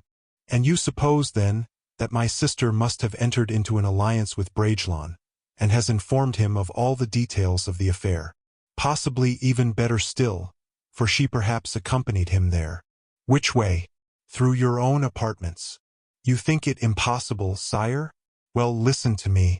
Your Majesty knows that Madame is very fond of perfumes. Yes, she acquired that taste from my mother. Vervain, particularly. Yes, it is the scent she prefers to all others. Very good, sire. My apartments happen to smell very strongly of vervain. The king remained silent and thoughtful for a few moments, and then resumed, But why should Madame take Bragelonne's part against me? Saint Aignan could very easily have replied, A woman's jealousy. The king probed his friend to the bottom of his heart to ascertain if he had learned the secret of his flirtation with his sister-in-law. But Saint Aignan was not an ordinary courtier. He did not lightly run the risk of finding out family secrets, and he was too a friend of the muses not to think very frequently of poor Vidus Naso, whose eyes shed so many tears in expiation of his crime for having once beheld something, one hardly knows what, in the palace of Augustus. He therefore passed by Madame's secret very skillfully. But as he had shown no ordinary sagacity in indicating Madame's presence in his rooms in company with Bragelonne, it was necessary, of course, for him to repay with interest the king's amour propre, and reply plainly to the question which had been put to him of, Why has Madame taken Bragelonne's part against me? Why? Replied Saint Aignan. Your Majesty forgets, I presume, that the Comte de Guiche is the intimate friend of the Vicomte de Bragelonne. I do not see the connection, however, said the king. Ah, I beg your pardon, then, sire. But I thought the Comte de Guiche was a very great friend of Madame's. Quite true, the king returned. There is no occasion to search any further, the blow came from that direction. And is not your Majesty of opinion that, in order to ward it off, it will be necessary to deal another blow? Yes, but not one of the kind given in the Bois de Vincennes, replied the king. You forget, sire, said Saint Aignan, that I am a gentleman and that I have been challenged. The challenge neither concerns nor was it intended for you. But I am the man, sire, who has been expected at the Minims, sire, during the last hour and more, and I shall be dishonored if I do not go. The first honor and duty of a gentleman is obedience to his sovereign. Sire, I order you to remain. Sire, obey, monsieur, as your Majesty pleases. Besides, I wish to have the whole of this affair explained. I wish to know how it is that I have been so insolently trifled with, as to have the sanctuary of my affections pried into. It is not you, Saint Aignan, whose business it is to punish those who have acted in this manner, for it is not your honor they have attacked, but my own. I implore your Majesty not to overwhelm M. de Bragelonne with your wrath, for although in the whole of this affair he may have shown himself deficient in prudence, he has not been so in his feelings of loyalty. Enough! I shall know how to decide between the just and the unjust, even in the height of my anger. But take care that not a word of this is breathed to Madame. But what am I to do with regard to M. de Bragelonne? He will be seeking me in every direction, and I shall either have spoken to him, or taken care that he has been spoken to, before the evening is over. Let me once more entreat your Majesty to be indulgent towards him. I have been indulgent long enough, Comte, said Louis XIV, frowning severely. It is now quite time to show certain persons that I am master in my own palace. The king had hardly pronounced these words, which betokened that a fresh feeling of irritation was mingling with the recollections of old, when an usher appeared at the door of the cabinet. What is the matter? Inquired the king. And why do you presume to come when I have not summoned you? Sire, said the usher. Your Majesty desired me to permit le Comte de la Fere to pass freely on any and every occasion, when he might wish to speak to your Majesty. Well, Monsieur, le Comte de la Fere is now waiting to see your Majesty. The king and Saint Aignan at this reply exchanged a look which betrayed more uneasiness than surprise. Louis hesitated for a moment, but immediately afterwards, seeming to make up his mind, he said, Go, Saint Aignan, and find Louise. Inform her of the plot against us. Do not let her be ignorant that Madame will return to her system of persecutions against her, and that she has set those to work who would have found it far safer to remain neuter. Sire, if Louise gets nervous and frightened, reassure her as much as you can. Tell her that the king's affection is an impenetrable shield over her. If, which I suspect is the case, she already knows everything, or if she has already been herself subjected to an attack of some kind or other from any quarter, tell her, be sure to tell her, Saint Aignan, added the king, trembling with passion. Tell her, I say, that this time, instead of defending her, I will avenge her, and that too so terribly that no one will in future even dare to raise his eyes towards her. Is that all, sire? Yes, all. Go as quickly as you can and remain faithful. For you who live in the midst of this stake of infernal torments, have not, like myself, the hope of the paradise beyond it. Saint Aignan exhausted himself in protestations of devotion, took the king's hand, kissed it, and left the room radiant with delight. Chapter 58. King and Noble. The king endeavored to recover his self-possession as quickly as possible, in order to meet de la Fere with an untroubled countenance. He clearly saw it was not mere chance that had induced the Comte's visit. He had some vague impression of its importance, but he felt that to a man of Athos's tone of mind, to one of such a high order of intellect, his first reception ought not to present anything either disagreeable or otherwise than kind and courteous. As soon as the king had satisfied himself that, as far as appearances went, he was perfectly calm again, he gave directions to the ushers to introduce the Comte. A few minutes afterwards Athos, in full court dress, and with his breast covered with the orders that he alone had the right to wear at the court of France, presented himself with so grave and solemn an air that the king perceived, at the first glance, that he was not deceived in his anticipations. Louis advanced a step towards the Comte, and, with a smile, held out his hand to him, over which Athos bowed with the air of the deepest respect. Monsieur le Comte de la Fere, said the king rapidly, you are so seldom here, that it is a real piece of good fortune to see you. Athos bowed and replied, I should wish always to enjoy the happiness of being near your Majesty. The tone, however, in which this reply was conveyed, evidently signified, I should wish to be one of your Majesty's advisers, to save you the commission of faults. The king felt it so, and determined in this man's presence to preserve all the advantages which could be derived from his command over himself, as well as from his rank and position. I see you have something to say to me, he said. Had it not been so, I should not have presumed to present myself before your Majesty. Speak quickly, I am anxious to satisfy you, returned the king, seating himself. I am persuaded, replied Athos, in a somewhat agitated tone of voice, that your Majesty will give me every satisfaction. Ah, said the king, with a certain haughtiness of manner. You have come to lodge a complaint here, then?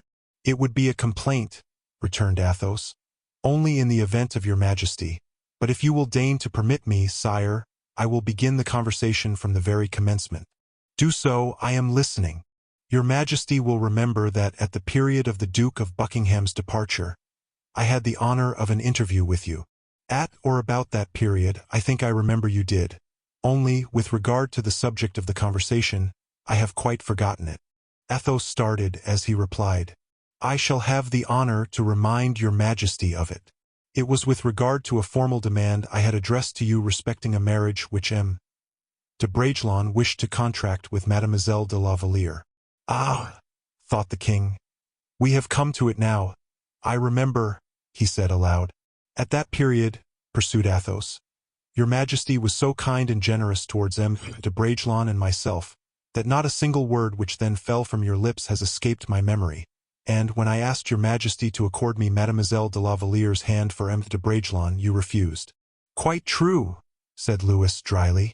alleging, Athos hastened to say, that the young lady had no position in society. Louis could hardly force himself to listen with an appearance of royal propriety. That, added Athos, she had but little fortune. The king threw himself back in his armchair. That her extraction was indifferent. A renewed impatience on the part of the king. And little beauty, added Athos pitilessly. This last bolt buried itself deep in the king's heart, and made him almost bound from his seat. You have a good memory, monsieur, he said.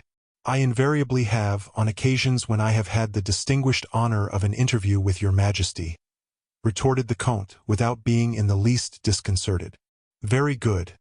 It is admitted that I said all that, and I thanked your majesty for your remarks at the time, because they testified an interest in M. de Bragelonne which did him much honor. And you may possibly remember, said the king very deliberately, that you had the greatest repugnance for this marriage. Quite true, sire. And that you solicited my permission, much against your own inclination? Yes, sire. And finally, I remember, for I have a memory nearly as good as your own. I remember, I say, that you observed at the time, I do not believe that Mademoiselle de la Valliere loves M. de Bragelonne. Is that true? The blow told well, but Athos did not draw back. Sire, he said, I have already begged your majesty's forgiveness, but there are certain particulars in that conversation which are only intelligible from the denouement. Well, what is the denouement, monsieur? This, that your majesty then said, that you would defer the marriage out of regard for M. de Bragelonne's own interests. The king remained silent. M. de Bragelonne is now so exceedingly unhappy that he cannot any longer defer asking your majesty for a solution of the matter. The king turned pale. Athos looked at him with fixed attention. And what, said the king with considerable hesitation, does M. de Bragelonne request? Precisely the very thing that I came to ask your majesty for at my last audience, namely, your majesty's consent to his marriage. The king remained perfectly silent. The questions which referred to the different obstacles in the way are all now quite removed for us, continued Athos. Mademoiselle de la Valliere, without fortune, birth, or beauty, is not the less on that account the only good match in the world for M. de Bragelonne, since he loves this young girl. The king pressed his hands impatiently together. Does your majesty hesitate? Inquired the Comte, without losing a particle of either his firmness of his politeness. I do not hesitate, I refuse, replied the king. Athos paused a moment, as if to collect himself. I have had the honor, he said in a mild tone, to observe to your majesty that no obstacle now interferes with M. de Bragelonne's affections, and that his determination seems unalterable. There is my will, and that is an obstacle, I should imagine. That is the most serious of all, Athos replied quickly. Ah! And may we, therefore, be permitted to ask your majesty, with the greatest humility, your reason for this refusal? The reason? A question to me, exclaimed the king. A demand, sire. The king, leaning with both his hands upon the table, said in a deep tone of concentrated passion, You have lost all recollection of what is usual at court. At court, please to remember, no one ventures to put a question to the king. Very true, sire. But if men do not question, they conjecture. Conjecture? What may that mean, monsieur? Very frequently, sire, conjecture with regard to a particular subject implies a want of frankness on the part of the king. Monsieur, and a want of confidence on the part of the subject, pursued Athos intrepidly. You forget yourself, said the king, hurried away by anger in spite of all his self-control.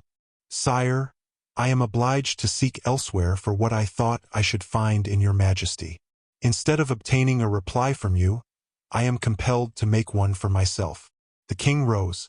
Monsieur le Comte, he said, I have now given you all the time I had at my disposal.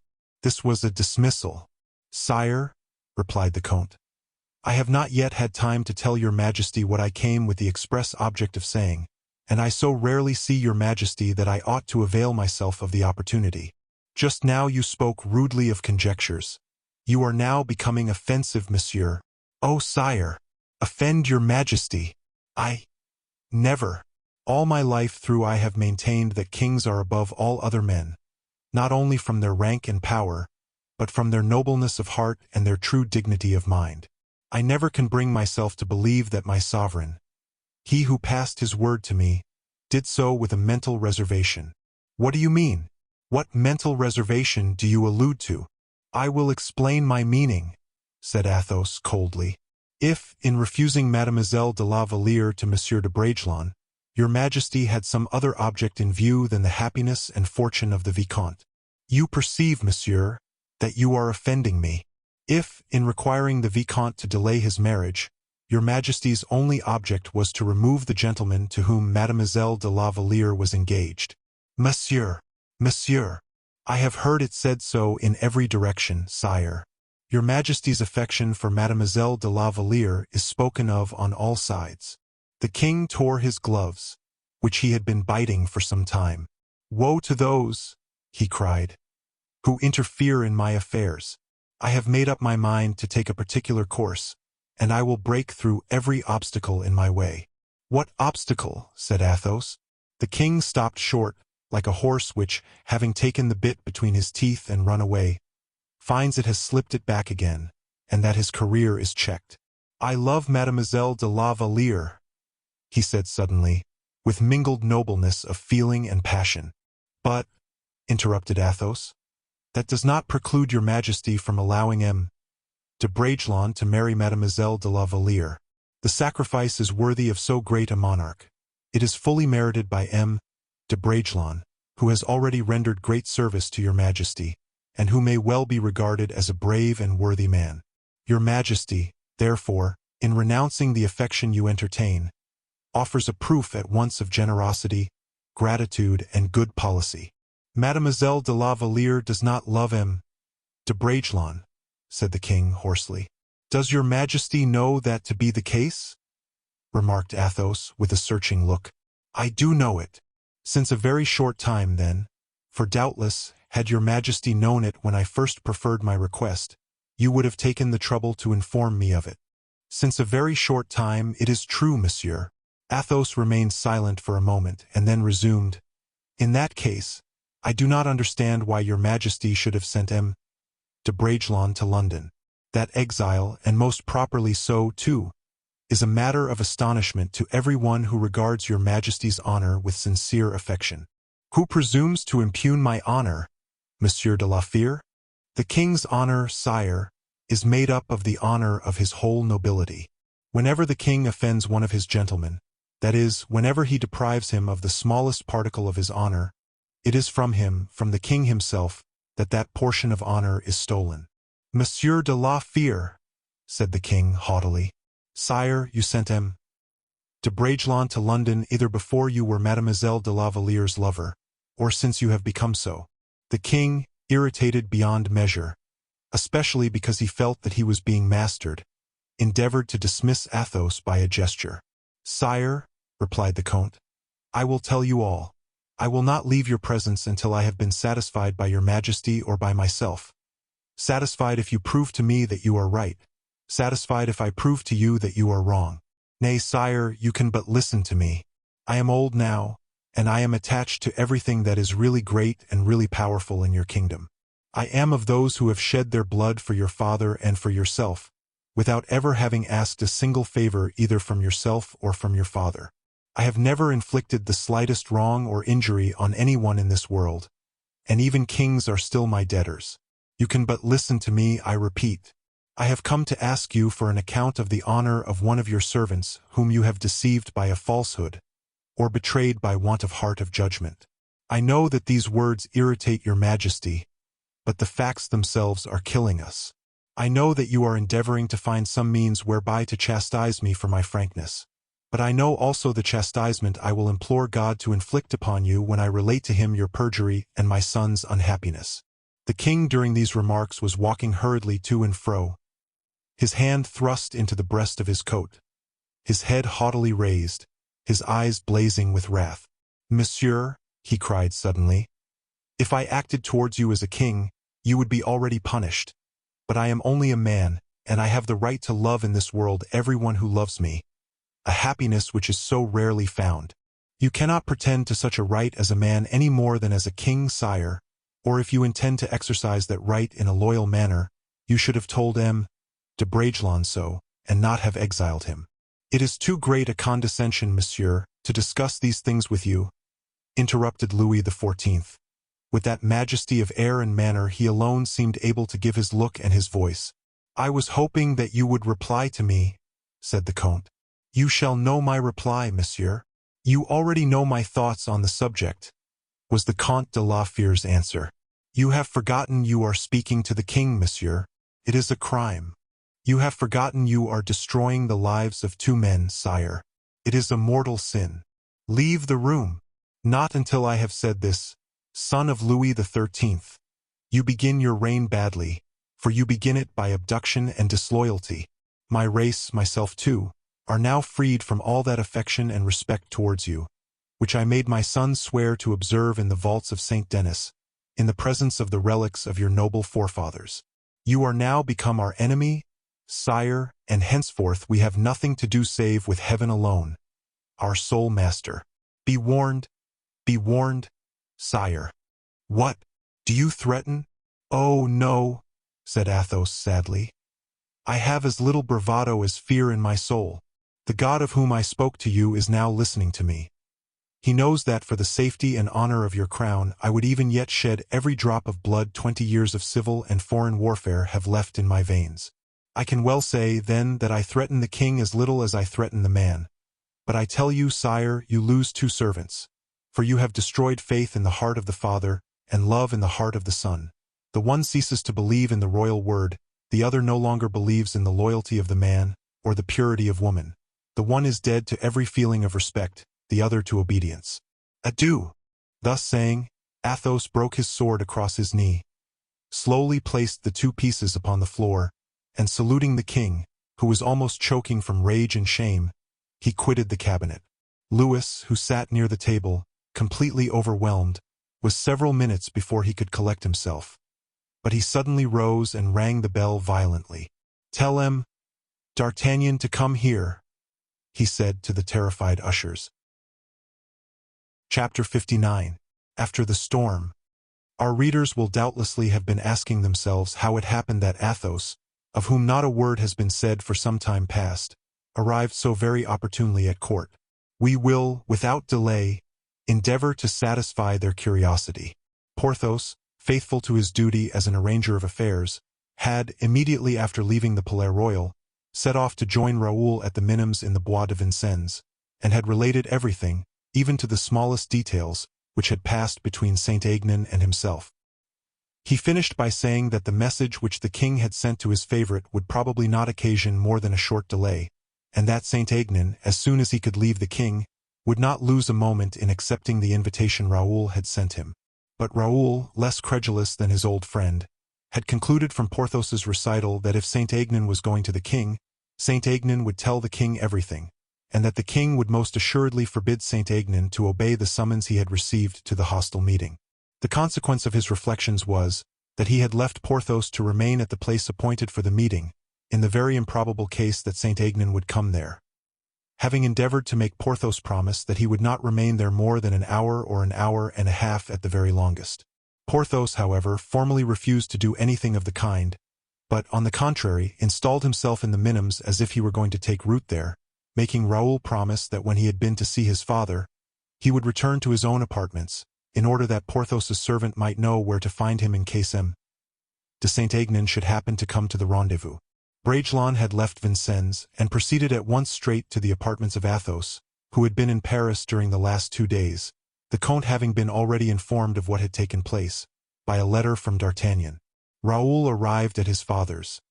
Athos, after having held out his hand to him, and embraced him most affectionately, made a sign for him to sit down.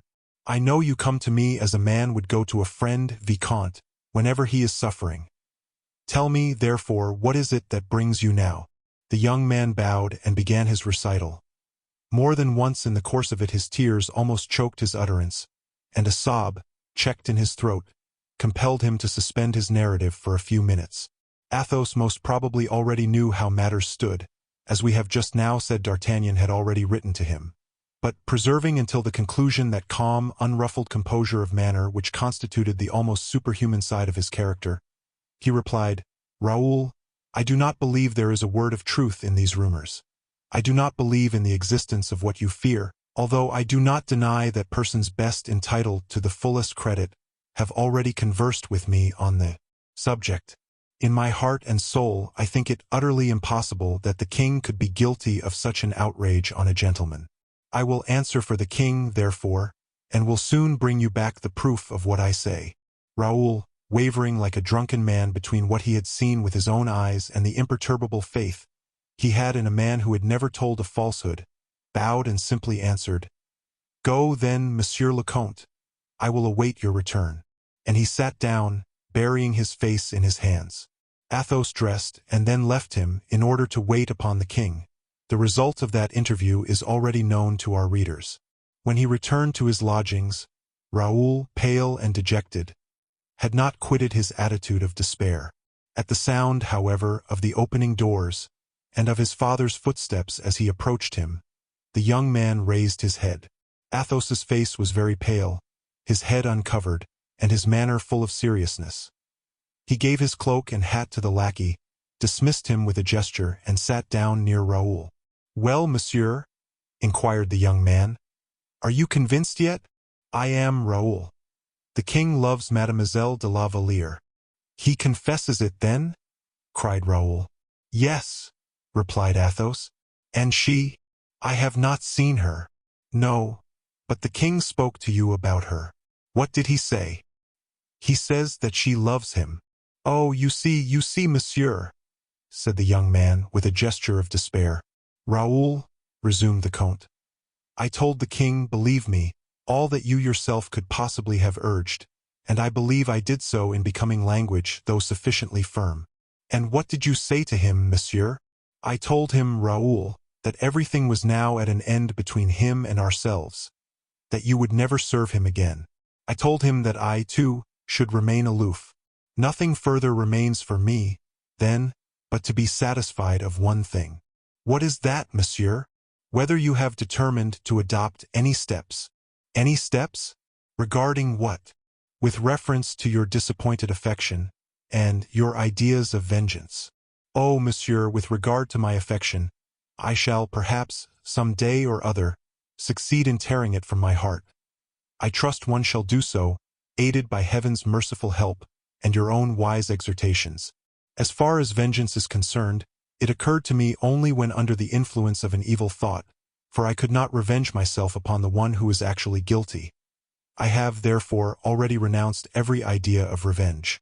"And you no longer think of seeking a quarrel with M. de Saint-Aignan?" "No, monsieur, I sent him a challenge. If M. de Saint-Aignan accepts it, I will maintain it. If he does not take it up, I will leave things as they are." "And La Valliere?" "You cannot, I know, have seriously thought that I should dream of revenging myself upon a woman?" replied Raoul, with a smile so sad that a tear started even to the eyes of his father, who had so many times in the course of his life bowed beneath his own sorrows and those of others. He held out his hand to Raoul, which the latter seized most eagerly. "And so, Monsieur le Comte, you are quite satisfied that the misfortune is one beyond all remedy?" inquired the young man. "Poor boy," he murmured. "You think that I still live in hope," said Raoul, "and you pity me.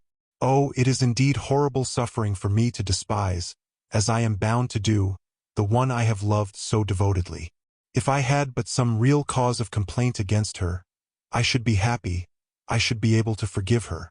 Athos looked at his son with a profoundly sorrowful air, for the words Raoul had just pronounced seemed to have issued out of his own heart. At this moment the servant announced M. D'Artagnan. This name sounded very differently to the ears of Athos and Raoul. The musketeer entered the room with a vague smile on his lips. Raoul paused. Athos walked towards his friend with an expression of face that did not escape Bragelonne. D'Artagnan answered Athos's look by an imperceptible movement of the eyelid, and then, advancing towards Raoul, whom he took by the hand, he said, addressing both father and son, Well, you are trying to console this poor boy, it seems. And you, kind and good as usual, have come to help me in my difficult task." As he said this, Athos pressed D'Artagnan's hand between both his own. Raoul fancied he observed in this pressure something beyond the sense his mere words conveyed. "Yes," replied the Musketeer, smoothing his mustache with the hand that Athos had left free. "Yes, I have come too. You are most welcome, Chevalier, not for the consolation you bring with you, but on your own account." "I am already consoled," said Raoul, and he attempted to smile, but the effort was more sad than any tears D'Artagnan had ever seen shed. "That is all well and good, then," said D'Artagnan. "Only," continued Raoul, "you have arrived just as the Count was about to give me the details of his interview with the king. You will allow the Count to continue?" added the young man, as, with his eyes fixed on the Musketeer, he seemed to read the very depths of his heart. "His interview with the king?" said D'Artagnan, in a tone so natural and unassumed that there was no means of suspecting that his astonishment was feigned. "You have seen the king, then, Athos?" Athos smiled as he said, "Yes, I have seen him."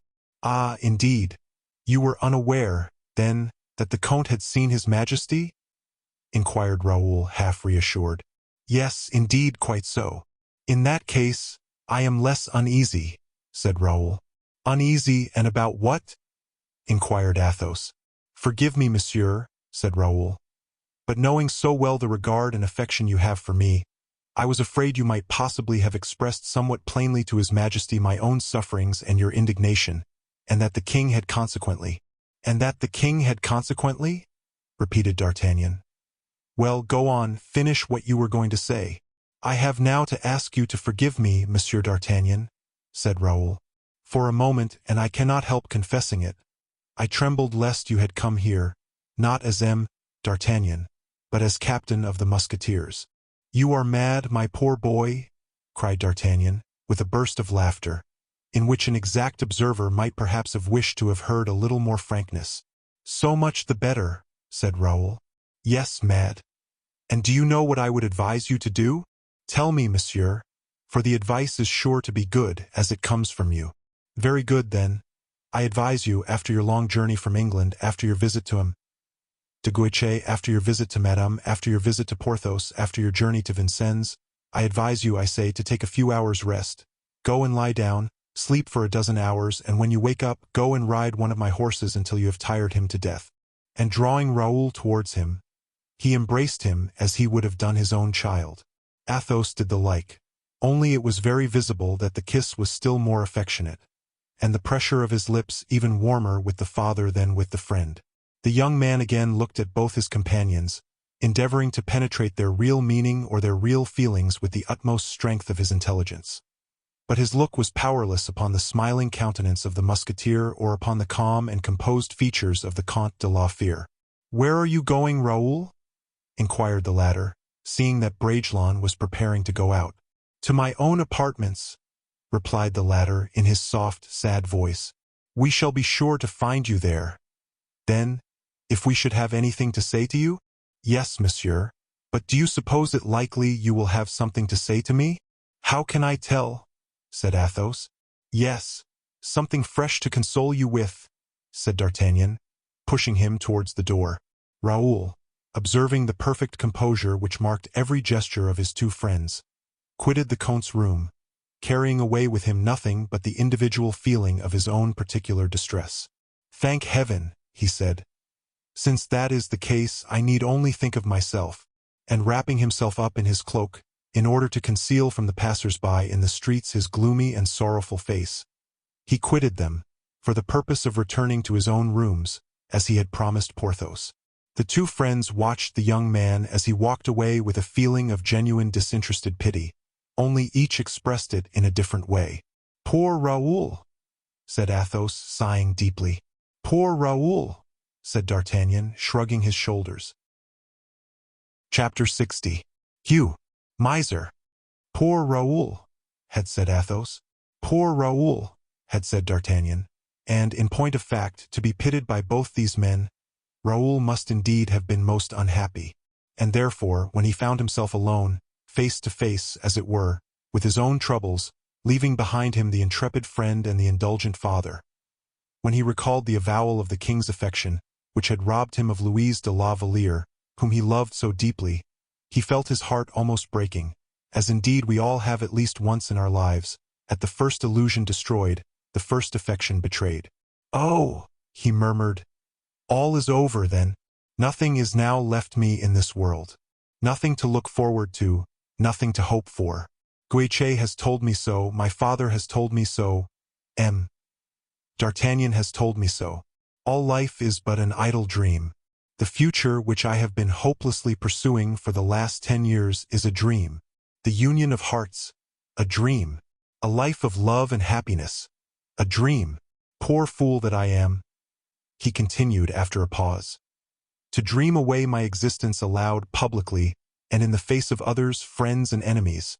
And for what purpose, too? In order that my friends may be saddened by my troubles, and my enemies may laugh at my sorrows. And so my unhappiness will soon become a notorious disgrace, a public scandal. And who knows but that tomorrow I may even be a public laughingstock."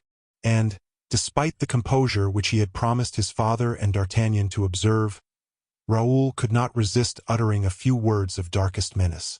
"And yet," he continued, "if my name were de Wardes, and if I had the pliancy of character and strength of will of D'Artagnan, I should laugh, with my lips at least. I should convince other women that this perfidious girl, honored by the affection I have wasted on her, leaves me only one regret, that of having been abused and deceived by her seemingly modest and irreproachable conduct. A few might perhaps fawn on the king by jesting at my expense. I should put myself on the track of some of those buffoons. I should chastise a few of them, perhaps. The men would fear me, and by the time I had laid 3 dying or dead at my feet, I should be adored by the women. Yes, that, indeed, would be the proper course to adopt, and the Comte de la Fere himself would not object to it. Has not he also been tried, in his earlier days, in the same manner as I have just been tried myself? Did he not replace affection by intoxication? He has often told me so. Why should I not replace love by pleasure? He must have suffered as much as I suffer, even more, if that is possible. The history of one man is the history of all, a dragging trial, more or less prolonged, more or less bitter, sorrowful. The note of human nature is nothing but one sustained cry. But what are the sufferings of others compared to those from which I am now suffering? Does the open wound in another's breast soften the anguish of the gaping ulcer in our own? Does the blood which is welling from another man's side stanch that which is pouring from our own? Does the general grief of our fellow creatures lessen our own private and particular woe? No, each suffers on his own account, each struggles with his own grief, each sheds his own tears. And besides, he went on, what has my life been up to the present moment? A cold, barren, sterile arena, in which I have always fought for others, never for myself. Sometimes for a king, sometimes for a woman. The king has betrayed, the woman disdained me. Miserable, unlucky wretch that I am. Women, can I not make all expiate the crime of one of their sex? What does that need? To have a heart no longer, or to forget that I ever had one. To be strong even against weakness itself. To lean always, even when one feels that the support is giving way. What is needed to attain or succeed in all that? To be young, handsome, strong, valiant, rich. I am or shall be all that. But honor, he still continued. And what is honor after all? A theory which every man understands in his own way. My father tells me, honor is the consideration of what is due to others, and particularly what is due to oneself. But Guiche and Manicamp and Saint-Aignan particularly would say to me, what's honor? Honor consists in studying and yielding to the passions and pleasures of one's king. Honor such as that indeed is easy and productive enough. With honor like that, I can keep my post at the court, become a gentleman of the chamber, and accept the command of a regiment, which may at any time be presented to me. With honor such as that, I can be duke and peer. The stain which that woman has stamped upon me, the grief that has broken my heart, the heart of the friend and playmate of her childhood, in no way affects him, de Bragelonne, an excellent officer, a courageous leader, who will cover himself with glory at the first encounter, and who will become 100 times greater than Mademoiselle de la Valliere is today, the mistress of the king, for the king will not marry her, and the more publicly he will proclaim her as his mistress, the more opaque will grow the shadow of shame he casts upon her face, in the guise of a crown, and in proportion as others despise, as I despise her, I shall be gleaning honors in the field. Alas! We had walked together side by side, she and I, during the earliest, the brightest, the most angelic portion of our existence, hand in hand along the charming path of life, covered with the blossoms of youth, and then, alas! We reach a crossroad, where she separates herself from me, in which we have to follow a different route, whereby we become more and more widely separated from each other. And to attain the end of this path, oh heaven! I am now alone, in utter despair, and crushed to the very earth. Such were the sinister reflections in which Raoul indulged, when his foot mechanically paused at the door of his own dwelling. He had reached it without remarking the streets through which he passed, without knowing how he had come. He pushed open the door, continued to advance, and ascended the staircase. The staircase, as in most of the houses at that period, was very dark, and the landings most obscure. Raoul lived on the first floor. He paused in order to ring. Olivain appeared, took his sword and cloak from his hands. Raoul himself opened the door which, from the antechamber, led into a small salon, richly furnished enough for the salon of a young man, and completely filled with flowers by Olivain, who, knowing his master's tastes, had shown himself studiously attentive in gratifying them, without caring whether his master perceived his attention or not. There was a portrait of La Valliere in the salon, which had been drawn by herself and given by her to Raoul. This portrait, fastened above a large easy chair covered with dark-colored damask, was the first point towards which Raoul bent his steps, the first object on which he fixed his eyes. It was, moreover, Raoul's usual habit to do so. Every time he entered his room, this portrait, before anything else, attracted his attention. This time, as usual, he walked straight up to the portrait, placed his knees upon the armchair, and paused to look at it sadly. His arms were crossed upon his breast, his head slightly thrown back, his eyes filled with tears, his mouth worked into a bitter smile. He looked at the portrait of the one he had so tenderly loved, and then all that he had said passed before his mind again. All that he had suffered seemed again to assail his heart, and after a long silence he murmured for the third time, "Miserable, unhappy wretch that I am!" He had hardly pronounced these words, when he heard the sound of a sigh and a groan behind him. He turned sharply round and perceived, in the angle of the salon, standing up, a bending veiled female figure, which he had been the means of concealing behind the door as he opened it, and which he had not perceived as he entered. He advanced towards the figure, whose presence in his room had not been announced to him, and as he bowed, and inquired at the same moment who she was, she suddenly raised her head, and removed the veil from her face, revealing her pale and sorrow-stricken features. Raoul staggered back as if he had seen a ghost. "Louise!" he cried, in a tone of such absolute despair. One could hardly have thought the human voice was capable of so desponding a cry, without the snapping of the human heart. Chapter 61. Wounds within wounds. Mademoiselle de la Valliere, for it was indeed she, advanced a few steps towards him. "Yes, Louise," she murmured. But this interval, short as it had been, was quite sufficient for Raoul to recover himself. "You, mademoiselle?" he said, and then added in an indefinable tone, "You here?" "Yes, Raoul," the young girl replied. "I have been waiting for you. I beg your pardon. When I came into the room I was not aware." "I know, but I entreated Olivain not to tell you."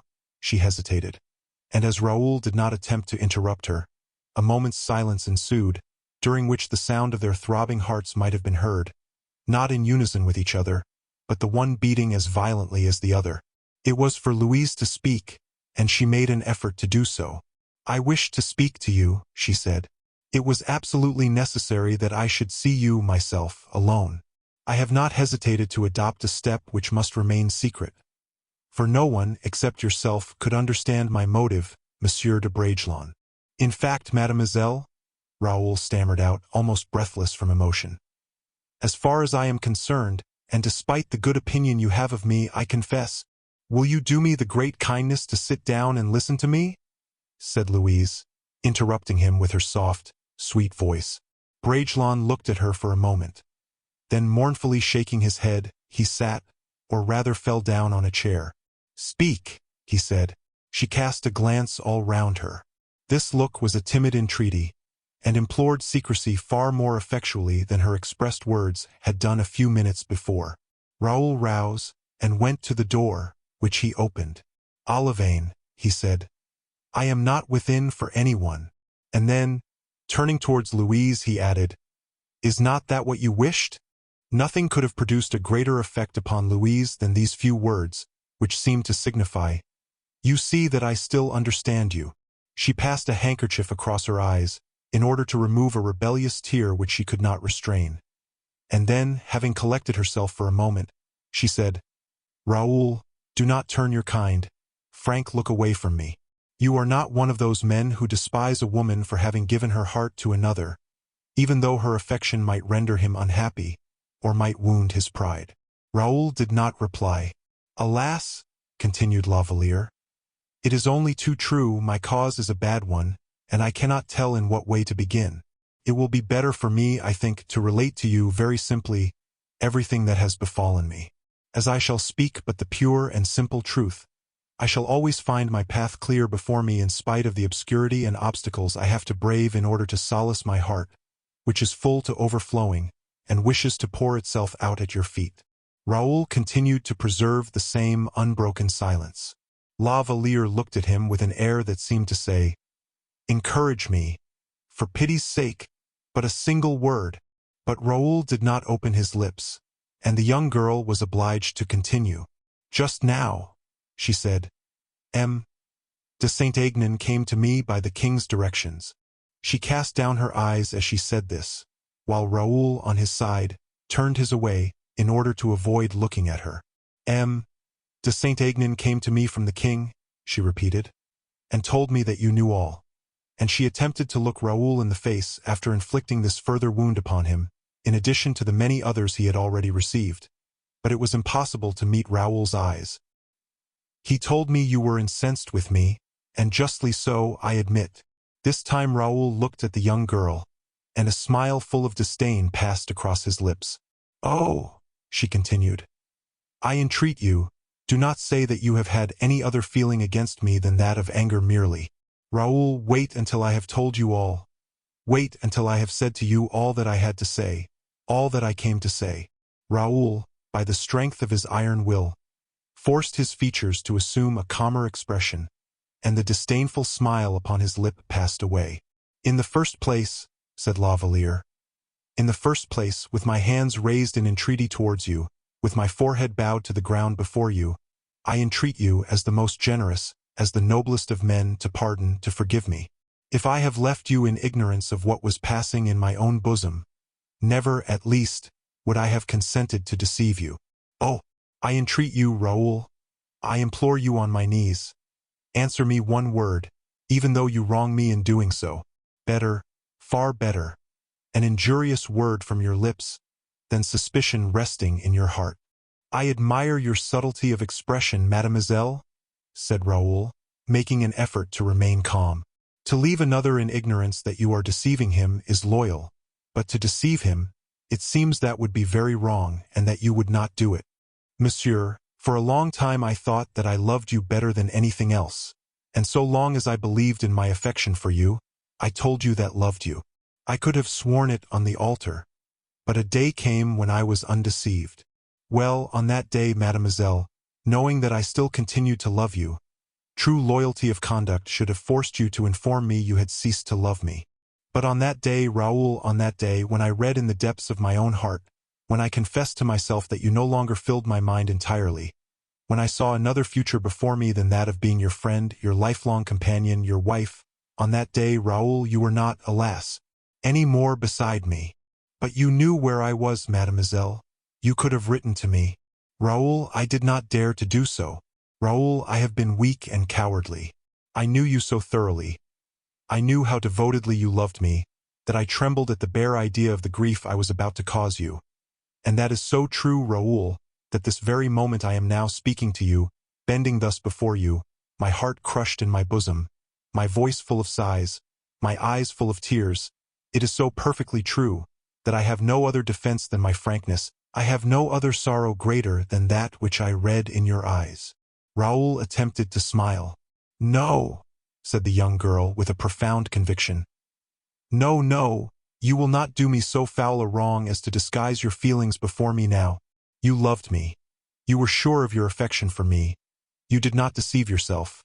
You do not lie to your own heart. Whilst and pale as death, her arms thrown despairingly above her head, she fell upon her knees. Whilst you, said Raoul, you told me you loved me, and yet you loved another. Alas, yes, cried the poor girl. Alas, yes, I do love another. And that other, oh, for heaven's sake let me say it, Raoul, for it is my only excuse. That other I love better than my own life, better than my own soul even. Forgive my fault or punish my treason.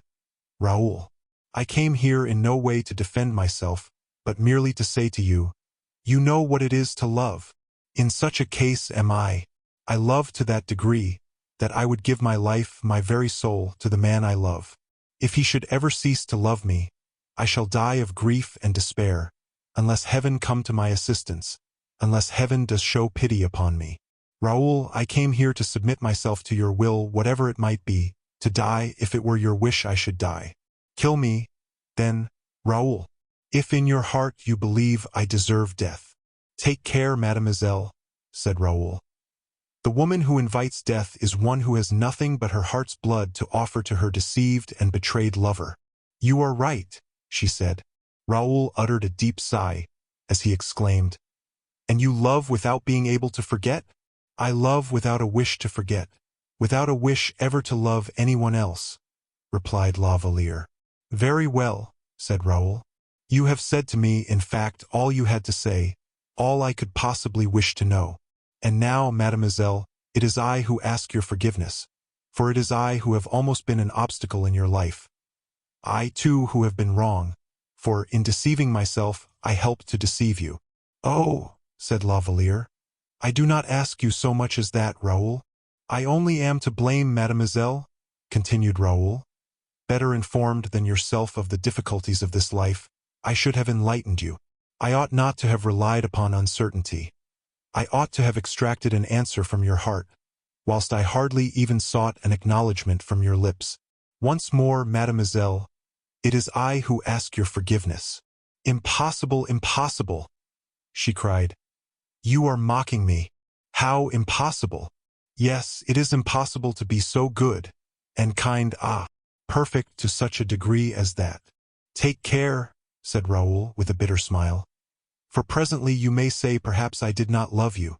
Oh, you love me like an affectionate brother. Let me hope that, Raoul, as a brother. Undeceive yourself, Louise. I love you as a lover, as a husband, with the deepest, the truest, the fondest affection. Raoul, as a brother. Oh, Louise, I love you so deeply, that I would have shed my blood for you, drop by drop. I would, oh, how willingly, have suffered myself to be torn to pieces for your sake, have sacrificed my very future for you. I love you so deeply, Louise, that my heart feels dead and crushed within me. My faith in human nature all is gone. My eyes have lost their light.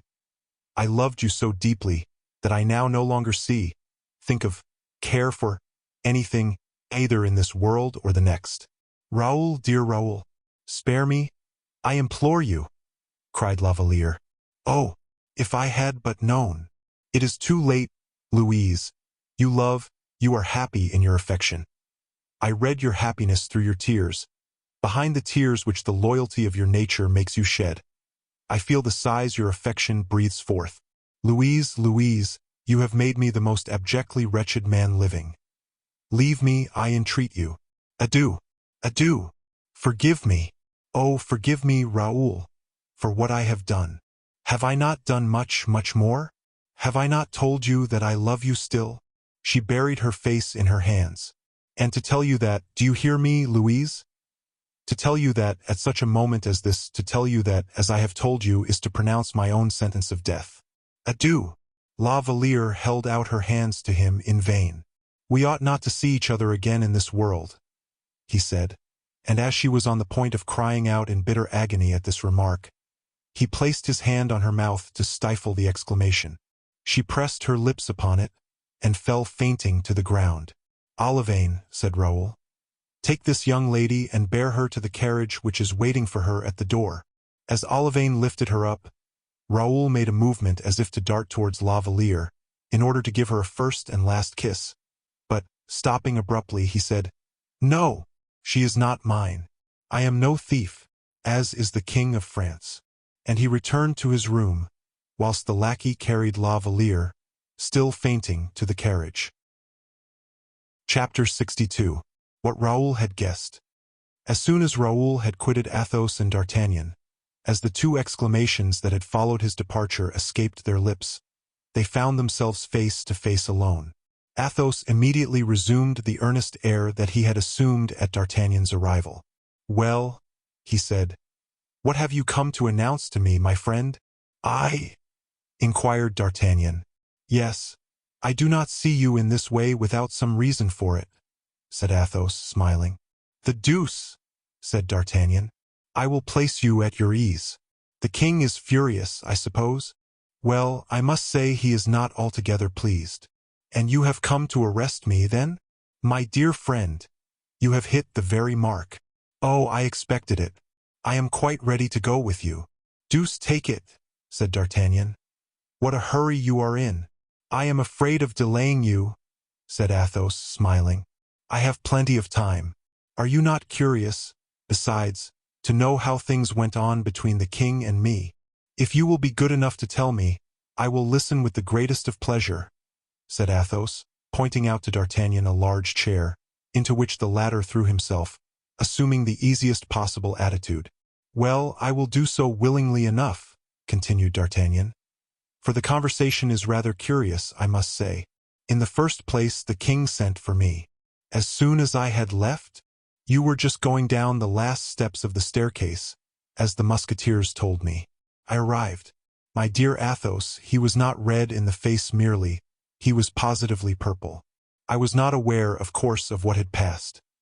Only on the ground, lying on the floor, I saw a sword broken in two. "Captain D'Artagnan!" cried the king as soon as he saw me. "Sire," I replied, "M. de la Fere has just left me. He is an insolent man." "An insolent man!" I exclaimed, in such a tone that the king stopped suddenly short. "Captain D'Artagnan," resumed the king, with his teeth clenched, "you will be good enough to listen to and hear me." "That is my duty, sire. I have, out of consideration for M. de la Fere, wished to spare him. He is a man of whom I still retain some kind recollections, the discredit of being arrested in my palace. You will therefore take a carriage." At this I made a slight movement. "If you object to arrest him yourself," continued the king, "send me my captain of the guards." "Sire," I replied, "there is no necessity for the captain of the guards, since I am on duty." "I should not like to annoy you," said the king kindly, "for you have always served me well, Monsieur d'Artagnan." "You do not annoy me, sire," I replied. "I am on duty, that is all." "But," said the king in astonishment, "I believe the Comte is your friend? If he were my father, sire, it would not make me less on duty than I am." The king looked at me. He saw how unmoved my face was and seemed satisfied. "You will arrest M. le Comte de la Fere, then?" he inquired. "Most certainly, sire, if you give me the order to do so." "Very well, I order you to do so." I bowed, and replied, "Where is the Comte, sire?" "You will look for him." "And am I to arrest him, wherever he may be?" "Yes, but try that he may be at his own house. If he should have started for his own estate, leave Paris at once, and arrest him on his way thither." I bowed, but as I did not move, he said, "Well, what are you waiting for?" "For the order to arrest the Comte, signed by yourself." The king seemed annoyed, for, in point of fact, it was the exercise of a fresh act of authority, a repetition of the arbitrary act, if, indeed, it is to be considered as such. He took hold of his pen slowly, and evidently in no very good temper, and then he wrote, "Order for M. le Chevalier d'Artagnan, captain of my musketeers, to arrest M. le Comte de la Fere, wherever he is to be found." He then turned towards me, but I was looking on without moving a muscle of my face. In all probability, he thought he perceived something like bravado in my tranquil manner, for he signed hurriedly, and then handing me the order, he said, "Go, monsieur." I obeyed, and here I am. Athos pressed his friend's hand. "Well, let us set off," he said. "Oh, surely," said D'Artagnan.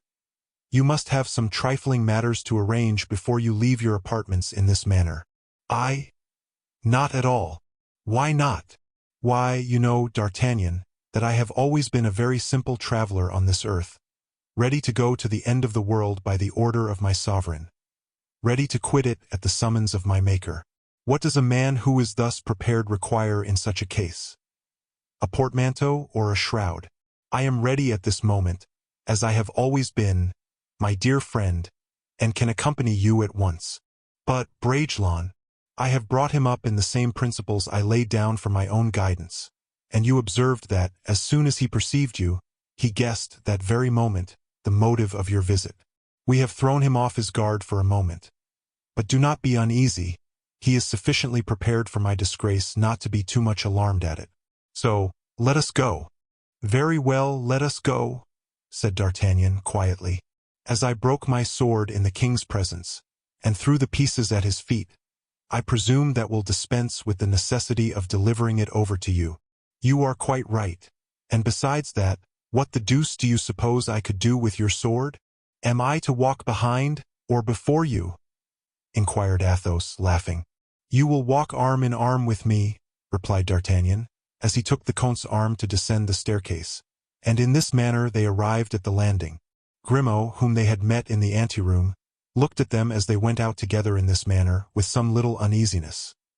His experience of affairs was quite sufficient to give him good reason to suspect that there was something wrong. "Ah, is that you, Grimaud?" said Athos kindly. "We are going." "To take a turn in my carriage," interrupted D'Artagnan, with a friendly nod of the head. Grimaud thanked D'Artagnan by a grimace, which was evidently intended for a smile, and accompanied both the friends to the door. Athos entered first into the carriage. D'Artagnan followed him without saying a word to the coachman. The departure had taken place so quietly that it excited no disturbance or attention even in the neighborhood. When the carriage had reached the quays, "You are taking me to the Bastille, I perceive," said Athos. "I," said D'Artagnan. "I take you wherever you may choose to go, nowhere else, I can assure you." "What do you mean?" said the Comte, surprised. "Why, surely, my dear friend," said D'Artagnan, "you quite understand that I undertook the mission with no other object in view than that of carrying it out exactly as you liked. You surely did not expect that I was going to get you thrown into prison like that, brutally, and without any reflection. If I had anticipated that, I should have let the captain of the guards undertake it." "And so?" said Athos. "And so, I repeat again, we will go wherever you may choose." "My dear friend," said Athos, embracing D'Artagnan, "how like you that is!" "Well, it seems simple enough to me. The coachman will take you to the barrier of the Cours Lorraine. You will find a horse there which I have ordered to be kept ready for you. With that horse you will be able to do 3 posts without stopping, and I, on my side, will take care not to return to the king, to tell him that you have gone away, until the very moment it will be impossible to overtake you. In the meantime you will have reached Le Havre, and from Le Havre across to England, where you will find the charming residence of which M. Monk made me a present, without speaking of the hospitality which King Charles will not fail to show you. Well, what do you think of this project?" Athos shook his head, and then said, smiling as he did so, "No, no, take me to the Bastille." "You are an obstinate fellow, my dear Athos," returned D'Artagnan. "Reflect for a few moments." "On what subject?" "That you are no longer 20 years of age. Believe me, I speak according to my own knowledge and experience. A prison is certain death for men who are at our time of life. No, no, I will never allow you to languish in prison in such a way. Why, The very thought of it makes my head turn giddy. Dear D'Artagnan, Athos replied, heaven most fortunately made my body as strong, powerful, and enduring as my mind, and rely upon it, I shall retain my strength up to the very last moment. But this is not strength of mind or character. It is sheer madness. No, D'Artagnan, it is the highest order of reasoning. Do not suppose that I should in the slightest degree in the world discuss the question with you, whether you would not be ruined in endeavoring to save me. I should have done precisely as you propose if flight had been part of my plan of action. I should, therefore, have accepted from you what, without any doubt, you would have accepted from me. No, I know you too well even to breathe a word upon the subject. Ah, if you would only let me do it, said D'Artagnan. What a dance we would give his most gracious majesty. Still he is the king. Do not forget that, my dear friend. Oh, that is all the same to me. And king though he be, I would plainly tell him, sire, imprison, exile, kill everyone in France and Europe. Order me to arrest and poniard even whom you like, even were it monsieur your own brother, but do not touch one of the 4 musketeers, or if so, Mordiacs. My dear friend, replied Athos with perfect calmness, I should like to persuade you of one thing, namely, that I wish to be arrested, that I desire above all things that my arrest should take place. D'Artagnan made a slight movement of his shoulders. Nay, I wish it, I repeat, more than anything. If you were to let me escape, it would be only to return of my own accord, and constitute myself a prisoner. I wish to prove to this young man, who is dazzled by the power and splendor of his crown, that he can be regarded as the first and chiefest among men only on the one condition of his proving himself to be the most generous and the wisest. He may punish me, imprison, torture me, it matters not. He abuses his opportunities, and I wish him to learn the bitterness of remorse, while heaven teaches him what chastisement is. Well, well, replied D'Artagnan, I know only too well that, when you have once said, no, you mean no. I do not insist any longer. You wish to go to the Bastille? I do wish to go there. Let us go, then. To the Bastille, cried D'Artagnan to the coachman, and throwing himself back in the carriage, he gnawed the ends of his mustache with a fury which, for Athos, who knew him well, signified a resolution either already taken or in course of formation. A profound silence ensued in the carriage, which continued to roll on, but neither faster nor slower than before. Athos took the musketeer by the hand. You are not angry with me, D'Artagnan? He said. Oh no, certainly not. Of course not. What you do for heroism, I should have done from obstinacy. But you are quite of opinion, are you not, that heaven will avenge me, D'Artagnan? And I know one or two on earth who will not fail to lend a helping hand, said the captain. Chapter 63. 3 guests astonished to find themselves at supper together. The carriage arrived at the outside of the gate of the Bastille. A soldier on guard stopped it, but D'Artagnan had only to utter a single word to procure admittance, and the carriage passed on without further difficulty. Whilst they were proceeding along the covered way which led to the courtyard of the governor's residence, D'Artagnan, whose lynx eyes saw everything, even through the walls, suddenly cried out, "What is that out yonder?" "Well," said Athos quietly, "what is it?" "Look yonder, Athos." "In the courtyard?" "Yes, yes. Make haste." "Well, a carriage, very likely conveying a prisoner like myself." "That would be too droll." "I do not understand you." "Make haste and look again, and look at the man who is just getting out of that carriage." At that very moment a second sentinel stopped D'Artagnan, and while the formalities were being gone through, Athos could see at 100 paces from him the man whom his friend had pointed out to him. He was, in fact, getting out of the carriage at the door of the governor's house. "Well?" inquired D'Artagnan. "Do you see him?" "Yes. He is a man in a grey suit." "What do you say of him?" "I cannot very well tell. He is, as I have just now told you, a man in a grey suit who is getting out of a carriage, that is all." "Athos, I will wager anything that it is he." "He who?" "Aramis." "Aramis arrested?" "Impossible. I do not say he is arrested, since we see him alone in his carriage." "Well, then, what is he doing here?" "Oh, "He knows Baisemeaux, the governor," replied the musketeer slyly. "So we have arrived just in time." "What for?" "In order to see what we can see. I regret this meeting exceedingly. When Aramis sees me, he will be very much annoyed, in the first place at seeing me, and in the next at being seen." "Very well reasoned. Unfortunately, there is no remedy for it. Whenever anyone meets another in the Bastille, even if he wished to draw back to avoid him, it would be impossible. Athos, I have an idea. The question is, to spare Aramis the annoyance you were speaking of, is it not? What is to be done? I will tell you, or in order to explain myself in the best possible way, let me relate the affair in my own manner. I will not recommend you to tell a falsehood, for that would be impossible for you to do, but I will tell falsehoods enough for both. It is easy to do that when one is born to the nature and habits of a Gascon." Athos smiled. The carriage stopped where the one we have just now pointed out had stopped, namely at the door of the governor's house. "It is understood, then?" said D'Artagnan in a low voice to his friend. Athos consented by a gesture. They ascended the staircase. There will be no occasion for surprise at the facility with which they had entered into the Bastille, if it be remembered that, before passing the first gate, in fact, the most difficult of all, D'Artagnan had announced that he had brought a prisoner of state. At the third gate, on the contrary, that is to say, when he had once fairly entered the prison, he merely said to the sentinel, "To M. Baisemeaux," and they both passed on. In a few minutes they were in the governor's dining room, and the first face which attracted D'Artagnan's observation was that of Aramis, who was seated side by side with Baisemeaux, awaiting the announcement of a meal whose odor impregnated the whole apartment. If D'Artagnan pretended surprise, Aramis did not pretend at all. He started when he saw his two friends, and his emotion was very apparent. Athos and D'Artagnan, however, complimented him as usual, and Baisemeaux, amazed, completely stupefied by the presence of his three guests, began to perform a few evolutions around them.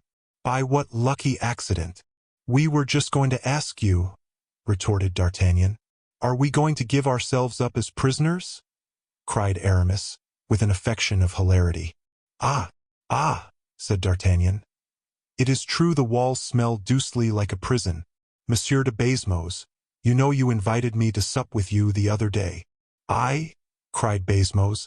"Yes, of course you did, although you now seem so struck with amazement. Don't you remember it?"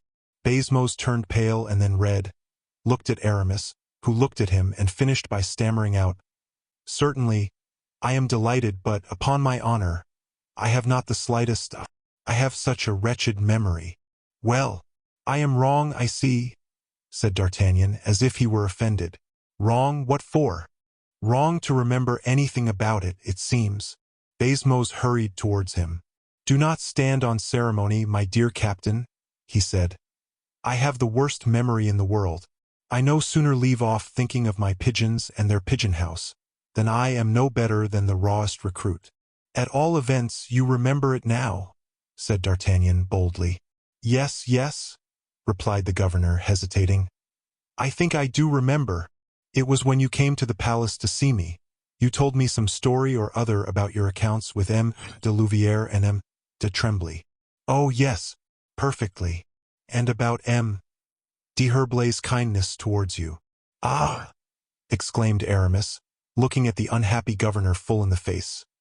"And yet you just now said you had no memory, Monsieur de Baisemeaux." Baisemeaux interrupted the musketeer in the middle of his revelations. "Yes, yes, you're quite right. How could I have forgotten? I remember it now as well as possible. I beg you 1,000 pardons. But now, once for all, my dear M. d'Artagnan, be sure that at this present time, as at any other, whether invited or not, you are perfectly at home here, you and M. d'Herblay, your friend," he said, turning towards Aramis. "And this gentleman, too," he added, bowing to Athos. "Well, I thought it would be sure to turn out so," replied D'Artagnan. "And that is the reason I came. Having nothing to do this evening at the Palais Royal, I wished to judge for myself what your ordinary style of living was like. And as I was coming along, I met the Comte de la Fère." Athos bowed. The Comte, who had just left His Majesty, handed me an order which required immediate attention. We were close by here. I wished to call in, even if it were for no other object than that of shaking hands with you and of presenting the Comte to you, of whom you spoke so highly that evening at the palace when—" "Certainly, certainly, Le Comte de la Fere?" "Precisely. The Comte is welcome, I am sure. And he will sup with you too, I suppose, whilst I, unfortunate dog that I am, must run off on a matter of duty. Oh, what happy beings you are, compared to myself," he added, sighing as loud as Porthos might have done. "And so you are going away, then?" said Aramis and Baisemeaux together, with the same expression of delighted surprise, the tone of which was immediately noticed by D'Artagnan. "I leave you in my place," he said, "a noble and excellent guest." And he touched Athos gently on the shoulder, who, astonished also, could not help exhibiting his surprise a little, which was noticed by Aramis only, for M. de Baisemeaux was not quite equal to the three friends in point of intelligence. "What, are you going to leave us?" resumed the governor. "I shall only be about an hour, or an hour and a half. I will return in time for dessert." "Oh, we will wait for you," said Baisemeaux. "No, no, that would be really disobliging me." "You will be sure to return, though?" said Athos, with an expression of doubt.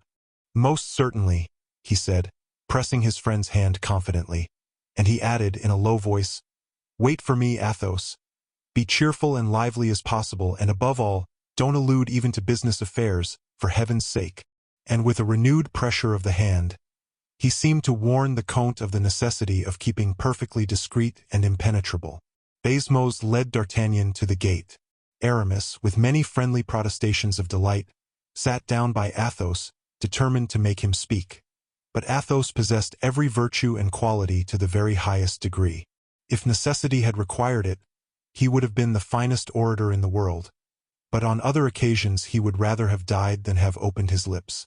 10 minutes after D'Artagnan's departure, the three gentlemen sat down to table, which was covered with the most substantial display of gastronomic luxury.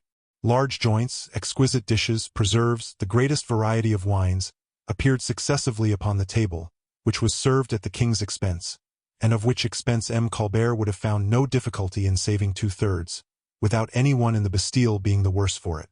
Baisemeaux was the only one who ate and drank with gastronomic resolution. Aramis allowed nothing to pass by him, but merely touched everything he took. Athos, after the soup and 3 hors d'oeuvres, ate nothing more. The style of conversation was such as might have been anticipated between three men so opposite in temper and ideas. Aramis was incessantly asking himself by what extraordinary chance Athos was there at Baisemeaux's when D'Artagnan was no longer there, and why D'Artagnan did not remain when Athos was there. Athos sounded all the depths of the mind of Aramis, who lived in the midst of subterfuge, evasion, and intrigue. He studied his man well and thoroughly, and felt convinced that he was engaged upon some important project. And then he too began to think of his own personal affair, and to lose himself in conjectures as to D'Artagnan's reason for having left the Bastille so abruptly, and for leaving behind him a prisoner so badly introduced and so badly looked after by the prison authorities. But we shall not pause to examine into the thoughts and feelings of these personages, but will leave them to themselves, surrounded by the remains of poultry, game, and fish, which Baisemeaux's generous knife and fork had so mutilated. We are going to follow D'Artagnan instead, who, getting into the carriage which had brought him, said to the coachman, "Return to the palace as fast as the horses can gallop." Chapter 64. What took place at the Louvre during the supper at the Bastille. M. de Saint-Aignan had executed the commission with which the king had entrusted him for La Valliere, as we have already seen in one of the preceding chapters. But, whatever his eloquence, he did not succeed in persuading the young girl that she had in the king a protector powerful enough for her under any combination of circumstances, and that she had no need of anyone else in the world when the king was on her side. In point of fact, at the very first word which the favorite mentioned of the discovery of the famous secret, Louise, in a passion of tears, abandoned herself in utter despair to a sorrow which would have been far from flattering for the king, if he had been a witness of it from one of the corners of the room. Saint-Aignan, in his character of ambassador, felt almost as greatly offended at it as his master himself would have been, and returned to inform the king what he had seen and heard, and it is thus we find him, in a state of great agitation, in the presence of the king, who was, if possible, in a state of even greater flurry than himself. "But," said the king to the courtier, when the latter had finished his report, "what did she decide to do? Shall I at least see her presently before supper? Will she come to me, or shall I be obliged to go to her room?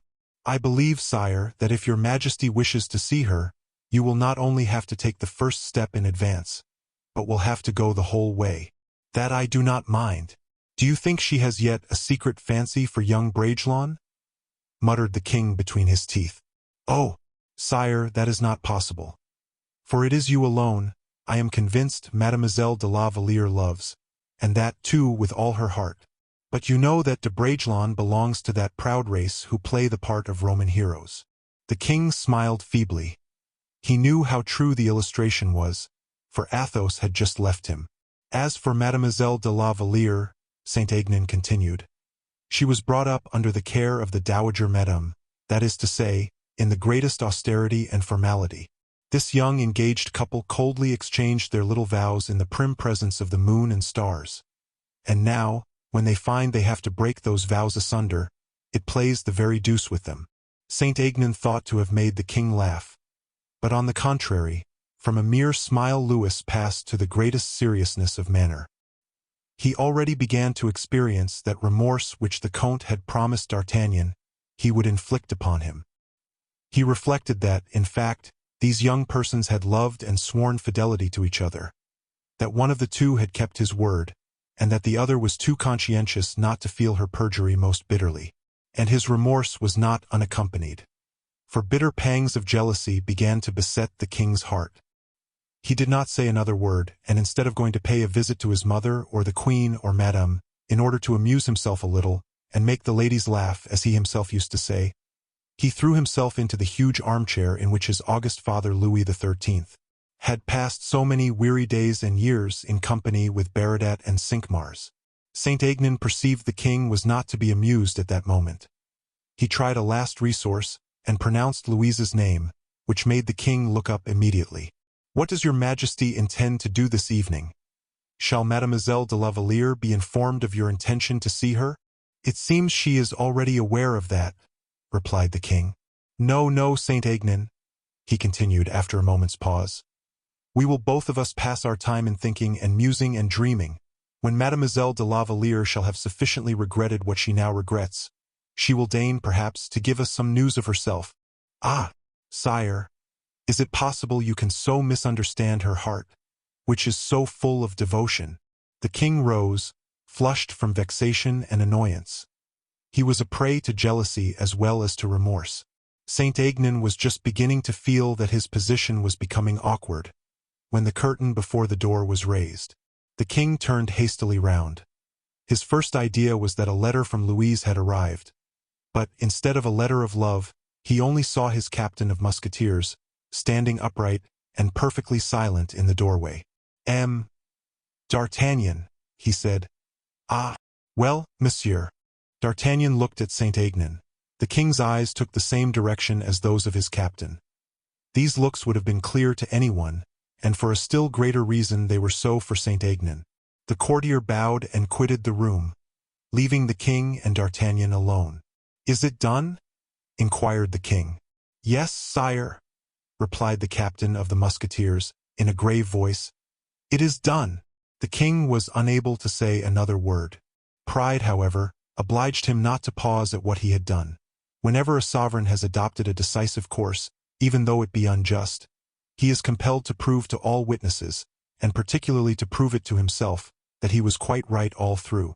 A good means for effecting that, an almost infallible means, indeed, is to try and prove his victim to be in the wrong. Louis, brought up by Mazarin and Anne of Austria, knew better than anyone else his vocation as a monarch. He therefore endeavored to prove it on the present occasion. After a few moments' pause, which he had employed in making silently to himself the same reflections which we have just expressed aloud, he said, in an indifferent tone, "What did the Count say?" "Nothing at all, sire." "Surely he did not allow himself to be arrested without saying something?" "He said he expected to be arrested, sire." The king raised his head haughtily. "I presume," he said, "that le Comte de la Fere has not continued to play his obstinate and rebellious part." "In the first place, sire, what do you wish to signify by rebellious?" quietly asked the musketeer. A rebel, in the eyes of the king, is a man who not only allows himself to be shut up in the Bastille, but still more, who opposes those who do not wish to take him there. Who do not wish to take him there? Exclaimed the king. What do you say, Captain? Are you mad? I believe not, sire. You speak of persons who did not wish to arrest M. de la Fere. Who are those persons, may I ask? I should say those whom your majesty entrusted with that duty. But it was you whom I entrusted with it, exclaimed the king. Yes, sire, it was I. And yet you say that, despite my orders, you had the intention of not arresting the man who had insulted me. Yes, sire, that was really my intention. I even proposed to the Comte to mount a horse that I had prepared for him at the Barrière de la Conférence. And what was your object in getting this horse ready? Why, sire, in order that Le Comte de la Fere might be able to reach Le Havre, and from that place make his escape to England. You betrayed me then, monsieur? Cried the king, kindling with a wild pride. Exactly so. There was nothing to say in answer to statements made in such a tone. The king was astounded at such an obstinate and open resistance on the part of D'Artagnan. At least you had a reason, Monsieur d'Artagnan, for acting as you did? Said the king proudly. I have always a reason for everything, sire. Your reason cannot be your friendship for the Comte at all events. The only one that can be of any avail, the only one that could possibly excuse you, for I placed you perfectly at your ease in that respect. Me, sire, did I not give you the choice to arrest, or not to arrest Le Comte de la Fere? Yes, sire. But what? Exclaimed the king impatiently. But you warned me, sire, that if I did not arrest him, your captain of the guard should do so. Was I not considerate enough towards you, from the very moment I did not compel you to obey me? To me, sire, you were, but not to my friend, for my friend would be arrested all the same, whether by myself or by the captain of the guards. And this is your devotion, monsieur, a devotion which argues and reasons. You are no soldier, monsieur. I wait for your majesty to tell me what I am. Well, then, you are a frondeur. And since there is no longer any Fronde, sire, in that case. But if what you say is true, what I say is always true, sire. What have you come to say to me, monsieur? I have come to say to your majesty, sire, de la Fere is in the Bastille. That is not your fault, it would seem. That is true, sire, but at all events he is there. And since he is there, it is important that your majesty should know it. Ah, Monsieur d'Artagnan, so you set your king at defiance. Sire, Monsieur d'Artagnan, I warn you that you are abusing my patience.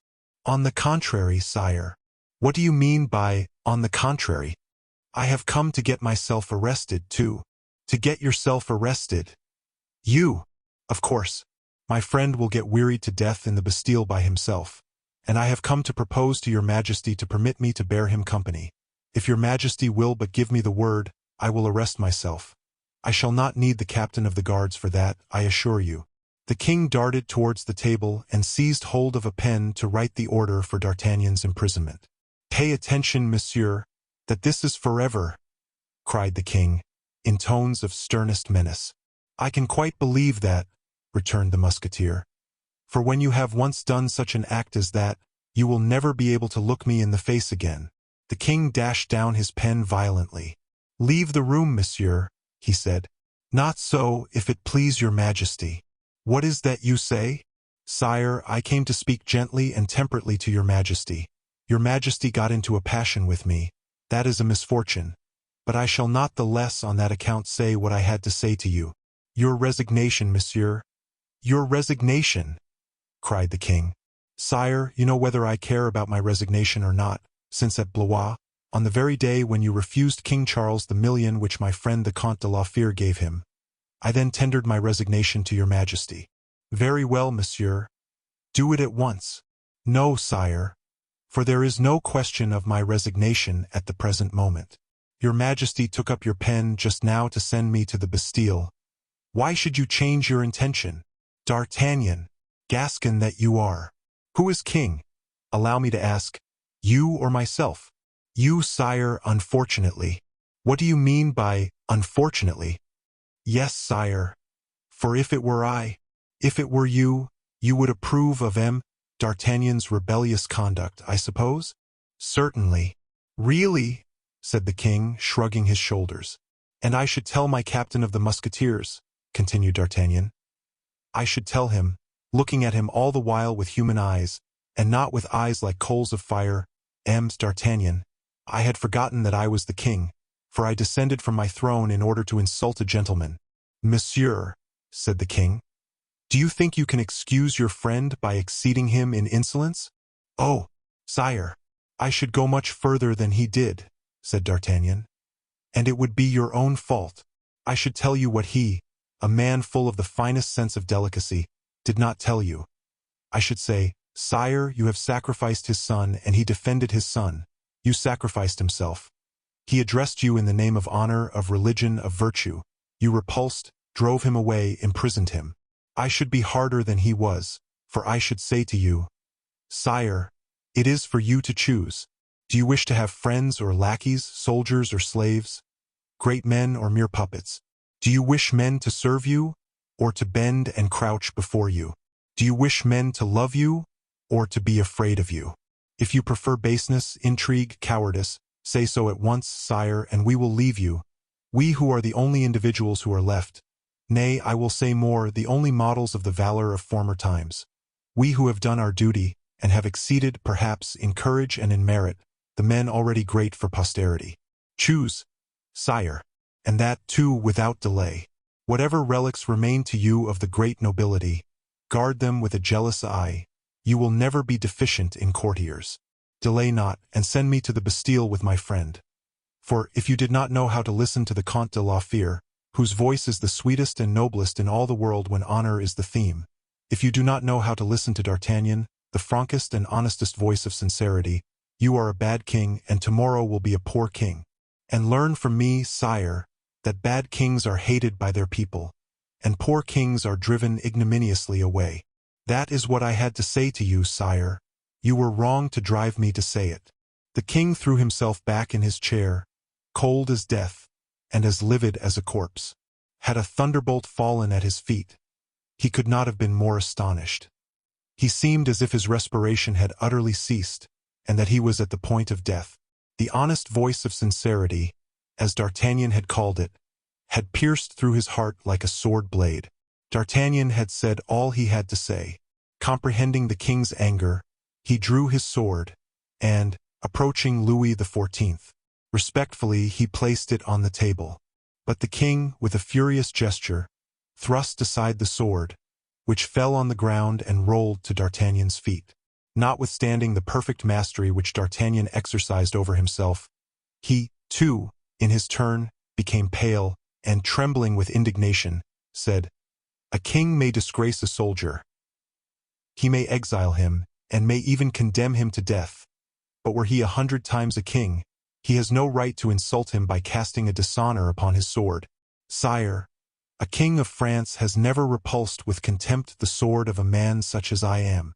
Stained with disgrace as this sword now is, it has henceforth no other sheath than either your heart or my own. I choose my own, sire, and you have to thank heaven and my own patience that I do so." Then snatching up his sword, he cried, "My blood be upon your head!" And with a rapid gesture, he placed the hilt upon the floor and directed the point of the blade towards his breast. The king, however, with a movement far more rapid than that of D'Artagnan, threw his right arm around the musketeer's neck, and with his left hand seized hold of the blade by the middle, and returned it silently to the scabbard. D'Artagnan, upright, pale, and still trembling, let the king do all to the very end. Louis, overcome and softened by gentler feelings, returned to the table, took a pen in his hand, wrote a few lines, signed them, and then held it out to D'Artagnan. "What is this paper, sire?" inquired the captain. "An order for D'Artagnan to set the Comte de la Fere at liberty immediately." D'Artagnan seized the king's hand, and imprinted a kiss upon it. He then folded the order, placed it in his belt, and quitted the room. Neither the king nor the captain had uttered a syllable.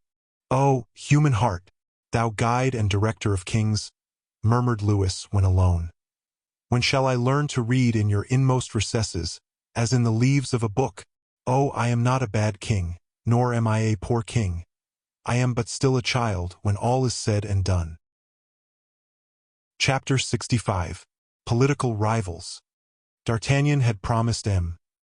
de Bazemos to return in time for dessert, and he kept his word. They had just reached the finer and more delicate class of wines and liqueurs with which the governor's cellar had the reputation of being most admirably stocked, when the silver spurs of the captain resounded in the corridor, and he himself appeared at the threshold. Athos and Aramis had played a close game. Neither of the two had been able to gain the slightest advantage over the other. They had supped, talked a good deal about the Bastille, of the last journey to Fontainebleau, of the intended fate that M. Fouquet was about to give at Vaux. They had generalized on every possible subject, and no one, excepting Bazemos, had in the slightest degree alluded to private matters. D'Artagnan arrived in the very midst of the conversation, still pale and much disturbed by his interview with the king. Bazemos hastened to give him a chair. D'Artagnan accepted a glass of wine, and set it down empty. Athos and Aramis both remarked his emotion. As for Bazemos, he saw nothing more than the captain of the king's musketeers, to whom he endeavored to show every possible attention. But, although Aramis had remarked his emotion, he had not been able to guess the cause of it. Athos alone believed he had detected it. For him, D'Artagnan's return, and particularly the manner in which he, usually so impassible, seemed overcome, signified, "I have just asked the king something which the king has refused me." Thoroughly convinced that his conjecture was correct, Athos smiled, rose from the table, and made a sign to D'Artagnan, as if to remind him that they had something else to do than to sup together. D'Artagnan immediately understood him, and replied by another sign. Aramis and Bazemos watched this silent dialogue, and looked inquiringly at each other.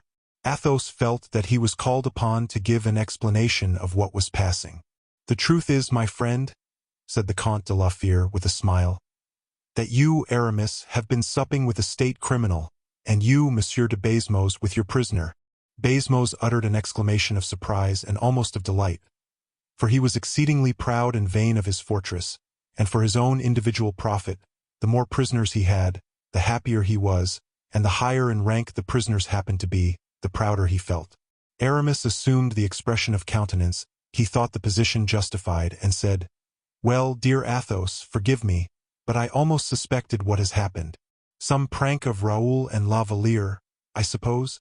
"Alas!" said Bazemos. "And," continued Aramis, "you, a high and powerful nobleman as you are, forgetful that courtiers now exist, you have been to the king, I suppose, and told him what you thought of his conduct?" "Yes, you have guessed right." "So that," said Bazemos, trembling at having supped so familiarly with a man who had fallen into disgrace with the king, "so that, Monsieur le Comte—" "So that, my dear governor," said Athos, "my friend D'Artagnan will communicate to you the contents of the paper which I perceived just peeping out of his belt, and which assuredly can be nothing else than the order for my incarceration." Bazemos held out his hand with his accustomed eagerness. D'Artagnan drew two papers from his belt, and presented one of them to the governor, who unfolded it, and then read, in a low tone of voice, looking at Athos over the paper as he did so, and pausing from time to time, "Order to detain in my chateau of the Bastille, Monsieur le Comte de la Fere." "Oh, monsieur, this is indeed a very melancholy day for me." "You will have a patient prisoner, monsieur," said Athos in his calm, soft voice. "A prisoner, too, who will not remain a month with you, my dear governor," said Aramis, while Bazemos, still holding the order in his hand, transcribed it upon the prison registry. "Not a day, or rather not even a night," said D'Artagnan, displaying the second order of the king. "For now, dear M. de Bazemos, you will have the goodness to transcribe also this order for setting the Comte immediately at liberty." "Ah," said Aramis, "it is a labor that you have deprived me of, D'Artagnan." And he pressed the musketeer's hand in a significant manner, at the same moment as that of Athos. "What?" said the latter in astonishment. "The king sets me at liberty." "Read, my dear friend," returned D'Artagnan. Athos took the order and read it. "It is quite true," he said. "Are you sorry for it?" asked D'Artagnan. "Oh no, on the contrary. I wish the king no harm, and the greatest evil or misfortune that anyone can wish kings is that they should commit an act of injustice.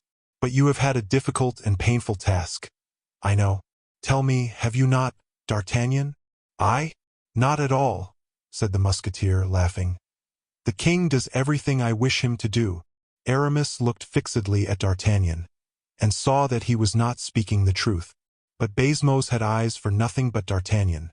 So great was his admiration for a man who seemed to make the king do all he wished. And does the king exile Athos? Inquired Aramis. No, not precisely. The king did not explain himself upon that subject, replied D'Artagnan. But I think the Comte could not well do better unless, indeed, he wishes particularly to thank the king.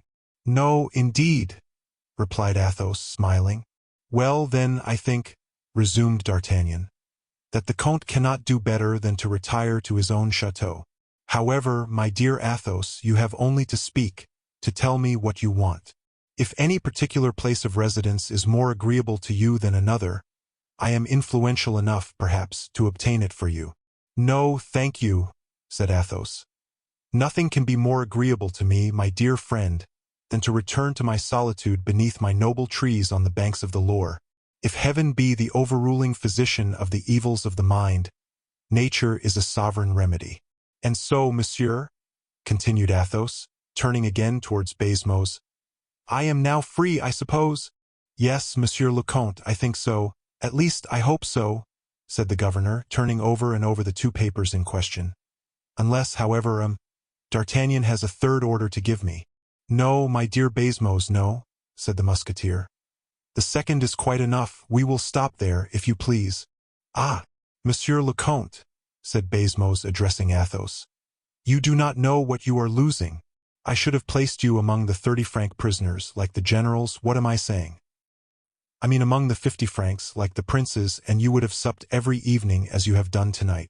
Allow me, monsieur, said Athos, to prefer my own simpler fare. And then, turning to D'Artagnan, he said, Let us go, my dear friend. Shall I have that greatest of all pleasures for me, that of having you as my companion? To the city gate only, replied D'Artagnan. After which I will tell you what I told the king. I am on duty. And you, my dear Aramis, said Athos, smiling, will you accompany me? La Fère is on the road to Vannes. Thank you, my dear friend, said Aramis. But I have an appointment in Paris this evening, and I cannot leave without very serious interests suffering by my absence. In that case, said Athos, I must say adieu and take my leave of you.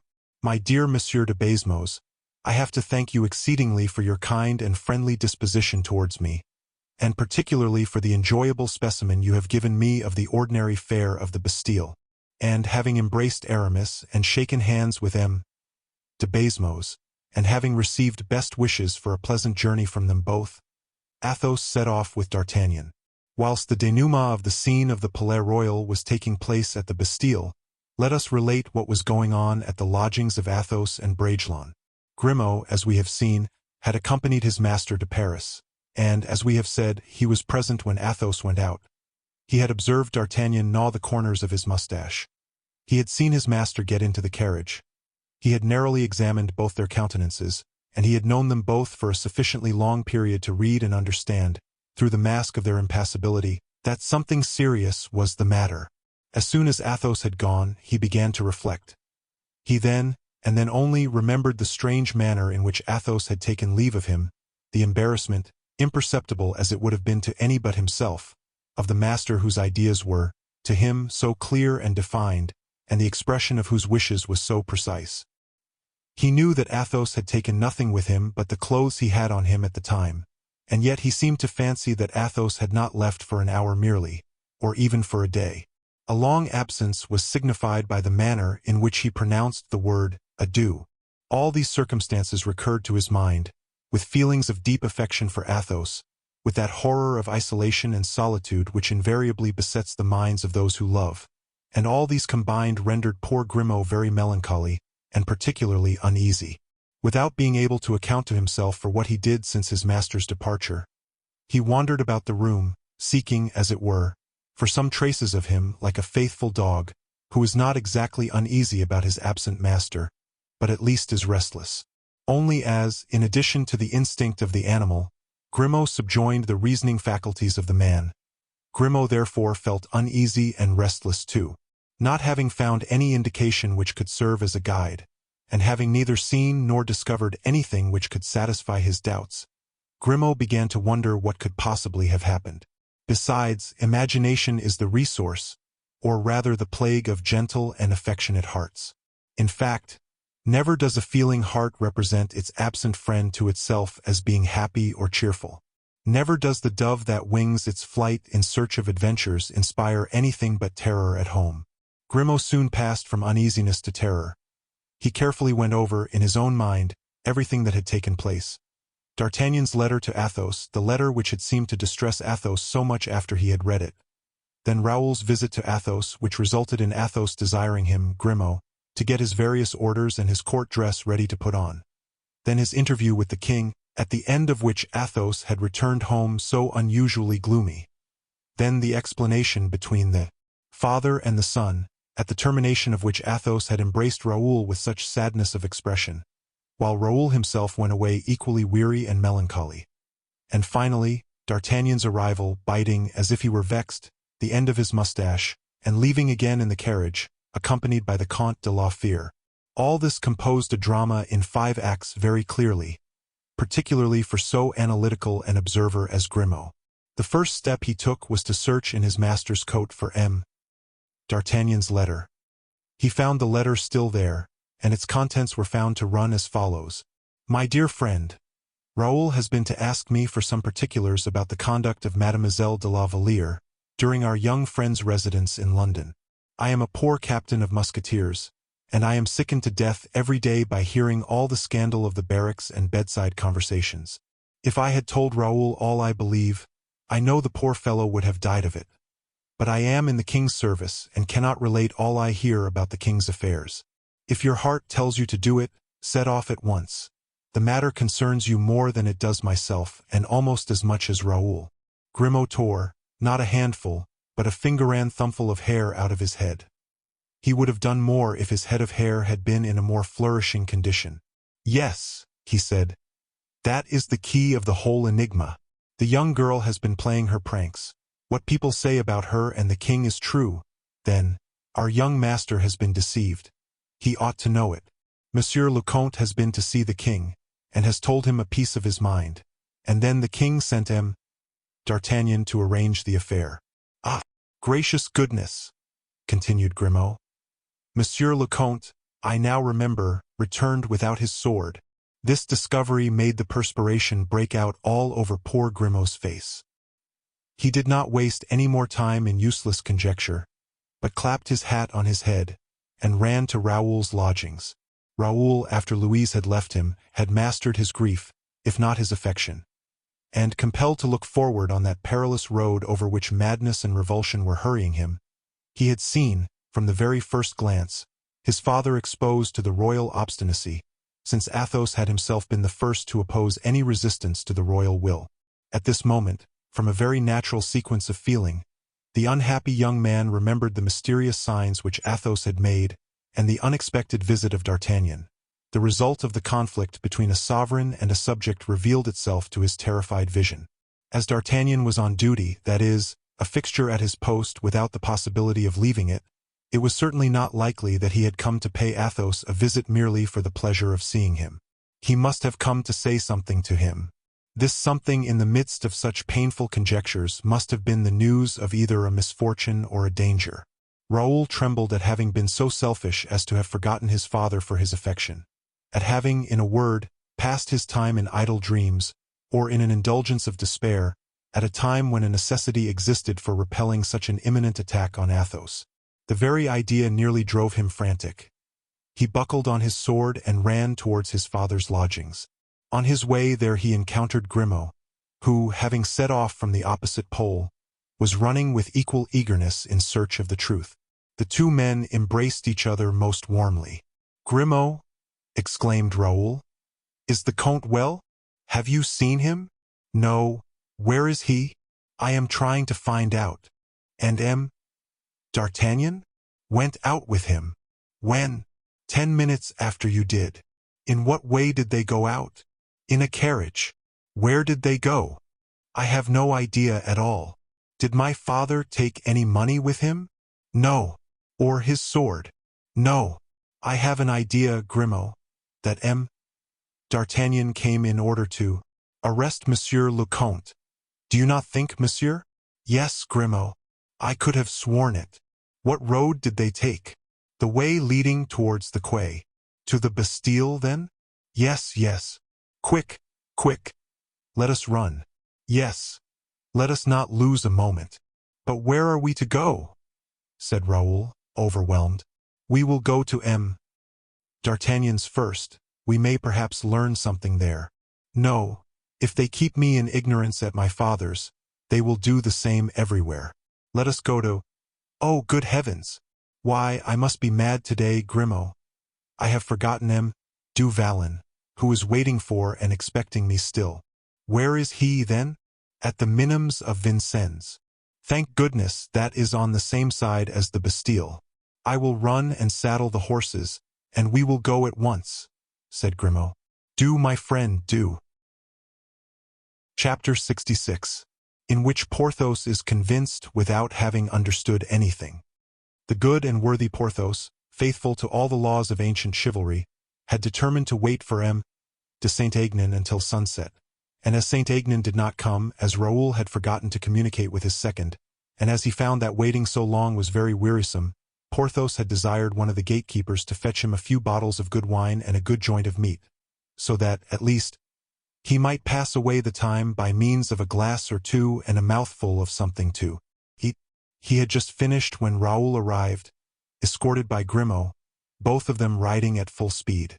As soon as Porthos saw the two cavaliers riding at such a pace along the road, he did not for a moment doubt but that they were the men he was expecting, and he rose from the grass upon which he had been indolently reclining and began to stretch his legs and arms, saying, "See what it is to have good habits. The fellow has finished by coming, after all. If I had gone away, he would have found no one here and would have taken advantage of that." He then threw himself into a martial attitude and drew himself up to the full height of his gigantic stature. But instead of Saint-Aignan, he only saw Raoul, who, with the most despairing gestures, accosted him by crying out, "Pray forgive me, my dear friend, I am most wretched." "Raoul!" cried Porthos, surprised. "You have been angry with me?" said Raoul, embracing Porthos. "I? What for?" "For having forgotten you. But I assure you my head seems utterly lost. If you only knew. You have killed him? Who? Saint-Aignan. Or, if that is not the case, what is the matter? The matter is, that Monsieur le Comte de la Fere has by this time been arrested." Porthos gave a start that would have thrown down a wall. "Arrested?" he cried out. "By whom?" "By D'Artagnan." "It is impossible," said Porthos. "My dear friend, it is perfectly true." Porthos turned towards Grimaud, as if he needed a second confirmation of the intelligence. Grimaud nodded his head. "And where have they taken him?" "Probably to the Bastille." "What makes you think that?" "As we came along we questioned some persons, who saw the carriage pass, and others who saw it enter the Bastille." "Oh!" muttered Porthos. "What do you intend to do?" inquired Raoul. "I? Nothing. Only I will not have Athos remain at the Bastille. Do you know," said Raoul, advancing nearer to Porthos, "that the arrest was made by order of the king?" Porthos looked at the young man as if to say, "What does that matter to me?" This dumb language seemed so eloquent of meaning to Raoul that he did not ask any other question. He mounted his horse again, and Porthos, assisted by Grimaud, had already done the same. "Let us arrange our plan of action," said Raoul. "Yes," returned Porthos. "That is the best thing we can do." Raoul sighed deeply, and then paused suddenly. "What is the matter?" asked Porthos. "Are you faint?" "No, only I feel how utterly helpless our position is. Can we three pretend to go and take the Bastille?" "Well, if D'Artagnan were only here," replied Porthos, "I am not so very certain we would fail." Raoul could not resist a feeling of admiration at the sight of such perfect confidence. heroic in its simplicity. These were truly the celebrated men who, by 3 or 4, attacked armies and assaulted castles. Men who had terrified death itself, who had survived the wrecks of a tempestuous age, and still stood, stronger than the most robust of the young. "Monsieur," said he to Porthos, "you have just given me an idea. We absolutely must see him, D'Artagnan." "Undoubtedly. He ought by this time to have returned home, after having taken my father to the Bastille. Let us go to his house." "First inquire at the Bastille," said Grimaud, who was in the habit of speaking little, but that to the purpose. Accordingly, they hastened towards the fortress, when one of those chances which heaven bestows on men of strong will caused Grimaud suddenly to perceive the carriage, which was entering by the great gate of the drawbridge. This was the moment that D'Artagnan was, as we have seen, returning from his visit to the king. In vain was it that Raoul urged on his horse in order to join the carriage, and to see whom it contained. The horses had already gained the other side of the great gate, which again closed, while one of the sentries struck the nose of Raoul's horse with his musket. Raoul turned about, only too happy to find he had ascertained something respecting the carriage which had contained his father. "We have him," said Grimaud. "If we wait a little it is certain he will leave. Don't you think so, my friend?" "Unless, indeed, D'Artagnan also be a prisoner," replied Porthos, "in which case everything is lost." Raoul returned no answer, for any hypothesis was admissible. He instructed Grimaud to lead the horses to the little street Jean Beausire, so as to give rise to less suspicion, and himself with his piercing gaze watched for the exit either of D'Artagnan or the carriage. Nor had he decided wrongly, for 20 minutes had not elapsed before the gate reopened and the carriage reappeared. A dazzling of the eyes prevented Raoul from distinguishing what figures occupied the interior. Grimaud averred that he had seen 2 persons, and that one of them was his master. Porthos kept looking at Raoul and Grimaud by turns, in the hope of understanding their idea. "It is clear," said Grimaud, "that if the Count is in the carriage, either he is set at liberty or they are taking him to another prison." "We shall soon see that by the road he takes," answered Porthos. "If he is set at liberty," said Grimaud, "they will conduct him home." "True," rejoined Porthos. "The carriage does not take that way," cried Raoul, and indeed the horses were just disappearing down the Faubourg Saint-Antoine. "Let us hasten," said Porthos. "We will attack the carriage on the road and tell Athos to flee." "Rebellion," murmured Raoul. Porthos darted a second glance at Raoul, quite worthy of the first. Raoul replied only by spurring the flanks of his steed. In a few moments the 3 cavaliers had overtaken the carriage, and followed it so closely that their horses' breath moistened the back of it. D'Artagnan, whose senses were ever on the alert, heard the trot of the horses, at the moment when Raoul was telling Porthos to pass the chariot, so as to see who was the person accompanying Athos. Porthos complied, but could not see anything, for the blinds were lowered. Rage and impatience were gaining mastery over Raoul. He had just noticed the mystery preserved by Athos's companion, and determined on proceeding to extremities. On his part D'Artagnan had perfectly recognized Porthos, and Raoul also, from under the blinds, and had communicated to the Count the result of his observation. They were desirous only of seeing whether Raoul and Porthos would push the affair to the uttermost. And this they speedily did, for Raoul, presenting his pistol, threw himself on the leader, commanding the coachman to stop. Porthos seized the coachman, and dragged him from his seat. Grimaud already had hold of the carriage door. Raoul threw open his arms, exclaiming, Le Comte! Le Comte! Ah, is it you, Raoul?" said Athos, intoxicated with joy. "Not bad indeed," added D'Artagnan with a burst of laughter, and they both embraced the young man and Porthos, who had taken possession of them. "My brave Porthos, best of friends," cried Athos. "It is still the same old way with you." "He is still only 20, said D'Artagnan. "Brave Porthos." "Confound it," answered Porthos, slightly confused. "We thought that you were being arrested." "While," rejoined Athos, "the matter in question was nothing but my taking a drive in D'Artagnan's carriage." "But we followed you from the Bastille." returned Raoul, with a tone of suspicion and reproach. "Where we had been to take supper with our friend M. Basmos. Do you recollect Basmos, Porthos?" "Very well, indeed. And there we saw Aramis." "In the Bastille? At supper?" "Ah," said Porthos, again breathing freely. "He gave us 1,000 messages to you.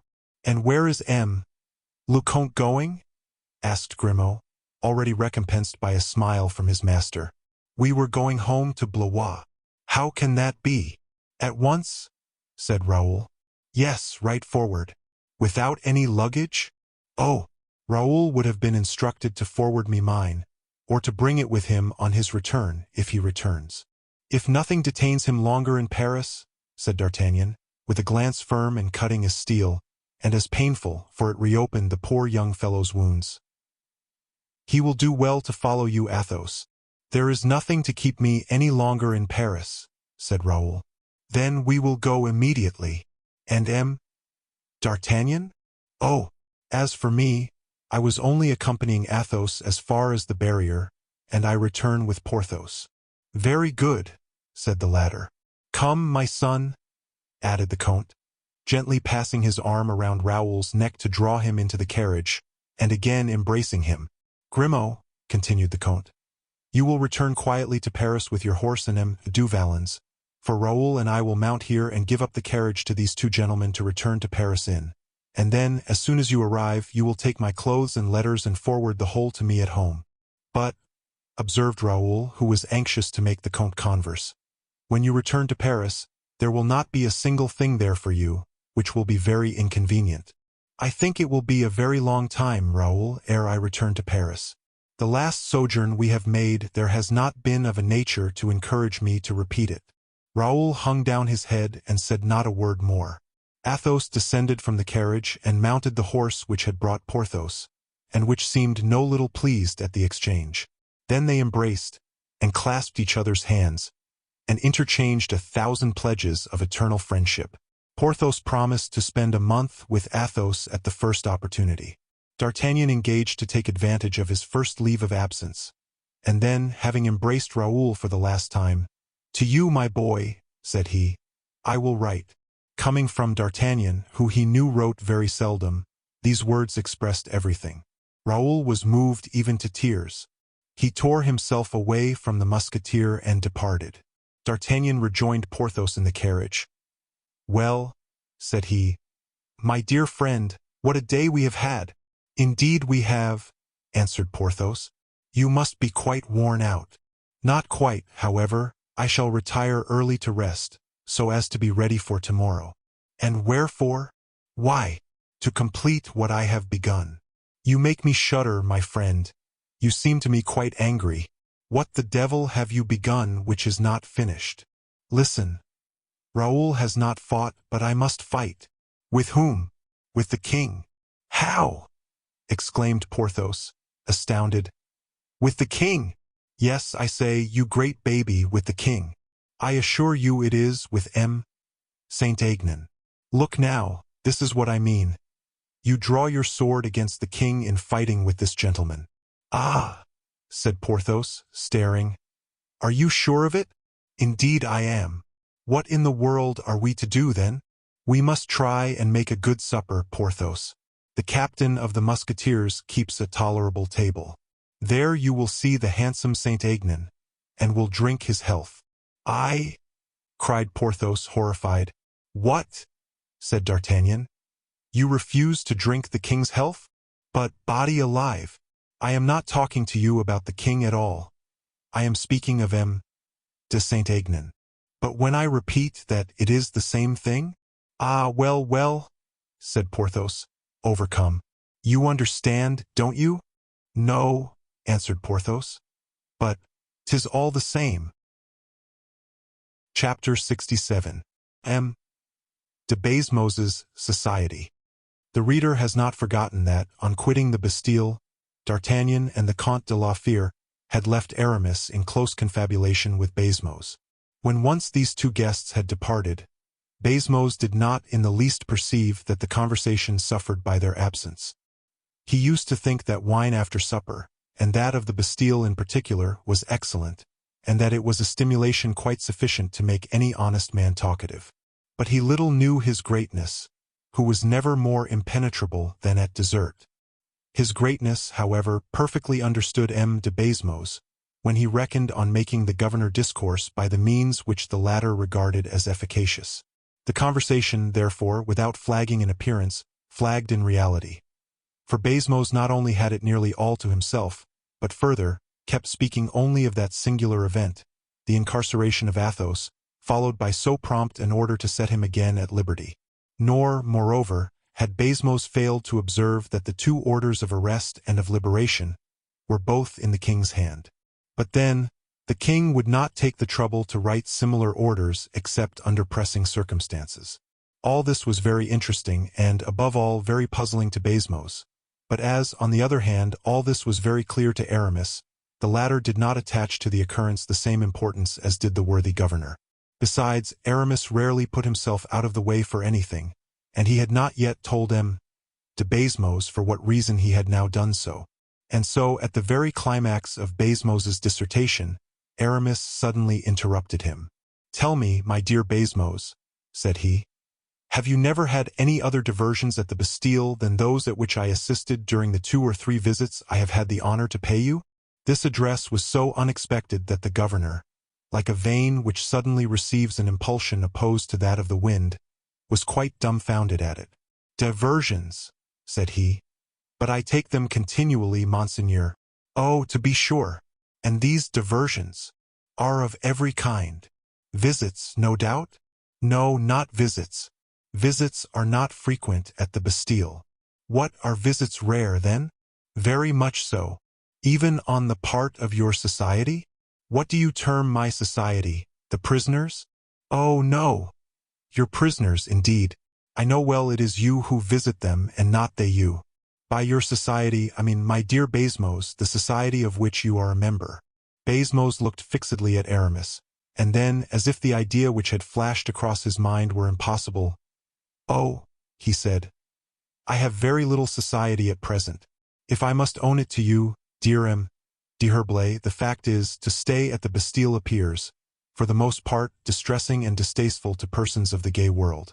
As for the ladies, it is never without a certain dread, which costs me infinite trouble to allay, that they succeed in reaching my quarters.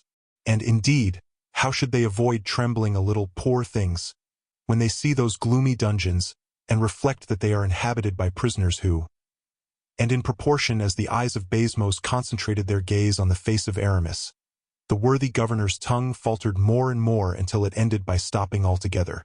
"No, you don't understand me, my dear M. Baismos. You don't understand me.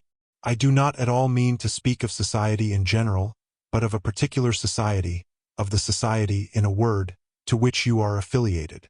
Baismos nearly dropped the glass of muscat which he was in the act of raising to his lips. "Affiliated?" cried he. "Affiliated?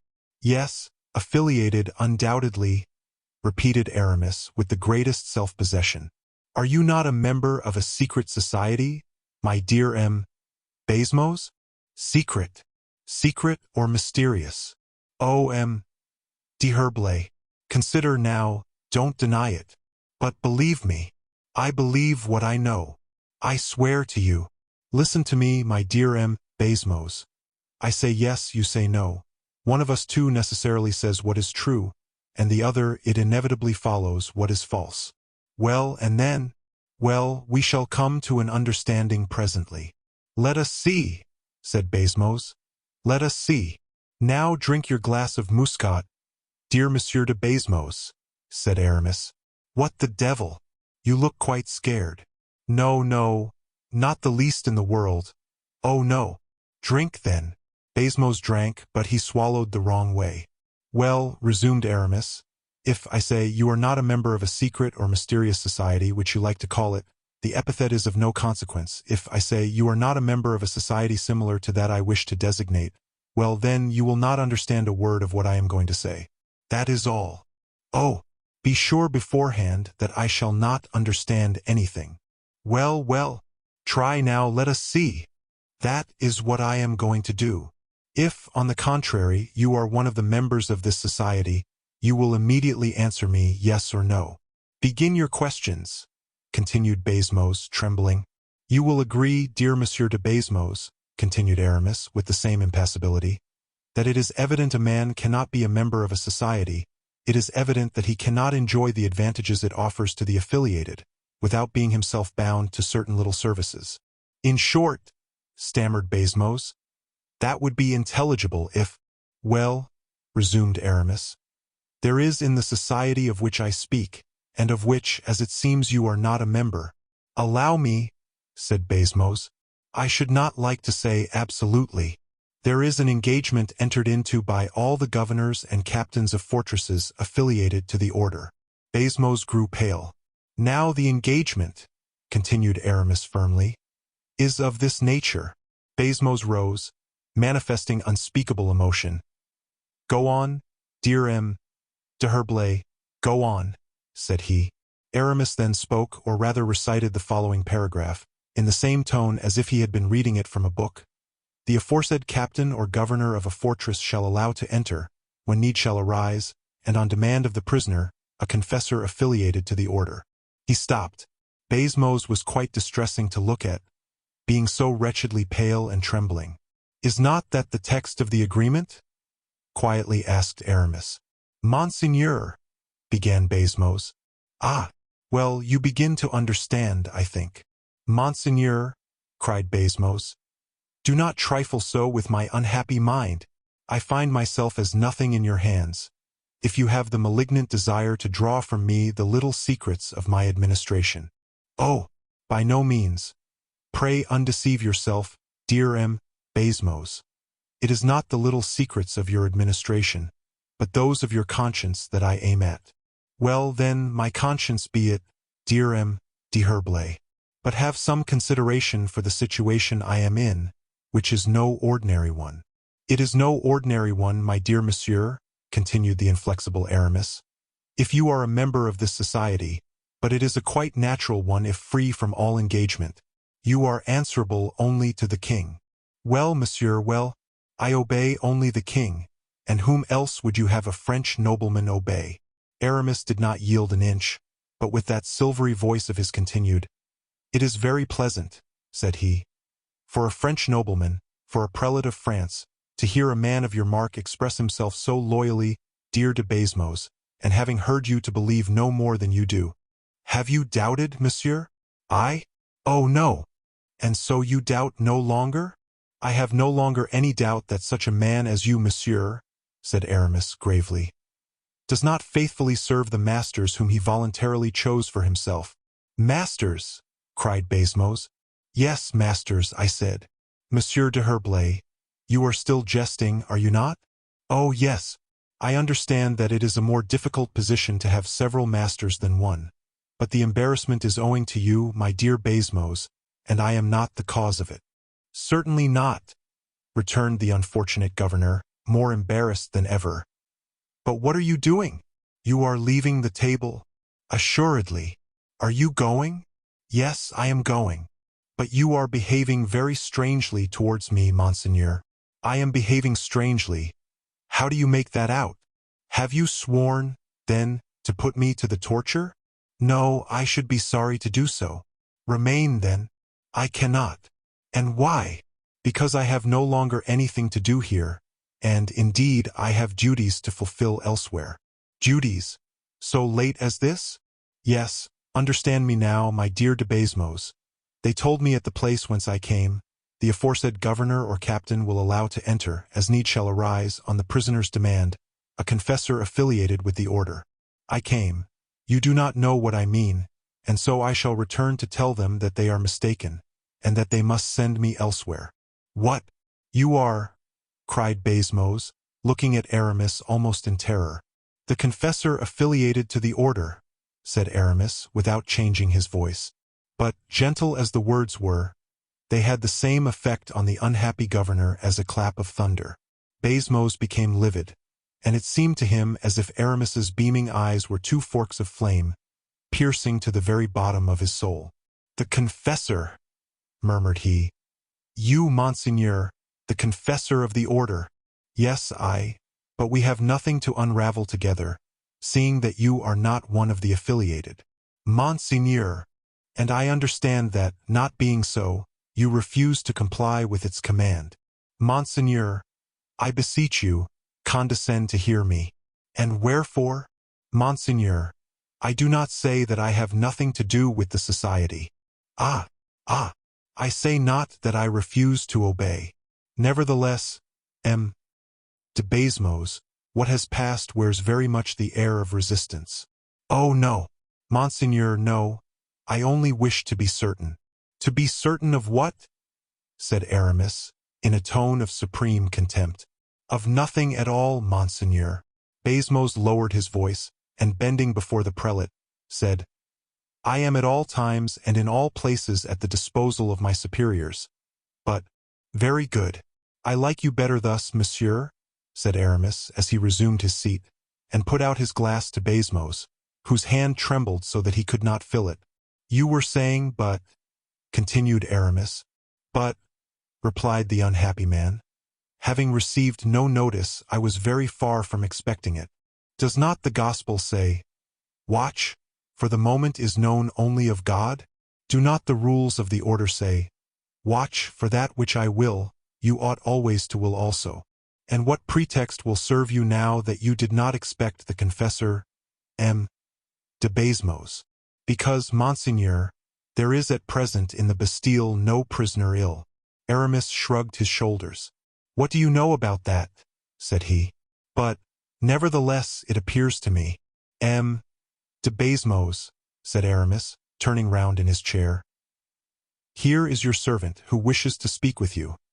And at this moment, de Basmos's servant appeared at the threshold of the door. What is it? Asked Basmos sharply. Monsieur, said the man, they are bringing you the doctor's return. Aramis looked at de Basmos with a calm and confident eye. Well, said he, let the messenger enter. The messenger entered, saluted, and handed in the report. Basmos ran his eye over it, and raising his head, said in surprise, Number 12 is ill. How was it, then, said Aramis carelessly, that you told me everybody was well in your hotel, M. de Basmos? And he emptied his glass without removing his eyes from Basmos. The governor then made a sign to the messenger, and when he had quitted the room, said, still trembling, I think that there is in the article, on the prisoner's demand. Yes, it is so, answered Aramis, but see what it is they want with you now. And that moment a sergeant put his head in at the door. What do you want now? Cried Basmos. Can you not leave me in peace for 10 minutes? Monsieur, said the sergeant, the sick man, number 12, has commissioned the turnkey to request you to send him a confessor. Basmos very nearly sank on the floor, but Aramis disdained to reassure him, just as he had disdained to terrify him. What must I answer? Inquired Basmos. Just what you please, replied Aramis, compressing his lips. That is your business. I am not the governor of the Bastille. Tell the prisoner, cried Basmos quickly. Tell the prisoner that his request is granted. The sergeant left the room. Oh, Monseigneur, Monseigneur, murmured Basmos. How could I have suspected? How could I have foreseen this? Who requested you to suspect, and who besought you to foresee? Contemptuously answered Aramis. The order suspects. The order knows. The order foresees. Is that not enough? What is it you command? Added Basmos. Nothing at all. I am nothing but a poor priest, a simple confessor. Have I your orders to go and see the sufferer? Oh, Monseigneur, I do not order. I pray you to go. 'Tis well. Conduct me to him. Dear listener, we close the pages on another tale, a journey through words, imagination, and emotion. Here at the Falls Audiobook, where stories flow like a river's current, carrying you to distant worlds and uncharted depths. We thank you for joining us. As always, we invite you to linger a little longer. Subscribe to our channel to discover more stories waiting to be heard, each a cascade of voices, ideas, and artistry. And remember, every great story begins with a single word. Perhaps the next one will begin with you. Until our voices meet again, may your days be filled with quiet moments, rich pages, and the soothing sound of a story well told. This is the Falls Audiobook, signing off.